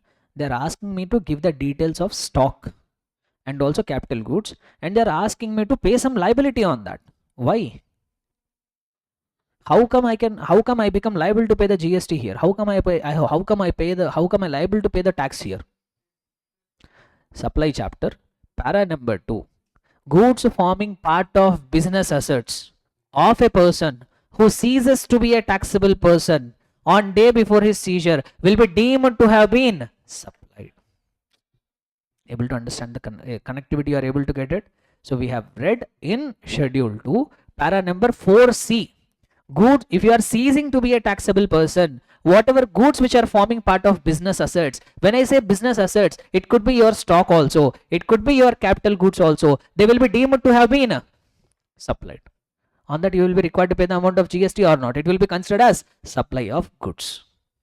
Able to understand it? So that's why in case if you are cancelling for registration, in that application you have to give the details of your stock, the details of your capital goods, along with that how much liability you are required to pay, and how you have made the payment, whether you have made the payment by using electronic credit ledger or cash ledger, and also some other documents you have to submit. If not liable to be registered, PO will issue the cancellation order within 30 days. You will submit an application. If the PO is also satisfied, okay, this person is no longer liable for registration, he will grant you the cancellation order. So this is what the procedure which is required to be followed in case of voluntary cancellation. Sir, if department on suo moto basis they are cancelling registration, then what procedure? As we all are aware, no action can be taken by the department without issuing an opportunity of being heard. And how that opportunity of being heard will be given? By issue of a show cause notice. So here, if the PO on suo moto basis he wants to cancel the registration, PO can't cancel registration without issuing show cause notice and giving a reasonable opportunity of being heard. Reply to such show cause notice has to be submitted within how many days? 7 days. If the PO has given you notice, within 7 days you have to submit a reply. If reply is satisfactory, if you have given satisfactory reply why your registration should not be cancelled, PO will drop the proceedings. He will not proceed further. He will drop the cancellation proceedings. However, instead of if you did not satisfactory reply, if you did not give satisfactory reply within 7 days, then what will happen? Then PO will cancel your registration certificate. Now they say one thing here. Let us say PO has given you show cause notice why your registration is not required to be cancelled because you have done violation. You are required to give reply within how many days? Within 7 days you are required to give the reply. Yes or no? If you don't give the reply, PO will cancel. But let us say I did not file my returns. I am a monthly return filer. I did not file my 6 months of return. I am a quarterly return filer. I did not file returns for 2 quarters. Or I am a composition dealer. I did not file my annual return. PO has given me show cause notice. You did not file the returns. Why I should not cancel your registration? Now what you can do is, instead of replying to that notice, if you have successfully completed filing all the pending returns, instead of replying, if you have filed all your pending returns within 7 days, then also PO will drop your cancellation proceedings. He will not continue further. He will drop the cancellation proceedings. Able to understand? So either if your reply is satisfactory, PO will drop the proceedings, or instead of giving reply, what else you can do is, you have to file all your pending returns, pay all the pending taxes, interest, late fee, everything. If you are paying instead of replying, then also PO will drop your proceedings. And if the cancellation is warranted, that means if you are not giving reply and if the PO feels that yes, cancellation has to be done, then he will issue a cancellation order within 30 days of reply. You have given reply but that reply is not satisfactory, then also PO will cancel within 30 days of receiving the reply. Understood? Now, sir, what will be the effective date of cancellation? If at all my registration has been cancelled, what will be my effective date? Effective date will be mentioned in the order. Cancellation order you will get, no? So in that order he will mention what is the effective date of cancellation. And as I have told, that cancellation order can be even retrospective also. That could be even what? Retrospective cancellation also he can mention. Cancellation shall be effective from a date which will be determined by PO in cancellation order, which can be even retrospective. The taxable person will be directed in said order to pay any arrears of any tax, interest or penalty, including the amount liable to be paid. In that order itself, he will tell you what amount of taxes you are required to pay, what penalty, what late fee, what interest, all that amounts you have to discharge. Now comes the next point. Sir, on what amount I am liable to pay on cancellation? So this is where things are going to get a little tricky. Please pay complete attention. See, let us say I am cancelling my registration with effect from 31st of January. So as I have told you, you have to determine all your stock, no? The stock which is in the form of raw material, the inputs, or if I use the language on inputs, or either on my semi-finished goods or on my finished goods. So how much stock I have to determine. On that I have to pay GST or not? Why? Because they are all deemed to be supplied. So on that I will be liable to pay GST because this will be considered as supply of goods. Listen, everybody concentrate here. No writing, nothing. Please concentrate. Very complicated. People will often miss on these points. Logic is very simple, but you don't have proper approach. I will make it as simple as I could. So I am cancelling my registration. On that day, how much stock I have, I will calculate. On that will be considered as supply of goods. On that I will be required to pay GST. Even I will determine how much capital goods I have. So that capital goods also will be deemed to have been supplied. It will be considered as supply of goods. On that also I am required to pay the amount of GST. how much GST I'm required to pay. How much GST I'm required to pay. They say that in case of stocks, how much amount of GST I have to pay is, you have to determine what is the ITC in respect of stock of inputs and inputs contained in semi-finished or finished goods. So whatever stock is there, to that stock you have to attribute what is the ITC amount.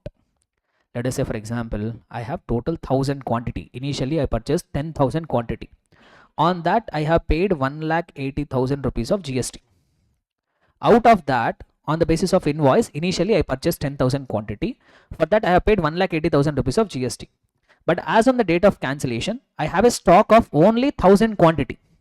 What is the GST attributable to that 1000 quantity?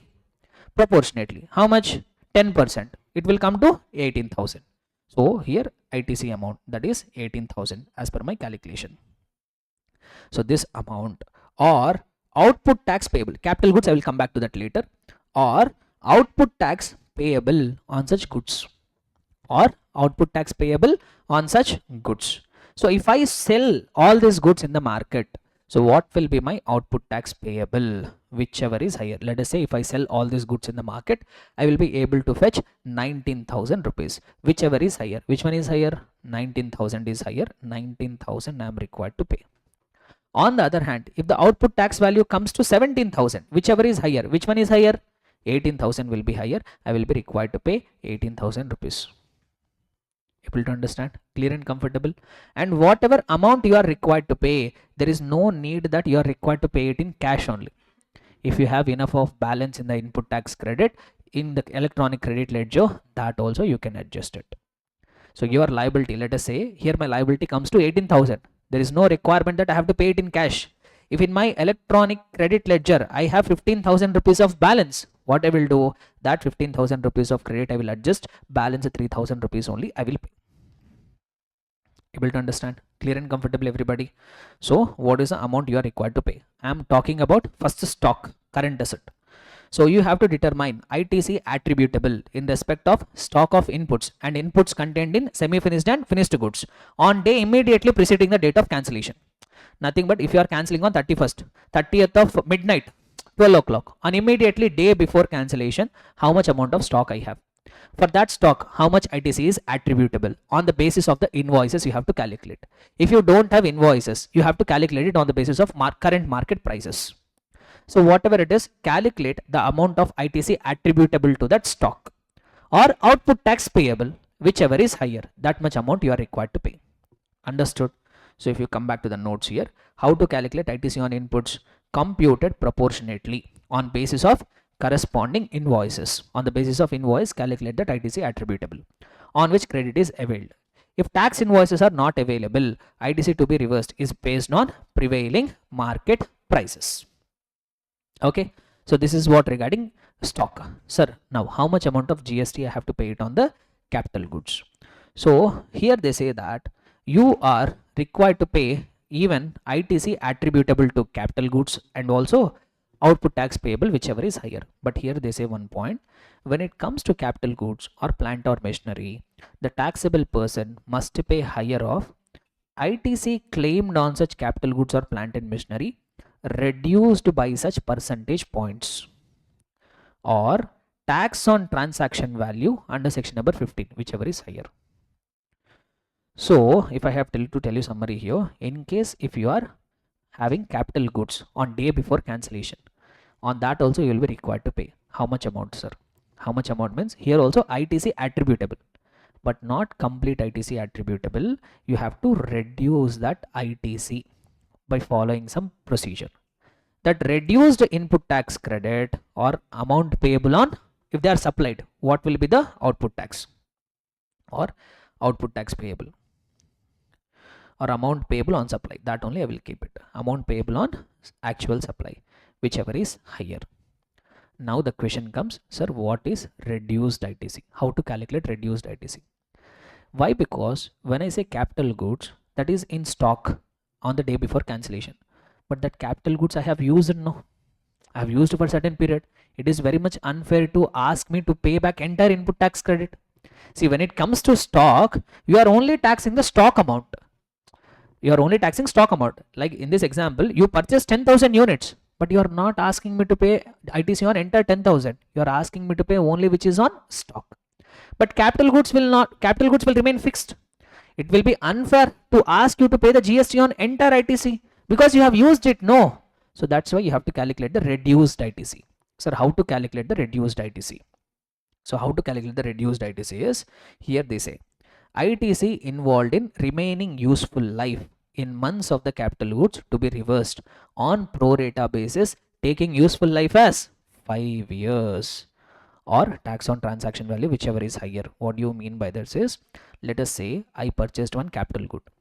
I purchased that capital good on, let us say, on 1st of January 2020. I have purchased it. Okay. So day before cancellation. What is the day before cancellation? I am cancelling on, let us say, 31st of January 2024. Day before cancellation. That means what? Till 30th of January, right? Till 30th of January 2024.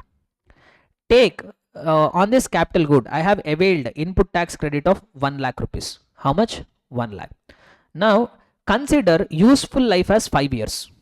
Consider useful life as 5 years. 5 years means how many months?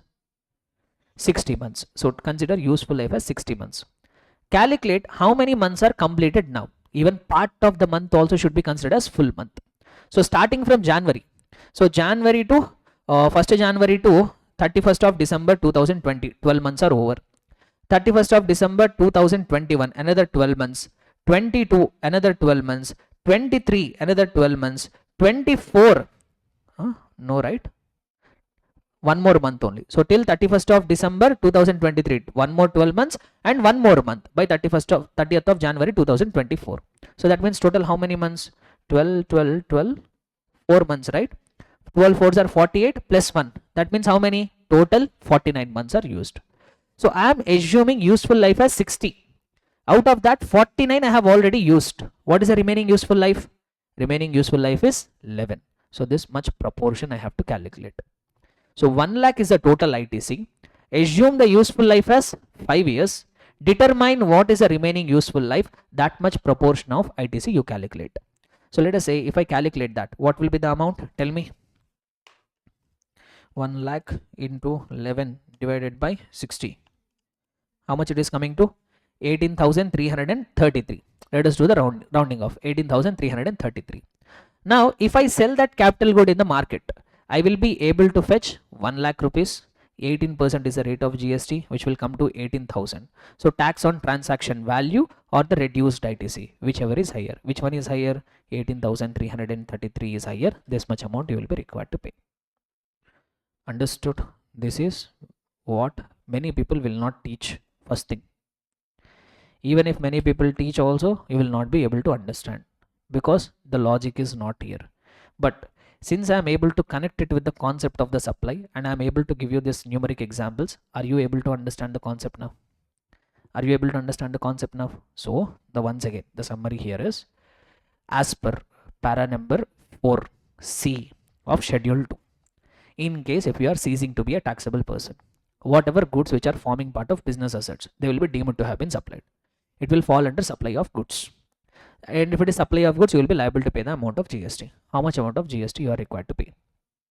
Number 1, you are required to pay GST on your stock also. You are required to pay GST on your capital goods also. How much amount of GST you are required to pay on stock? ITC attributable to the stock, which is in the form of inputs or which is in the form of semi-finished goods or which is in the form of finished goods, or tax payable on the transaction value, whichever is higher. When it comes to capital goods, reduced input tax credit or tax on transaction value, whichever is higher. How to calculate the reduced input tax credit? Take useful life as 60 years. Calculate what is the remaining useful life. Proportionately you calculate that input tax credit. So that attributable input tax credit or tax on transaction value, whichever is higher, that much amount you are required to pay. Understood? With the help of all these examples and connectivity, able to get it? If at all they will not ask a question on this, if at all they ask a question, will you be able to answer this? Yes. However, this amount is not required to be paid. When? All this amount is not required to be paid. When? For para number C, 2 exceptions are there, no? What are the 2 exceptions? when the business is getting transferred as a going concern, or when the business is carried on by their personal representative or legal representative, then we are not required to pay any of this. Understood? Clear? Right. So this is what regarding amount which you are required to pay. Next. So, and as I have told, when I say you are required to pay the tax, you need not pay it only in cash, even you can use the balance in your electronic credit ledger also. Now they have one note point regarding the final return. This final return, we will see it in the returns chapter. But anyhow, what they try to say here is the requirement to debit electronic credit or cash ledger is not a prerequisite for applying for cancellation. But all this payment and all has to be done when you are submitting the final return. Whatever payment I have told you, that you are not required to pay when you are submitting application. You will submit that data, but when payment will happen is once you got your cancellation order, you will be required to file one more return called final return. So in that final return, you have to make all these payments. Okay, right. Anyhow, final return, we will talk about it in the returns chapter. So this is what regarding cancellation. They are saying some other points about cancellation. Let us try to understand what are they. Number one, a person who has been granted UIN cannot apply for cancellation. UIN, do you remember the concept? US embassies, foreign consulates, UN organizations, those people can't apply for cancellation. The cancellation of registration will not affect the liability of a registered person to pay tax and other dues under the Act for any period prior to the date of cancellation. Don't be happy that once your registration has been cancelled, no one will come to you. No. If you are liable to pay any amount for the period for which your registration was active, for that duration you still are liable to pay the amount of GST. Your liability will continue for the period for which your registration is effective. Let us say you did not file the returns for 6 months. That's why PO has cancelled your registration. Does that mean you are not required to pay any amount for that 6 months? No, you will be required to pay. So whatever amount you owe to the government, still you owe it even your registration has been cancelled. Next one. The cancellation of registration under SGST Act or UTGST Act shall be deemed to be a cancellation even under CGST Act also. So that means that the CGST department, you need not submit one more application for cancellation. If your registration is cancelled under CGST or SGST Act, SGST or UTGST Act, your registration will be automatically cancelled under CGST Act also. Once registration is cancelled by tax authority, taxpayer will be intimated via SMS and email. Order for cancellation will be issued to the primary authorized signatory. So how they will communicate? By way of SMS and email, they will communicate that your registration has been cancelled. Taxpayers are not allowed to file return for a period after date of cancellation mentioned in the cancellation order. Let us say that they are saying if your registration is cancelled with effect from 1st of April 2026, after this date, you are not required to file any returns which are related to that period. But if you have March month return still pending to be filed, that you have to still file it. So after the effective date of cancellation, for that period you are not required to file any returns. But if any return is pending for the period for which your registration was effective, that returns you are still required to file. That tax you are still required to pay. If any interest, late fee, penalty is there, that all still will be recoverable from you. Right. However, he can submit returns of earlier period, that is for tax period before date of cancellation mentioned in the cancellation order for which registration was active. For that duration, you are still liable to file the returns and make the payment of the taxes. Understood? Clear? So this is what regarding procedure for cancellation of registration. Now we have section number 30. I could see all that unhappy faces. Okay.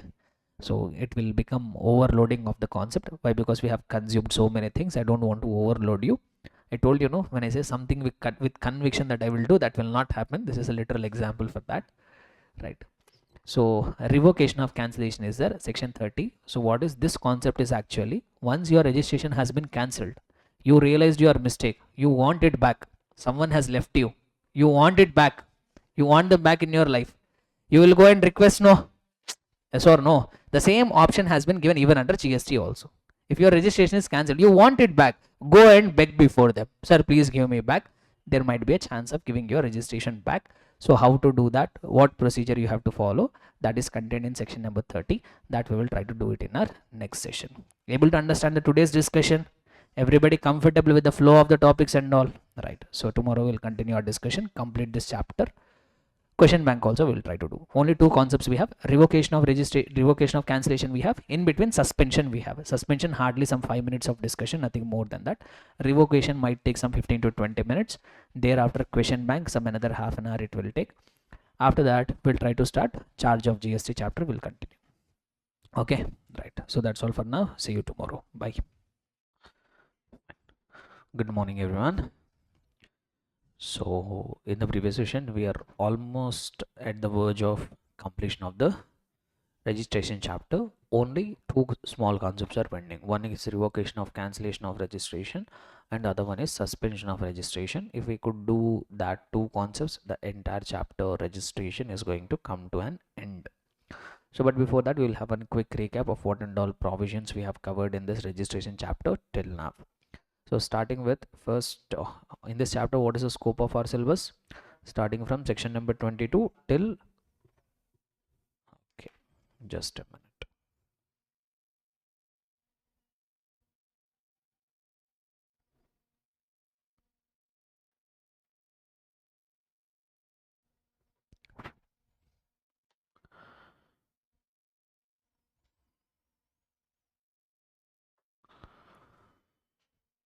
Is that okay? Fine. So what is the scope of this chapter? The scope of this chapter is going to start from section number 22 and it will go on until section number 30. So these entire sections are reserved for the chapter called, the concept called registration. So first we have seen section number 22. Section number 22 talks about who are the people liable for registration.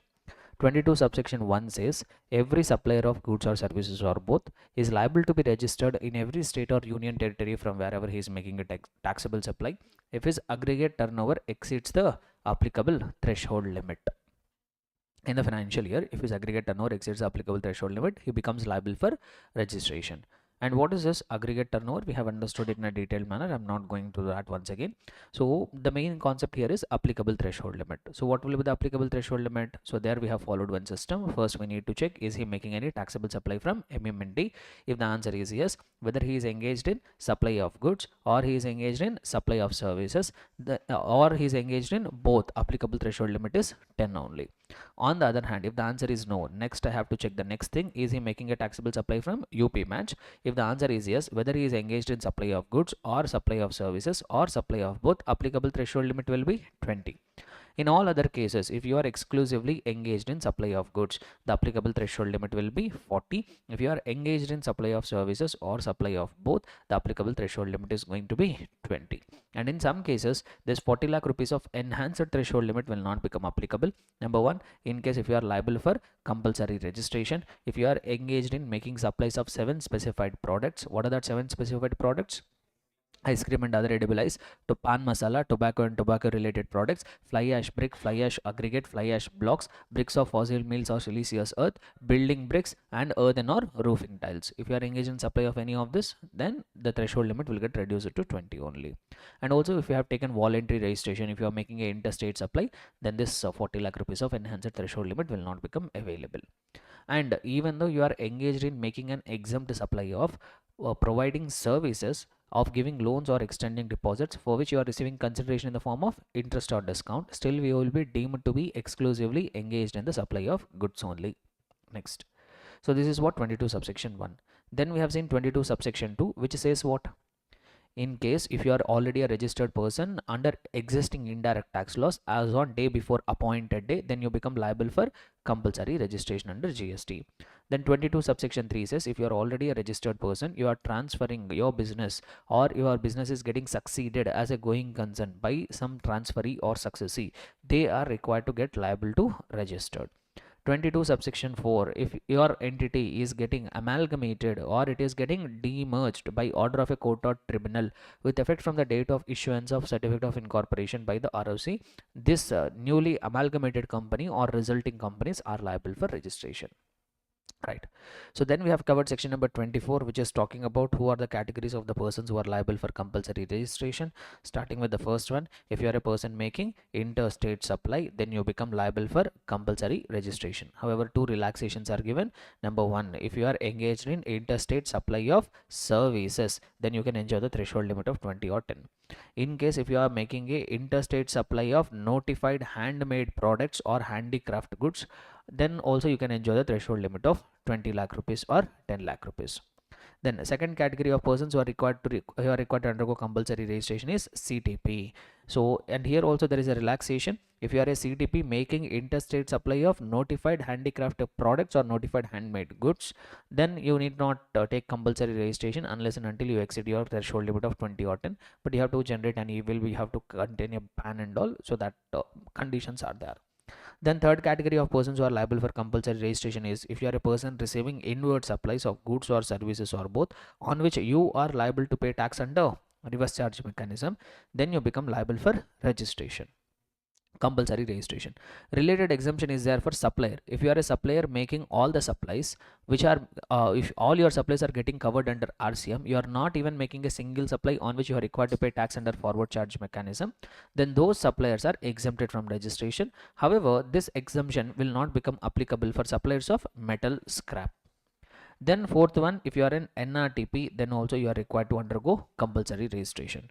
Then fifth one, e-commerce operator. If you are an e-commerce operator, you are required to undergo registration if you are required to collect TCS under section number 52, or if you are required to pay tax for the services notified under 9 subsection 5, then also you are required to undergo registration. And not just e-commerce operator, every supplier who is making supply of goods or supply of services through the e-commerce operator is also required to get himself registered. But there are two relaxations given. So here they have given relaxation to person making supply of services, whether he is making interstate, intrastate, whatever it is, he can enjoy the threshold limit of 20 or 10. They have also given relaxation for the person engaged in supply of goods, but he should make only intrastate supply. Then he need not become liable for registration up to his aggregate turnover is within the limits of applicable threshold limit, either 40, 20 or 10, whatever it is. But there is some conditions. You should not make any interstate supply. You should not make supply through e-commerce operator in more than one state or union territory. You must have got a PAN. You must have a valid PAN, and before making a supply you have to declare on the common portal your PAN and the state in which you are making a supply. All the details you have to declare. You have to get one enrollment number, and you will be granted only one enrollment number, and once you get the registration, your enrollment number will no longer be valid. Next category of persons who are required to undergo compulsory registration, a person who is required to deduct TDS under section 51. If you are required to deduct TDS under section number 51, then also you are liable for compulsory registration. Then I have told you about one agent point. If you are an agent making a taxable supply on behalf of a taxable person, then that agent is also required to undergo registration. And if you are an input service distributor, then also compulsory registration. If you are an OIDR service provider from a place outside India to a person in India, then you are required to undergo compulsory registration. And even if you are online money gaming, if you are providing online money gaming services from a place outside India, then also you are liable for compulsory registration, or any other class of persons who as may be notified by the government. So these are the cases of compulsory registration. So then we spoke about section number 23. Section number 23 is actually talking about persons who are not liable to get themselves registered. So in that 23 subsection 1, they spoke about two people. If you are an agriculturist and you are making a supply out of produce of land, then you are not required to undergo registration. First of all, who will fall under agriculturist definition? Only individual or HUF can enjoy the status of agriculturist, and only to the extent agriculturist is making a supply out of cultivation of land, then only he is exempted for registration. If he is making any other supply and if his aggregate turnover exceeds the applicable threshold limit, he becomes liable for registration. Then one more point we have seen, if you are a person exclusively engaged in making an exempt supply or non-taxable supply, then also you are not required to obtain any registration. Under 23 subsection 2, by way of notification, various services are exempted. All that are nothing but exceptions, whatever we have discussed under 24. So that also we have covered. So then we have seen procedure regarding registration, section number 25, 26 and 27. So that procedure we have seen. First of all, what out of all the procedures, some important points are: what is the time limit within which you have to submit an application for registration? If you are a normal person, you are required to submit a registration within 30 days of becoming liable. In case of CTP, NRTP, 5 days prior to the commencement of business. In case if you are making a supply from a territorial waters, that in that state or union territory which is nearest to the baseline, in that state you have to submit an application for registration once again within 30 days. Next, thereafter, what is the other things here? One more thing effective from procedure, one more thing important from procedure is what is going to be the effective date of registration. So effective date of registration is, in case if you have submitted an application within 30 days, then your application will, even though you get the registration certificate later, it will have a retrospective effect from the date you become liable for registration. From the date itself, your registration will be effective. On the other hand, if you did not submit the application within 30 days, then whatever is the date of grant of registration certificate, that itself is going to become the date of effective date of registration. And thereafter, a few more important rules if I have to make you remind. Rule 10A, you have to furnish the bank account details, and these bank account details are not required to be furnished at the time of submitting the application. You are required to submit that bank account details within 30 days after you get the registration or date of filing of IFF or GSTR1, whichever is earlier. And also I told you to remember one more rule, which is a 10B. So 10B is what? Aadhaar authentication. So even if you are already registered person, you are required to undergo Aadhaar authentication. Then we spoke about the entire process of registration. So first you have to go enter your basic details like PAN, mobile number, email, which will be validated. TRN will be generated. On the basis of that TRN, part B is required to be filled. So in the part B, it will contain details of your place of business, your business related details, authorized signatory, promoters, partners, all that you have to enter. After that, you have to opt for Aadhaar authentication. And once you are successfully done with the Aadhaar authentication, then application will be forwarded to the proper officer. Now PO, if he found application everything is in order, then he will grant you the registration certificate within 7 days if you have successfully done Aadhaar authentication, or within 30 days in case if you have not opted for Aadhaar, or if you have opted but you are not authenticated, or on the basis of risk parameters you have been identified for physical verification. So then 30 days. If the application is not found in order, he will give you show cause notice. Once again, if other authentication done successfully, 7 days, if not, within 30 days. You are required to respond back to that notice within 7 days. If you have replied 7 working days, if you have replied within 7 working days, well and good. If you did not reply, your application for registration will be cancelled. Now once you submitted the reply also, that has to satisfy the PO.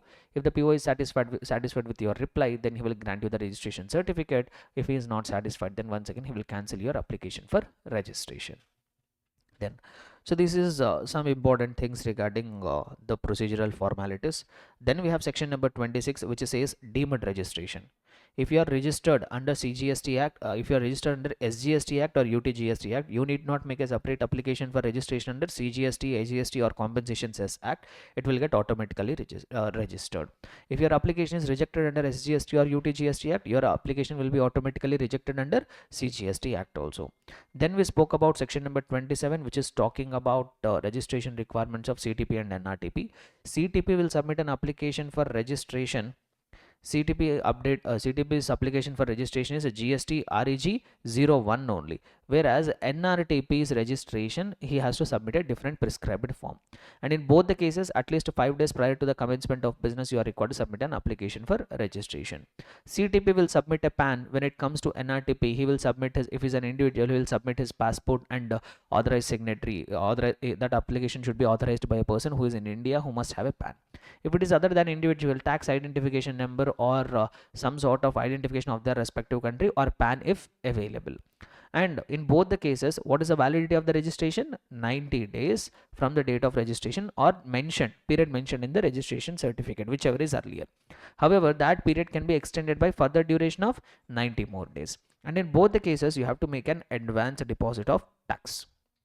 You have to estimate your tax liability and deposit your tax liability well in advance. Even when you are looking for extension, then also for that extended period, you have to estimate your tax liability and you have to make the deposit of that tax. Then only the registration will be extended. So this is what regarding section number 27. Then we spoke about section number 28.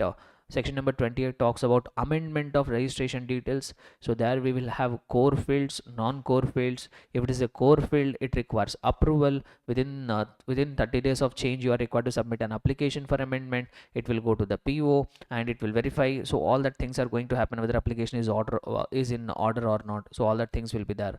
So thereafter, if it is a non-core field, no approval, nothing will be required. Just to submit the application, the details will get amended automatically. So in the section 28, two important details. You can't make the changes in the PAN. If there is a change in PAN, you can't affect it through amendment.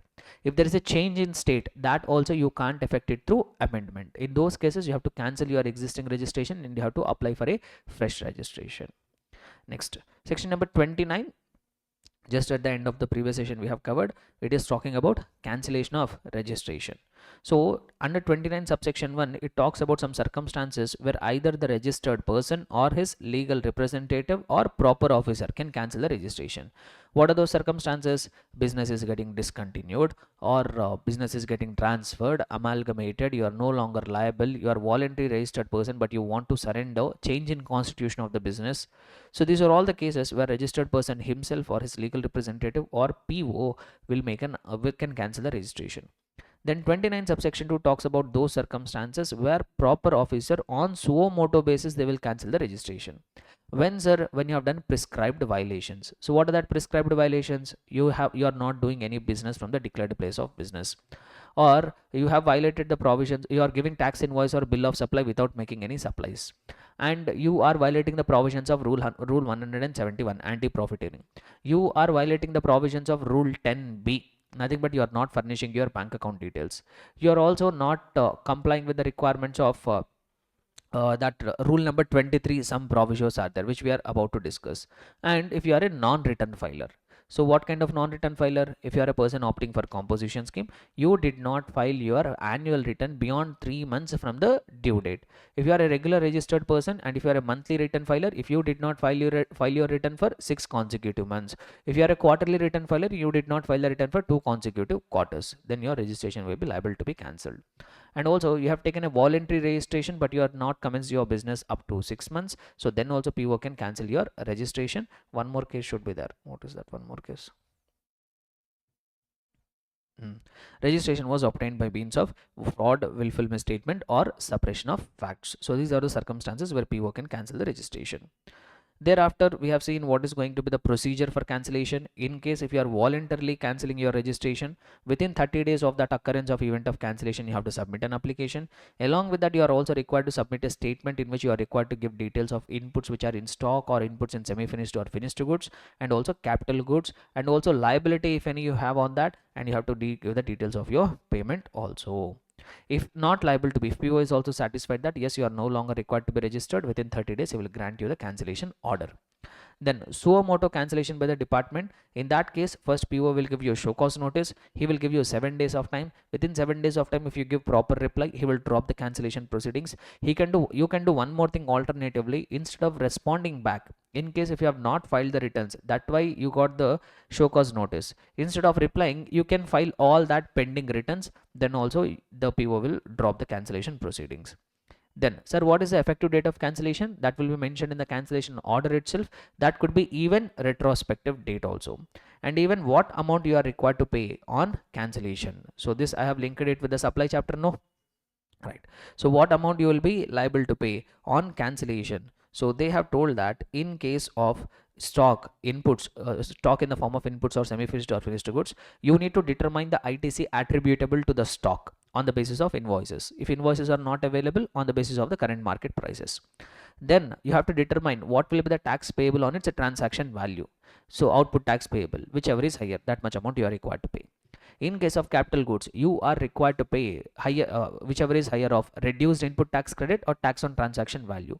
How to calculate that reduced input tax credit? Estimate the useful life to be 5 years, determine what is the useful life, and calculate the ITC attributable to that remaining life. So either that ITC attributable or tax on transaction value, whichever is higher, that much amount of GST you are required to pay.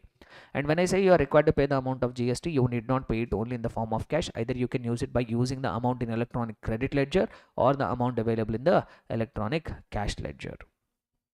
Next. So that's all. And then in addition to that, some points we have seen that person who have been given UIN, he can't apply for cancellation of registration. And also the cancellation will not affect the liability of a person which is already there. He will still become liable. And if your registration is cancelled under CGST UTGST Act, it will be automatically cancelled under CGST Act also. And once your registration is cancelled, you will be intimated via email and SMS, and taxpayers are not allowed to file the returns after the effective date. But if any pending returns are there for the period for which your registration was effective, you are still required to file that returns. Okay, so I did not teach you anything new till here, but we have done a very comprehensive revision of the chapter. It acts like an entire revision of the chapter. So we only 2 more concepts we have. Let us try to proceed ahead and complete it. So we'll try to now talk about revocation of cancellation of registration. Important concept. What is it? Revocation of cancellation of registration. Sir, let us try to understand what is the context. So tell me, I think yesterday itself I have given you a hint, right? What do you mean by revocation of cancellation of registration?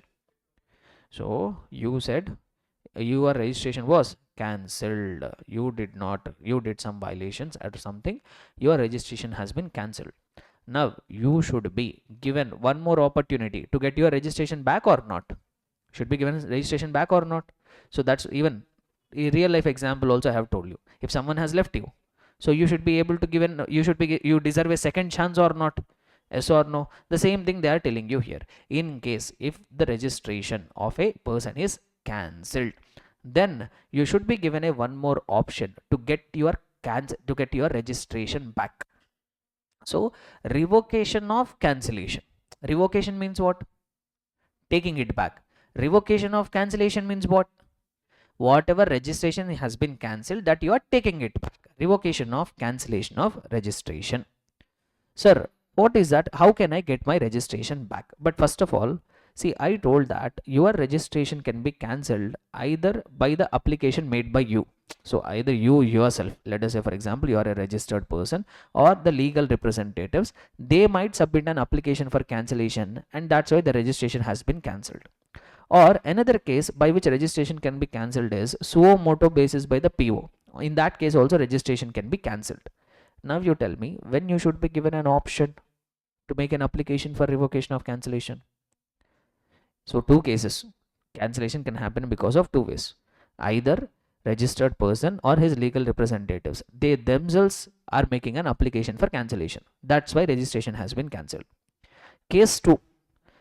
You did not initiate the action, you made some violations, PO himself has initiated the action and cancelled your registration certificate. You tell me where you deserve a second chance. So just think from a relationship perspective. You told get lost, I don't want you, get lost. So there you deserve a second chance. Or if the other person has ditched you, there you deserve a second chance. If the other person has ditched you, then there will be a second chance. The same thing here also the GST Act says. If you yourself voluntarily told, no, I don't want registration, please cancel my registration. If you yourself have come forward and told, I don't want the registration, then there is no option of getting it back, because you voluntarily came forward and told, I don't want the registration. If PO on his suo moto basis, if he has cancelled the registration, then you deserve a chance there. Then you can make an application for revocation of cancellation. Sir, but within what time limit I have to make an application for revocation of cancellation? My registration is cancelled today by the proper officer. Can I make an application for getting my registration back after 2 years, after 3 years? No. There is a time limit within which you are supposed to submit an application for revocation of cancellation. So let us try to understand what is that time limit, when within which I have to submit an application. First thing, everybody got the clarity in which circumstance we get the chance? Only when PO on his suo moto basis cancel the registration. Like, let us see. So procedure for revocation of cancellation. When I will get that application. If registration is cancelled suo moto, by whom? By the proper officer. The person may apply for revocation of cancellation in the prescribed form. Either directly online he can do, or even he can visit the facilitation center. Within how many days? What is the maximum time limit given to you? Within 90 days from the date of service of cancellation order. The cancellation order will be serviced? No. The cancellation order will be given to you? No. From that date, within how many days? 90 days. Subject to Rule 10B. What do you mean by that? 10A is furnishing bank account details. What is 10B? Aadhaar authentication. If you go back to the Aadhaar authentication section, there I told you that if the existing person has not made an Aadhaar authentication, he will lose the right. 3 rights he will lose. Number 1, he will lose the right for revocation of cancellation of registration. He will not make an application for refund. Even he can't make an application for IGST refund on exports. So their first point, you want to get your registration back. If you want to make an application for revocation of cancellation of registration, if you have not done Aadhaar authentication, you will lose that right. Okay. And one more thing I would like to bring it to your attention here. See, I told that PO will grant the registration cancellation order. So let us say he is serving the cancellation order. That means he is giving us the cancellation order on 31st of January 2026. He served the cancellation order. But I told that effective date of cancellation will be mentioned in that order. Effective date of cancellation will be mentioned in that order, which can be even retrospective also. Let us say I was served the order on 31st of January 2026. But in my order, PO cancelled my registration with effect from 15th of September 2025 only. Effective date of cancellation. So now I am saying you will have 90 days of time limit for submitting an application for revocation. 90 days from which date? 90 days from 15th of September or 90 days from 31st of January? No, from date of service of the notice. So that's what even the provision also says. No. So what they have told, within 90 days from the date of service of cancellation order. See, why I am telling you this specifically is sometimes PO will cancel the registration. He will issue the order. He can give 6 months back retrospective date also. I was dealing with one current issue is going. One of my client currently is facing this issue. He has got that cancellation order on 19th of December 2026. One of my client got the cancellation order. And in that cancellation order, PO told that the cancellation was effective from 30th of April 2026 itself. From 30th, sorry, 25, no. So 30th of April 2025 itself. From that date itself, he cancelled my registration. So now you tell me, if I calculate from here 90 days, by the time I got the notice itself, the 90 days is over. So that's not what they are saying. So you are required to submit an application for revocation of cancellation from the date of service of order of cancellation. Understood? Next. However, if there is a valid reason, you are served the cancellation order, you got 90 days of time for making an application for revocation, but still you did not do it.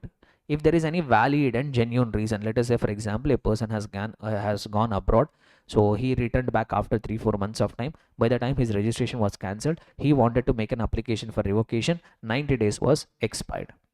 Now if you could prove it, if you could go and request to the commissioner, he can extend that application. If he can extend that time limit for making an application for revocation by further how many days? 180 days. Right. So said period of 90 days may on sufficient cause being shown and reasons to be recorded in writing can be extended by whom? By the commissioner or an officer authorized by him, not below the rank of additional or joint commissioner, for the further period not exceeding 180 days. That means initially you get 90 plus 180 days. You can ask the permission if there is a genuine reason. Total 270 days you are going to get it here. Next, if PO is satisfied, so he submitted the application, and if he is satisfied, he may revoke cancellation by an order within how many days? Within 30 days of receipt of application, and communicate the same. If he found that everything okay, there is a genuine reason, your application, your revocation should be cancelled, so your cancellation should be revoked, he will pass an order within 30 days. Okay, we are giving your registration back. Otherwise, he may reject the revocation by first issuing show cause notice. If you make an application but he wants to reject, directly he will not reject, he will give you show cause notice, and he will ask you to give the clarification within 7 working days, and within 7 working days you will get a reply, and he will finally dispose the application. After receiving your reply, he will either accept or drop that revocation of cancellation. Clear? Next. So now there is one thing here. There is one thing they have told. This is very important. The things are going to get a little tricky. Listen carefully here. where registration was cancelled for failure of the registered person to furnish the returns. So in case if your registration was cancelled, why? Because you did not file the returns. If you did not file the returns, that's why if your registration has been cancelled, you can still make an application for revocation of cancellation, but they have told that before filing that application for revocation, first you have to file all your pending returns. Obviously, no. See, I told after effective date of registration, you can't file. But the time for which your registration was effective, you still will be able to log into the common portal, you still will be able to file your returns. So that's what even they say here. In case if your registration was cancelled, and if you want to get, and your registration was cancelled because of reason of not furnishing of returns, if you want to make an application for revocation of cancellation, first you must file all your pending returns. So that's what they say. Registered person must file all pending returns and pay all dues in the form of tax, interest, penalty, late fee before you apply for revocation. Registration may be cancelled by proper officer either from a date of order of cancellation or registration from a retrospective date. Now here comes a tricky point. Listen carefully. See, I told that PO will cancel the registration. Either he can cancel the registration effectively from that day, or even he can cancel the registration effective to the even retrospectively also he can do. Listen carefully. These scenarios are very complicated. Don't write anything, just to follow whatever I am trying to say. Relate the examples, apply the common sense, apply the concept. Okay, then only you will understand, or else these points are going to create a lot of confusion. Let us say there is a person, his registration was cancelled. Let us say his registration was cancelled on okay, let me put it this way. He did not file the returns for the month of April. He did not file the returns for the month of May. For June also he did not file. For July also he did not file. August he did not file. September he did not file. For 6 consecutive months he did not file his returns. Now what happened is PO served a show cause notice, blah blah blah, everything happened. He did not take any action. So his registration was cancelled. Let us say his registration was cancelled with effect from he served the order on, PO served the order on 30th of August. So PO served the 30th of October he served the order, and he told that okay, from this date I am cancelling your registration. From this date I am cancelling the registration. That means from which date? He served the order for cancellation on 30th. And from the same date he is also cancelling your registration. Effective date is also same day. He is not going retrospective cancellation, he is doing the prospective cancellation only. So now from here, with the date of service of order, date of effective cancellation, both are same here. Now you will have an option to file an application for revocation. Within how many days? You will have 90 days of time. Let us say you are submitting your application. See, from here your registration was ineffective. So you are submitting your application on, let us say 15th of December, you want to submit an application for revocation. But you can do it, if you want to submit an application for revocation, you can do it. First you have to file all the pending returns, whatever returns are pending, till the date your registration is effective. That means my registration was effective from April till 30th of October. My registration was effective. No. So first I have to file all that pending returns. And from that returns, if any tax liability, interest, penalty, if any amount I am required to pay is coming, that amount should have been paid also. So once you have filed all the pending returns, then you can make an application for revocation. So you submitted an application. Let us say department has granted you registration on 15th of January 2026. They gave your registration back. Now when they are revoking the registration, what will happen is the revocation will become effective from the date of cancellation itself. So your registration was cancelled with effect from which date? 30th of October. Now they revoked your cancellation. That means your registration is once again in force. That force will come from effective date of cancellation.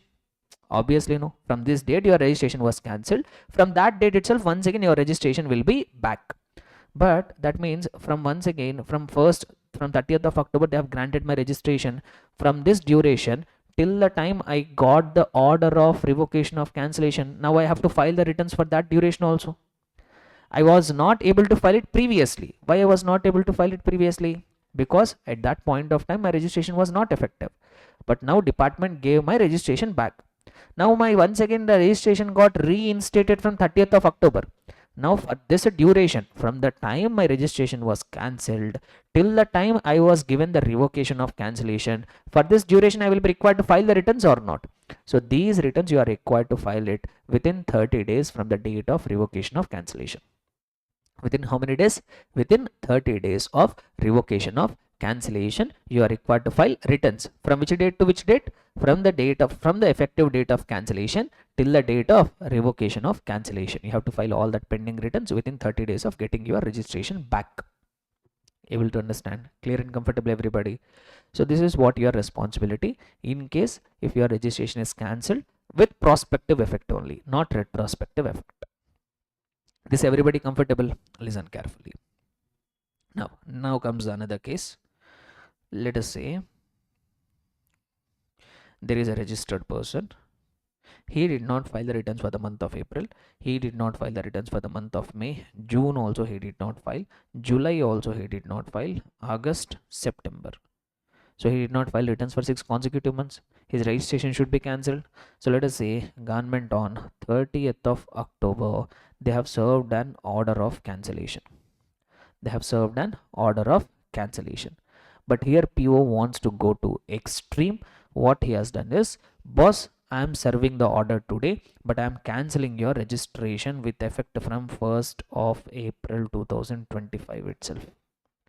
What PO told? I am serving you the order today, but effective date of cancellation. What is effective date of cancellation? From the date you did not file the returns, no, from that date itself I am cancelling your registration. Retrospective cancellation he has done. The case which I told you mentioned earlier of the client, this is what the case. So for my client, 19th of December he got the cancellation order. In that cancellation order it was mentioned that from 30th of April itself he is cancelling the registration. Okay. Now, okay, your effective date is this. As I have told just now, if you want to file the revocation of cancellation, first what did I say? You have to file all the pending returns. Now you tell me, will I be able to file my pending returns? You will not be able to file the pending returns. Why? Because your cancellation was effective from 1st of April 2025. So from this date itself, my cancellation has become effective. For this duration, will I be able to file the returns? No. But still what you can do is, the act will permit you to make an application for revocation of cancellation. Let us say I am making an application for revocation of cancellation on 15th of November. Government department has considered the reason, and let us say they have granted your registration certificate back. They are revoking the cancellation of registration on 15th of December. So this is the revocation. Now your registration once again will become effective from which date? Your registration once again will become effective from the date on which it has been cancelled. Now whatever returns are there from the effective date of cancellation till the date till the date of revocation of cancellation, all that returns are required to be filed within 30 days from the date of revocation of cancellation. Within what time? Within 30 days of revocation of cancellation, you are required to file your returns. Sir, what will happen if I don't file the returns? In the previous case, if I don't file the returns, or in this case, if I don't file the returns within 30 days, what will happen? Once again, your registration will be cancelled. Once again, your registration will be cancelled. Now, if you come to prescribed contraventions, if you see here, I told you this GA point I will link later. Yes or no? One of the violation where your registration will get cancelled. If you are violating the provisions of third or fourth provision of Rule 23 sub Rule 1. What is that third and fourth provision of Rule 23 sub Rule 1 is the non-filing of the returns, whatever I have told you. Non-filing of the returns after revocation, if you are not filing your returns within that 30 days of duration, then once again you become liable for, once again your registration will get cancelled. Able to understand? Clear and comfortable, everybody? Right. So if you start reading it, now you will be able to link the things better. So let us see. Where registration is cancelled with effect from the date of order of cancellation of registration. So on whatever date they are giving the order of cancellation, from that date only cancellation has become effective. Person applying for revocation of cancellation has to furnish all returns due till the date of such cancellation pay any amount due as tax in terms of such returns along with interest, penalties or late fee payable before you are filing an application for revocation. Practically what will happen is, unless and until you file all that pending returns, system itself will not allow you to file an application for revocation. Since the portal does not allow to furnish the returns for a period after date of cancellation, all returns are due from the date of order of cancellation till the date of order of revocation of cancellation has to be furnished within a period of 30 days from the date of order of revocation. That's what I told you about the first case. They are referring to the first case. So from the date of order of cancellation till the date of revocation, whatever pending returns are there, that you are required to file it within 30 days. Next, second case, where the registration has been cancelled with retrospective effect. Where the registration has been cancelled with retrospective effect, it is not possible to furnish the returns before making an application for revocation. In that cases, application for revocation of cancellation is still allowed to be filed, subject to the condition that all returns relating to period from effective date of cancellation of registration till the date of order of revocation of cancellation shall be filed within a period of 30 days from the date of order of such revocation of cancellation of registration. Now we are referring to the second case. In case if it is a retrospective cancellation, so whatever pending returns are there, all that are required to be filed within 30 days from the date of revocation of cancellation of registration. Understood? Clear everyone? So this is what regarding revocation of cancellation. Now a few points we have. UIN holders, GST practitioners cannot apply for revocation. If you are a UIN holder, you can't apply for cancellation. If at all government itself has cancelled the UIN registration, you can't even apply for revocation also. Same thing will apply for GST practitioner. GST practitioner will see that concept in accounts and records.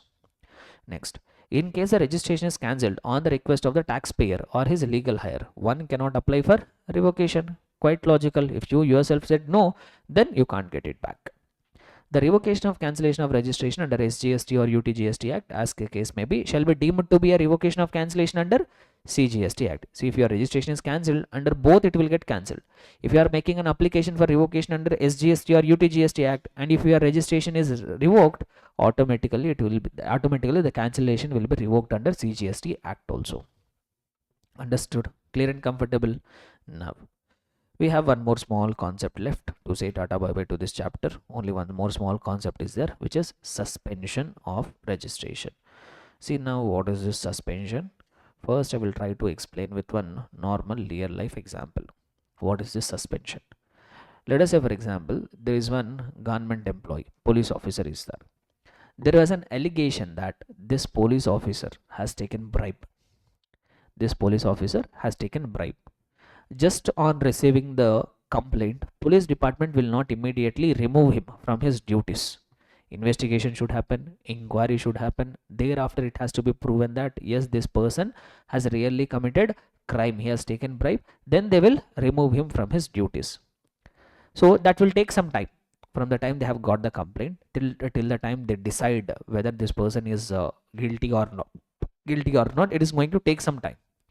But during that time, let us say, for example, the complaint was received on 1st of January 2025 that this person has taken a bribe. Now let us say this investigation inquiry is going to take some 30 days of time. 30 days of time. So because they have to do the background. So now within this 30 days of time, will he allowed to function as a police officer when the investigation is happening? Will he be allowed to continue his duties? No. So now what will happen is, you often hear the term, his tenure will be, he will be suspended. He will be suspended. That means he will not be allowed to perform his duties till he is under suspension. Now let us say, for example, for this 30 days inquiry and all has taken place. After inquiry, after doing verification, two outcomes could be possible. Outcome number one, he is not found guilty. He is not found guilty. Then what will happen?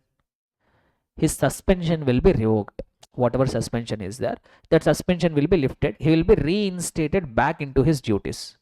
From which date he will be effectively reinstated? From whatever date suspension he was under suspension, from that date itself he will be reinstated. Yes or no? He is not removed during the period of suspension. He was just held. He was just kept on hold. So now, in case if he was not proven guilty, then what will happen? he will be reinstated his duties from the date on which suspension has come. Yes or no? On the other hand, if he is found guilty, then what will happen? He will be removed from his duties. From which date he will be considered to have removed? Once again, from the date on which the suspension has come into force. From whatever date the suspension has come into force, from that date itself he will be considered to be removed. So what I wanted to say here is, in case of after completion of inquiry or verification or whatever it is, outcome will be there. Depending on that outcome, suspension will be revoked, and suspension will be revoked from whichever date suspension has come into force. So if he is not found guilty, he will be reinstated in his duties effective from the date of suspension. In case if he is found guilty, he will be removed from his duties from the effective date on which his suspension has come into force. Now apply the same logic when it comes to registration. Let us say a person has not filed returns, or he himself voluntarily filed an application for registration. Let us say cancellation proceedings has initiated on 1st of January 2025. It is not like PO will within 1 day, 2 day he will issue the notice for cancellation and all. So registration cancellation process is going to take some time. So either you made an application for cancellation, or PO has initiated an application. PO has initiated the cancellation proceedings, and these cancellation proceedings are going to take some time. So when the cancellation proceedings, you have committed something wrong, PO is verifying whether your registration should continue or not. Should he allow you to make supplies during that period of time? No. So your activities also should be suspended. No, you should also not be allowed to give invoices, pass on the input tax credit. Why? Because if you know that your registration is going to get cancelled, cancellation proceedings are in process, so many people, what they will do is they will start issuing fake invoices and pass on the input tax credit if they have any. So ITC scams they will do. So that's why what they have told us, in case if the cancellation proceedings are initiated, your registration will be suspended. What will happen to my registration? It will remain suspended till the conclusion of cancellation proceedings. Till the time final outcome comes, till that point of time, cancellation proceedings will be there. Till that point of time, your registration will be under suspension. So once that cancellation proceedings are completed, two outcomes could be possible. What could be the two outcomes? Let us say PO has given you show cause notice, I will cancel your registration.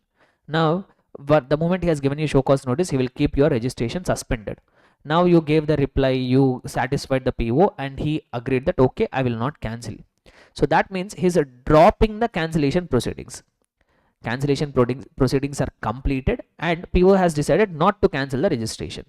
That means that cancellation proceedings are over. Now what will happen? This suspension will be revoked. From which date suspension will be revoked?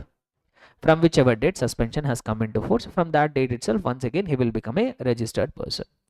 On the other hand, out of the cancellation proceedings, if cancellation is warranted, he will pass an cancellation order.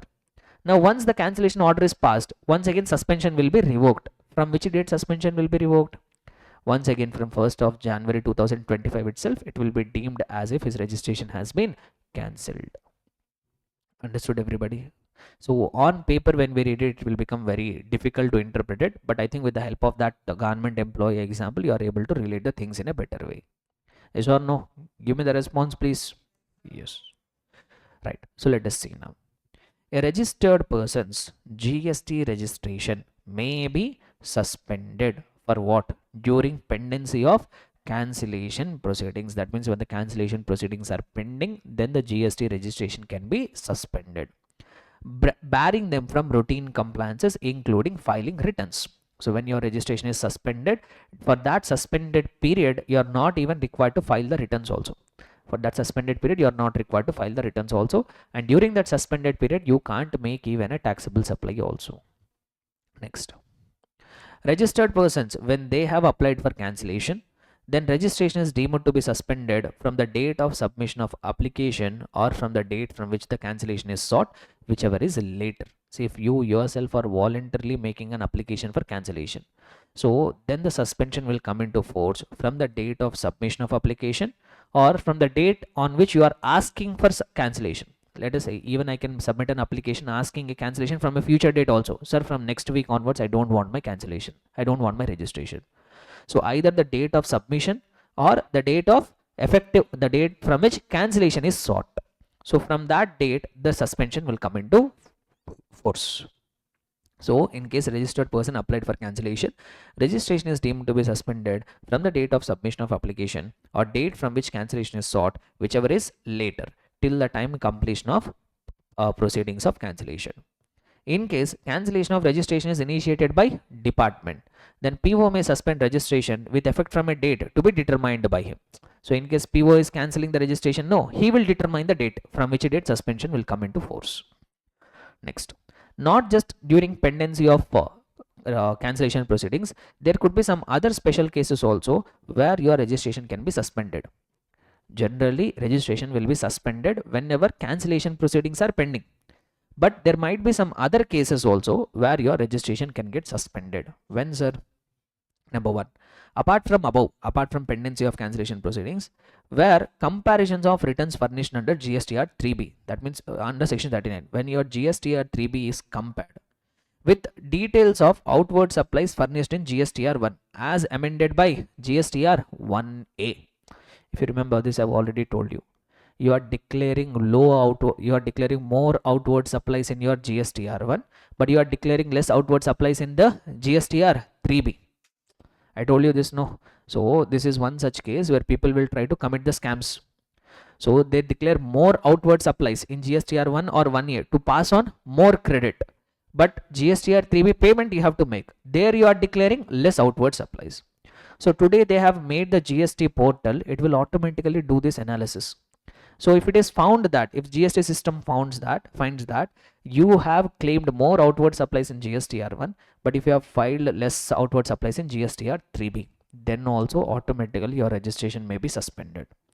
Or by comparing your GSTR 3B with the details of inward supplies based on details of outward supplies furnished by the suppliers in GSTR 1 or 1A. Nothing but, if I have to tell it in simple terms, so in your GSTR 3B, you will claim input tax credit, no?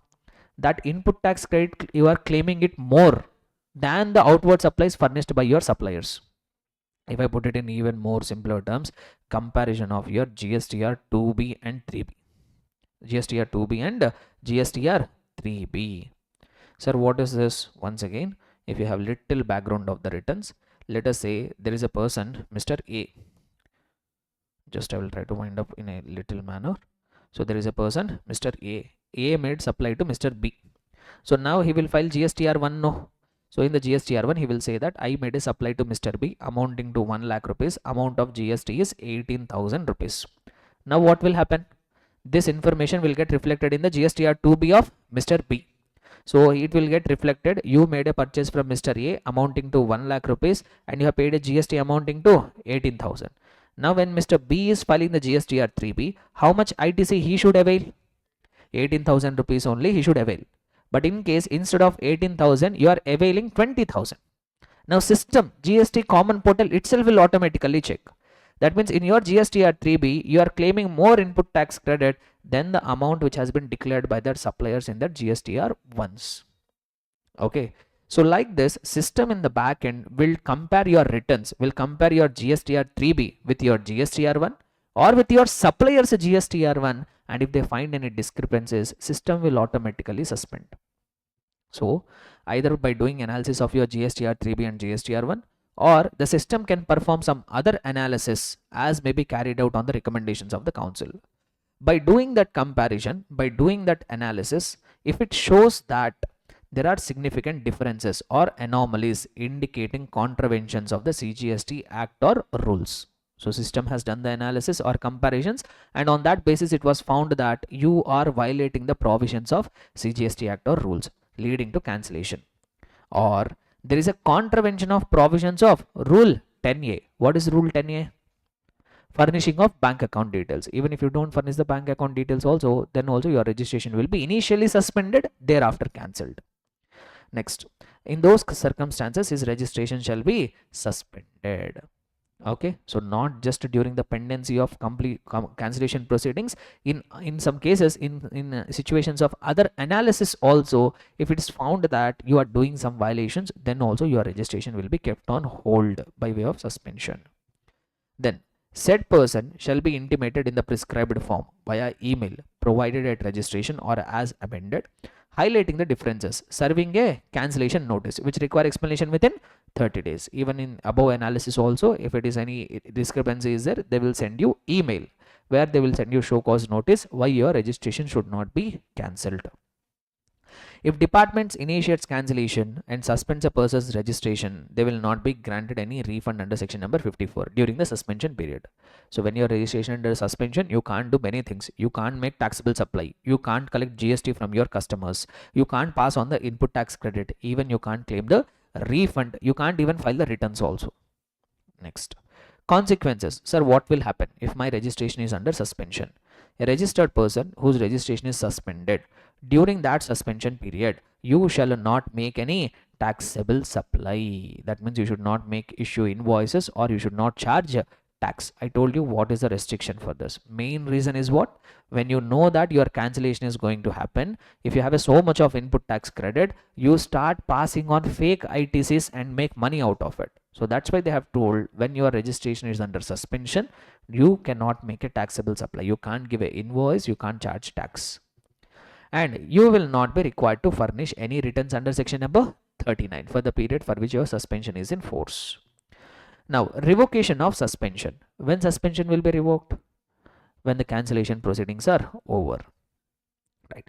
Suspension of registration is revoked upon completion of cancellation proceedings by the proper officer, effective from the original suspension date. I told you know when the revocation of suspension will come into force.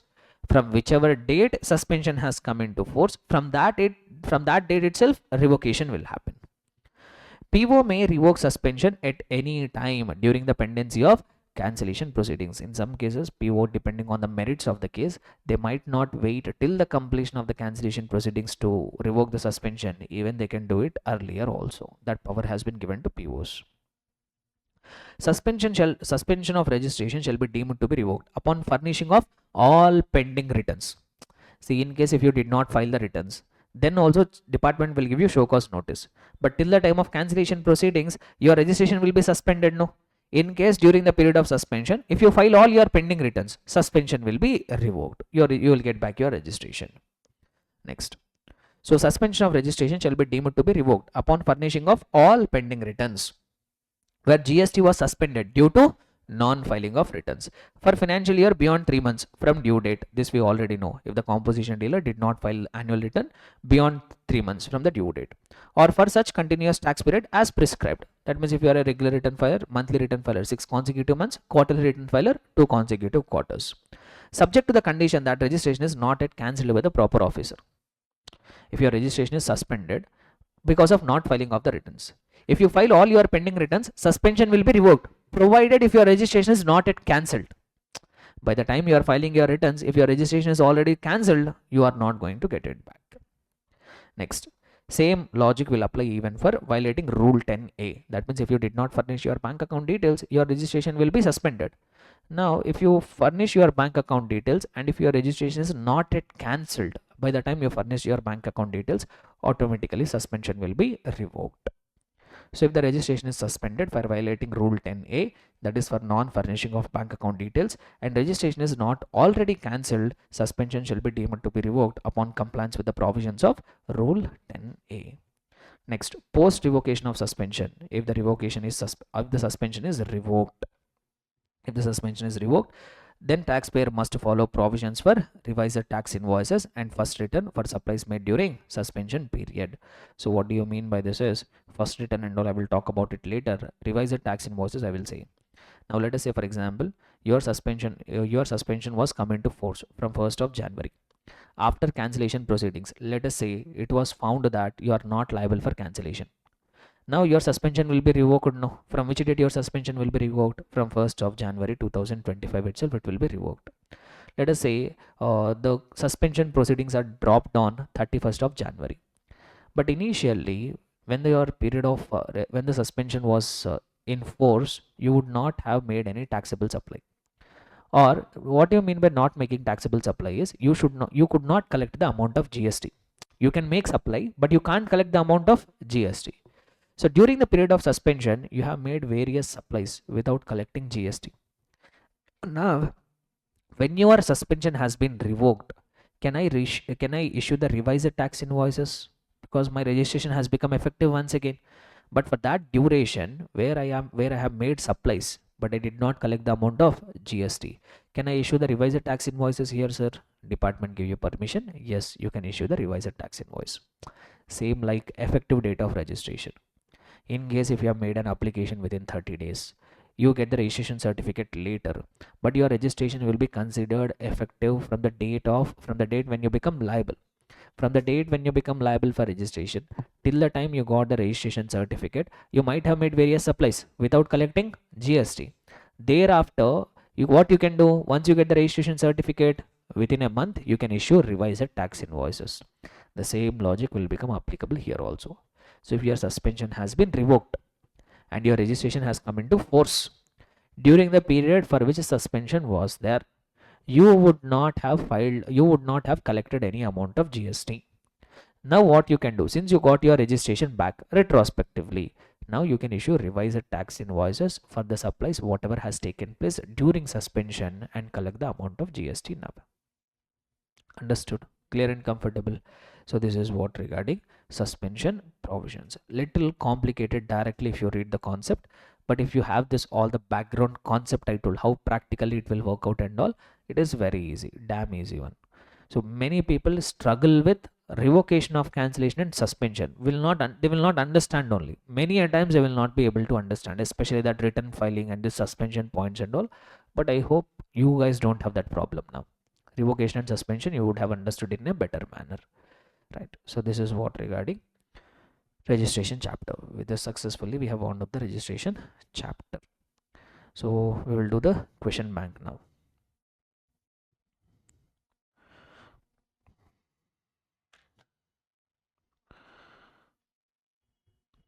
Just a minute, I will load the question bank here.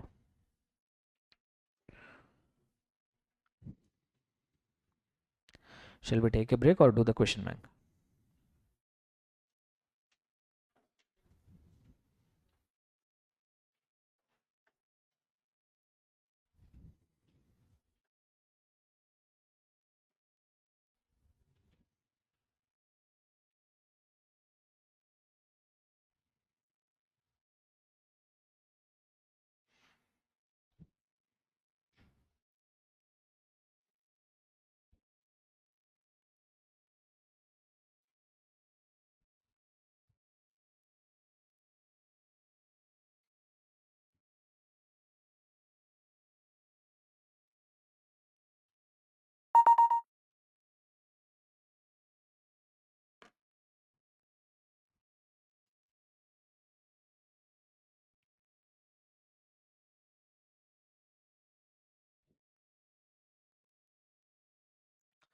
Right. So let us see here. My duty is done by way of explanation of concept. Now your duty is pending by way of answering to the questions whatever we have here. Okay, right. Let us see. Question number 1. Mahadev Enterprises, a sole proprietorship firm, opened a shopping complex dealing in supply of ready-made garments at multiple locations. So they are into business of ready-made garments. That means they are engaged in supply of goods. And where and all they are located? Himachal Pradesh, Uttarakhand, and Tripura in the month of June. So they have started their business in the state of Himachal Pradesh, Uttarakhand, and Tripura. So they are making supplies. So from which now what is the question? First of all, if you look at the question, they are asking you questions regarding whether they are liable to be registered or not. So now we need to check whether they are falling under section number 22 or section number 24. If it is 24, compulsory registration without checking for any limits. If it is not falling under section number 24, then we have to check the applicable threshold limit. So whatever it is, if we go by, till now we don't have any information regarding 24. What they have simply told is they are engaged in supply of ready-made garments and they have started their business from Himachal Pradesh, Uttarakhand, Tripura in the month of June. So we don't have any information regarding section number 24. So but we have to determine regarding section number 22. In the section number 22, what is the first point we need to check? So we need to determine, we have to check the applicable threshold limit. So what is the applicable threshold limit? In case if he is making a taxable supply from MMNT, applicable threshold limit, whether he is engaged in supply of goods, supply of services or supply of both, applicable threshold limit will be 10. So you tell me, in this case, is he making a supply from Tripura and he is selling ready-made garments, taxable supply. So applicable threshold limit will be how much? 10 lakh rupees. Okay, let us see. It has furnished the following details relating to supply made at multiple locations for the month of June. So when it comes to Himachal Pradesh, intra-state supply of taxable goods, how much? 22 lakh 50,000, and in Tripura 7 lakhs. Intra-state supply of exempted goods, in Tripura alone 6 lakhs.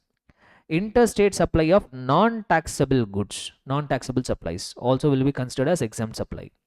So 21 lakhs in Uttarakhand, in Tripura 40,000. First of all, we have to calculate the aggregate turnover. When I say aggregate turnover, what will be included in my aggregate turnover? Taxable supplies, exempt supplies, exports, interstate supplies between the persons having same PAN, everything will get included. So if you see, for Uttarakhand, the total turnover is, for Himachal Pradesh, it is 22.5 lakh. For Uttarakhand, it is 21 lakhs. For Tripura, it is 7 plus 6, 13, 13.4. How much is the total turnover? If you add it, so 22.5, 26 lakhs. How much? 13.4. 56 lakh. 56.9 lakhs. So this is what the aggregate turnover. But what is the applicable threshold limit here? 10 only, no, because they are making a taxable supply from Tripura. So their applicable threshold limit will be 10 only. So they are liable for registration. Where and all they have to get registered? From every state wherever they are making a taxable supply. So are they making taxable supply from Himachal Pradesh? Yes, they will get registered here. Are they required to get registered in Uttarakhand? No. Why no? Why? Because they are not making any taxable supply from Uttarakhand. They are not required to get registered here. Will they be required to be registered under Tripura? Yes. From there they are making a taxable supply. So if you look at the question, determine whether Mahadev Enterprises is liable to be registered under GST law and what is the threshold limit for taking registration in this case, assuming that it is not required to pay any tax on inward supplies under reverse charge. That means indirectly they are saying they are not coming under section number 24. Yeah, they are not required to pay any GST on their inward supplies. That means they are not getting covered under section number 24. So if you look at the first question answer, so what they say here, so first they have given the threshold limits. First they have written that provision of section number 22 along with all the threshold limits. Then they have defined even what is aggregate turnover. Thereafter they have calculated what is their aggregate turnover. So here if you see, so first point, in view of the above mentioned provisions, Mahadev Enterprises is liable to be registered under GST law with aggregate turnover amounting to 56.9 lakhs computed on all India basis of the states of Himachal Pradesh, Uttarakhand, Tripura, since the applicable threshold limit is only 10 lakhs. Further, he is not liable to be registered in Uttarakhand since he is not making any taxable supply from there. Now the question is not yet done. They are asking few more questions. Explain with reasons whether your answer in one will change in the following independent cases. Number 1. If Mahadev Enterprises is dealing exclusively in taxable supply of goods only from Himachal Pradesh. In case if he is making only taxable supply, that too in the state of only Himachal Pradesh, if he is making a supply, will your answer change? Imagine that he is not in Uttarakhand, he is not in Tripura. So now he is only in Himachal Pradesh. Will your answer change? Yes. Why? Because he is not making taxable supply from MMNT. He is also not making taxable supply from UP Match, and he is exclusively engaged in supply of goods. Applicable threshold limit will be 40, but his turnover is 22.5. Will he become liable for registration? No. So that's what they say here. Yeah. If Mahadev Enterprises is dealing in supply of goods only from Himachal Pradesh, the applicable threshold limit will be 40. Thus, Mahadev Enterprises will not be liable for registration as its aggregate turnover will be 22,50,000 rupees only. Then one more question. If Mahadev Enterprises is dealing in taxable supply of goods and services only from Himachal Pradesh. What if he is making 22,50,000 but he is engaged in supply of goods as well as supply of services? Will your answer change? Yes. Why? Because since he is engaged in supply of goods and supply of services, applicable threshold limit will be 20. But his aggregate turnover is 22.5. So will he become liable for registration? Yes, he will become liable for registration with Himachal Pradesh. Next. If Mahadev Enterprises is dealing in taxable supply of goods only from Himachal Pradesh and has also affected interstate supplies of taxable goods other than notified handicraft goods and handmade goods amounting to 4 lakhs, will your answer change? If he is making supply only from Himachal Pradesh, where he has made intrastate supply, that 22,50,000. But in addition to that, he has also made interstate taxable supply of goods amounting to 4 lakh. Will he become liable for registration? Yes, because he will not be governed under section number 22. He will be directly governed by section number 24. And even they have told you in the bracket that he is not making interstate supply of notified handmade goods or handicraft products. So that means if he is making an interstate supply, he will get covered under section number 24. He will be liable for compulsory registration. Applicable threshold limit does not matter there. Right. So now directly if I come to question number 2, let us try to have a quick look at question number 2, what they are trying to say. LMN Private Limited, Coimbatore, Tamil Nadu, exclusively manufactures and sells product X, which is exempt from GST, wide a notification issued under relevant GST legislations. So this company is manufacturing a product X, which is what? Wholly exempt supply they are making. Then the company sells a product X only within Tamil Nadu, intrastate supplies only they are making, and it is not registered under GST. Further, all the inward supplies of the companies are taxable under forward charge. They are not receiving any such supplies on which they are required to pay GST under reverse charge. The turnover of the company in the previous year was 45 lakhs. Will they become liable for registration in the previous year? Their turnover is 45 lakhs. They are engaged in supply of goods. Their aggregate turnover has exceeded applicable threshold limit. 40 is the applicable threshold limit here. Their aggregate turnover has exceeded applicable threshold limit. They are liable for registration, but they will be taking registration from the state wherever they are making a taxable supply. They are making a supply in Tamil Nadu, but all that supplies are exempted. Will they take registration? No, they will not take registration. This is in the previous year, current year. The company expects the sales to grow by 30% in the current year. From 45 lakhs, the revenue will go to 30%. The company purchased additional machinery for manufacturing X on 1st of July. The purchase price of the capital, okay, this point you keep it on hold. Till here you remember, the other half of the question is related to ITC chapter. The other half of the question is related to section number 18 ITC chapter.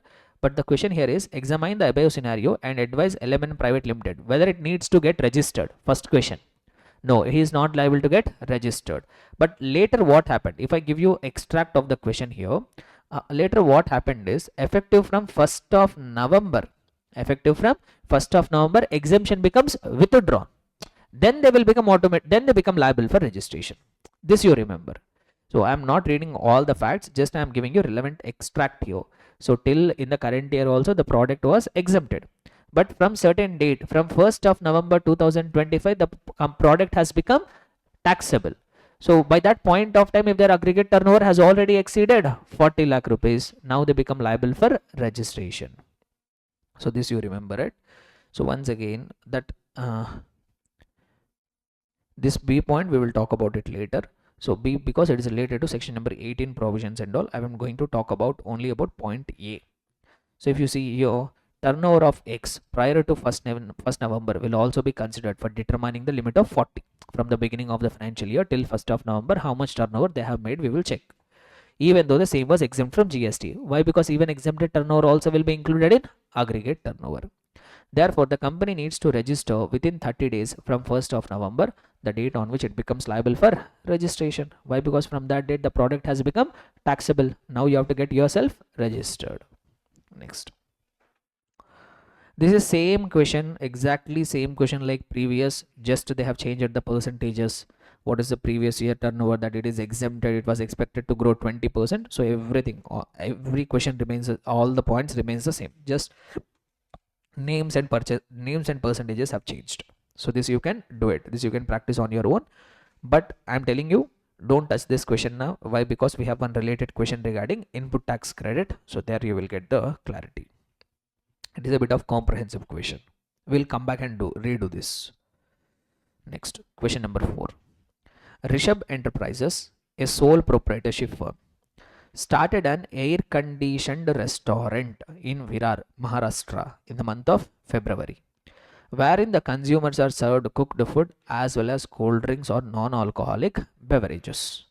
Supply of restaurant services. Goods are also getting supplied along with service. And as per Schedule 2, para number 6b, restaurant services will always be considered as supply of services. Where they are engaged, where they are making the supply? Maharashtra. In March, the firm opened a liquor store in Raipur, Uttarakhand for trading of alcoholic liquor for human consumption. Nothing but non-taxable supply. Determine whether Rishabh Enterprises is liable to be registered under GST law with the help of the following information. Serving of cooked food and cold drinks and non-alcoholic beverages in restaurant in Maharashtra. That is supply of service. So 5,50,000 in the month of February, and in the month of February, first if you check the details, it is 5,50,000. And also they have sold packed food items from restaurant in Maharashtra, supply of goods. So that is 1,50,000. So in February, what is the turnover? In February month alone, what is the aggregate turnover? 7 lakhs. Now in the month of March, what they have done? They have made a supply of services amounting to 6,50,000. They have supplied alcoholic liquor for human consumption, and they have even supplied the packed food. Now will this all be included in the aggregate turnover? Will even sale of alcoholic liquor also will get included in aggregate turnover? Yes, even non-taxable supply also will get included. So already 7 lakh worth of turnover we have. To this we have to add the turnover of the March month also. So if I add it, how much is the March month turnover? 6 plus 5, 11, 11 plus 2, 13, 13 lakh 50,000. If I add February month's turnover also, total it will come to 20.5 lakhs. Aggregate turnover we have calculated. Now we have to check your applicable threshold limit. Where he is making supply? Maharashtra. Is it falling under MMNT? No. Is it falling under UP Match? No. Then is he exclusively engaged in supply of goods? No. He is making supply of goods as well as supply of services. Applicable threshold limit 20. So but he has applicable threshold limit is 20, but he has exceeded 20.5. He is liable to take registration. Where he will take registration? Sorry. Where he will take registration? Maharashtra he will take registration. In Uttarakhand is he required to take registration? No. Why? Because in Uttarakhand he is making a supply of alcoholic liquor for human consumption. He is not making any taxable supply. So he is not required to be registered in Raipur, Uttarakhand, but he is required to be registered in Maharashtra. Right. Next. Question number 5. With the help of the following information, in the case of Jayant Enterprises, Jaipur, for the financial year. So he belongs to Jaipur. Determine the aggregate turnover. They are not asking you registration requirements also. Simply they are asking you to calculate their aggregate turnover. Sale of diesel on which VAT is levied by Rajasthan government. Non-taxable supply. Will it get included in aggregate turnover? Yes. Supply of goods after completion of job work from the place of Jayant Enterprises directly by the principal by declaring the place of Jayant Enterprises as its additional place of business. Here Jayant Enterprises is a job worker. His principal has sent the goods to him, and from the job worker's premises directly it is getting supplied to the customers. In whose turnover it should be included? Job worker or principal? Principal's turnover. But here Jayant is what? Job worker. So will we include this 3 lakhs in his turnover? No, it has to be included in principal's turnover. Right. Next. Export of goods to England. Will it be included in aggregate turnover? Yes. Supply to its own additional place of business in Rajasthan. In Rajasthan. Interstate supply between persons having same PAN. But it is a intrastate supply within same state. Interstate supply, no. But in the aggregate turnover, we will add only interstate supply between entities of same PAN. So will this be included? No. Outward supply of services on which GST is to be paid by recipient. Jayant has made outward supply on which a recipient will pay the GST under reverse charge mechanism. Will it be included in whose turnover? Supplier's turnover only. Who is supplier? Jayant, the party in case here. So this 1 lakh also will get included in the supplier's turnover only. So 1 plus 5 plus 1. How much? 7 lakh rupees is going to be his aggregate turnover. Understood? Clear? Next. Let us come to the next question. Rajesh Dynamics have its head office in Chennai, Tamil Nadu, carries on the following activities with respective turnovers in the financial year. What are they? Supply of petrol at Chennai, Tamil Nadu, 18 lakh rupees. Will it be included in aggregate turnover? Yes. Value of inward supplies on which tax is payable on reverse charge basis. Inward supplies on which this person is required to pay GST under RCM. Will it be included in his turnover? No, it will be included in the supplier's turnover. Supply of transformer oil at Chennai, Tamil Nadu. Transformer oil is taxable supply only. Only petrol, petroleum crude, petrol, diesel, aviation turbine fuel and natural gas. Whereas transformer oil, taxable supply, included or not? Yes. Value of branch transfer from Chennai, Tamil Nadu to Bangalore, Karnataka without payment of consideration, included or not? Interstate supply between entities having same ban, included in the aggregate turnover.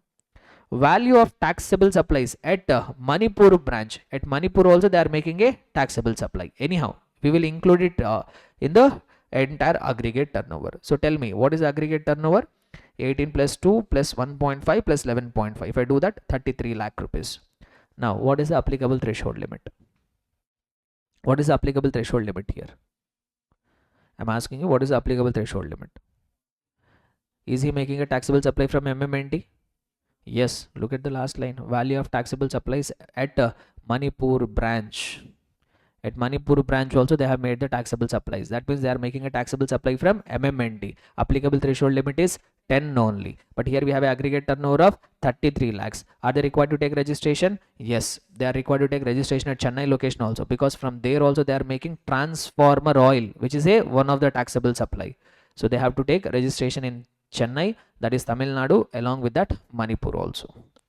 So it argues that it does not have taxable turnover crossing the threshold limit of 40, but in the given case 40 limit will not become applicable, and it believes that the determination of aggregate turnover is not required for the purpose of obtaining registration, but it is required for determining eligibility for composition levy. No, aggregate turnover is required to be calculated even for checking the registration requirements also, not just for composition levy. So determine aggregate turnover, you're also required to review the technical veracity. So whatever arguments this Rajesh Dynamics is doing, is it valid? No. So Rajesh Dynamics argument is not liable to registration since the threshold limit of 40 lakhs is not being caused either at Chennai, Bangalore or Manipur is not correct. Firstly, the aggregate turnover to be considered in this case is 10, not 40.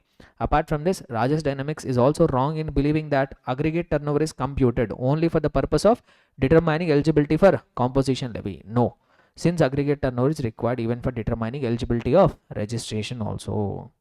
Last but not the least, Rajesh Dynamics is compulsorily required to register under section number 24, irrespective of the turnover limit. Why? Because, anyhow they are having inward supplies. No, we forgot this point only. Second point, if you see, they are having value of inward supplies on which they are required to pay tax under RCM. Anyhow, is getting covered under section number 24, compulsory registration. Here there is no purpose of calculating all that turnover at all. Why? Because anyhow he got covered under section number 24. Next. So in September 25 attempt they have asked one question for 5 marks. Straight away questions they have asked. Comment and discuss with explanations the validity of the below statements with reference to provisions related to GST registration. Number 1. There is no need for registration at all if a person is engaged in supply services intrastate or interstate only through an e-commerce operator. If you are making a supply of services only through e-commerce operator, you are not liable for registration.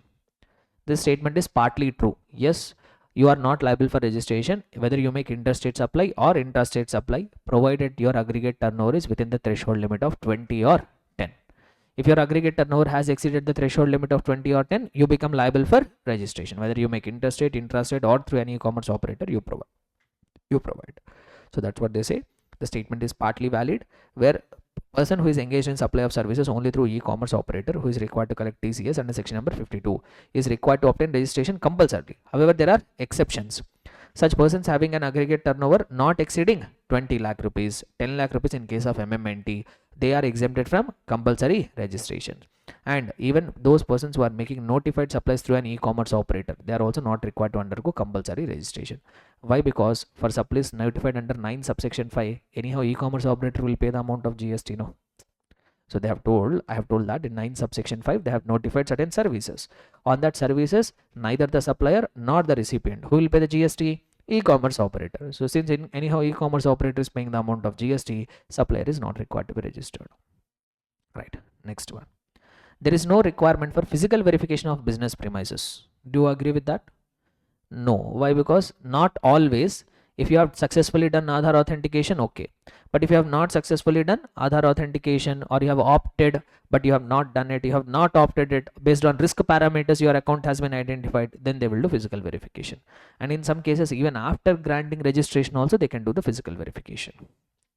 So physical verification of business premise for grant of registration under GST law is not required. However, if PO is satisfied that physical verification is necessary after grant of registration, he may get the verification done.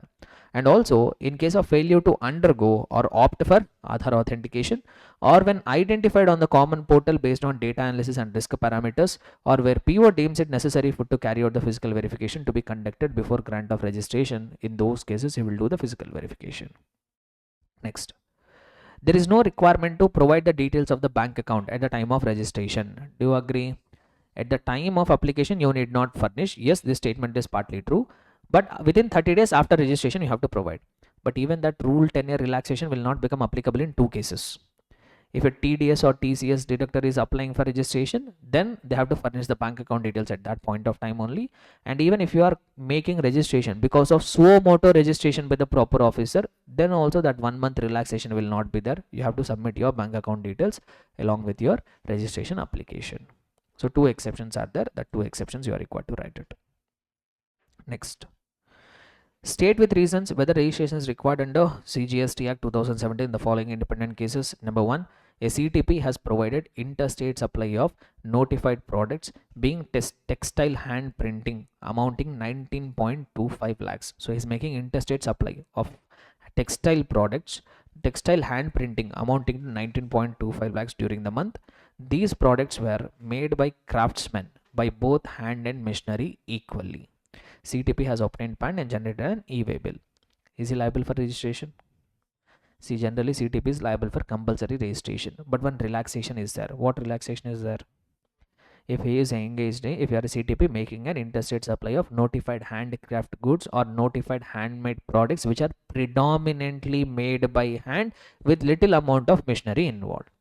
But in the given case, they say that those products are prepared by craftsmen by both hand and machinery equally.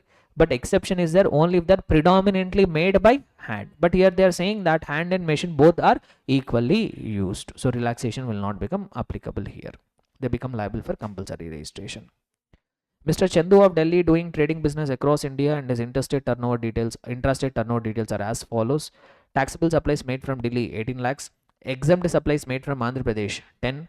Both taxable and exempt supplies made from Tamil Nadu 5 and 6 respectively. It may be noted that Mr. Chandu makes only intrastate supplies across India. First of all, we have to calculate what is his aggregate turnover. Tell me what is his aggregate turnover. 18, 10 plus 5 plus 6. Both will be included or not? Everything will be included here. So 18 plus 11. How much it will be? 18 plus 11, 29. Is it so? Yes. So not 29, 39. So his aggregate turnover is 39. What is the applicable threshold limit?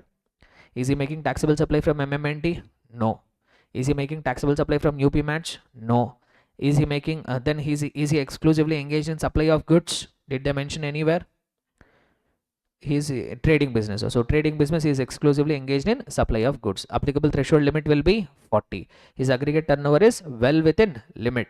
So that's why he is not liable for registration. Next. Bindusara commences a business of supplying taxable goods locally within the state of Rajasthan in April, only intrastate supplies. He is not yet registered under GST. As his aggregate turnover reaches 8 lakhs by the end of the month of June, Bindusara starts exploring the option to sell the goods supplied by him within Rajasthan on a popular electronic platform, e-Vastu store, by listing the goods on the said platform. He approaches your advice on the following issues in this regard. Bindusara wishes to continue his business without registering under GST since it will enhance the compliance burden under GST law. Can he supply the goods through e-commerce operator without obtaining GST registration? Yes, but conditions are there.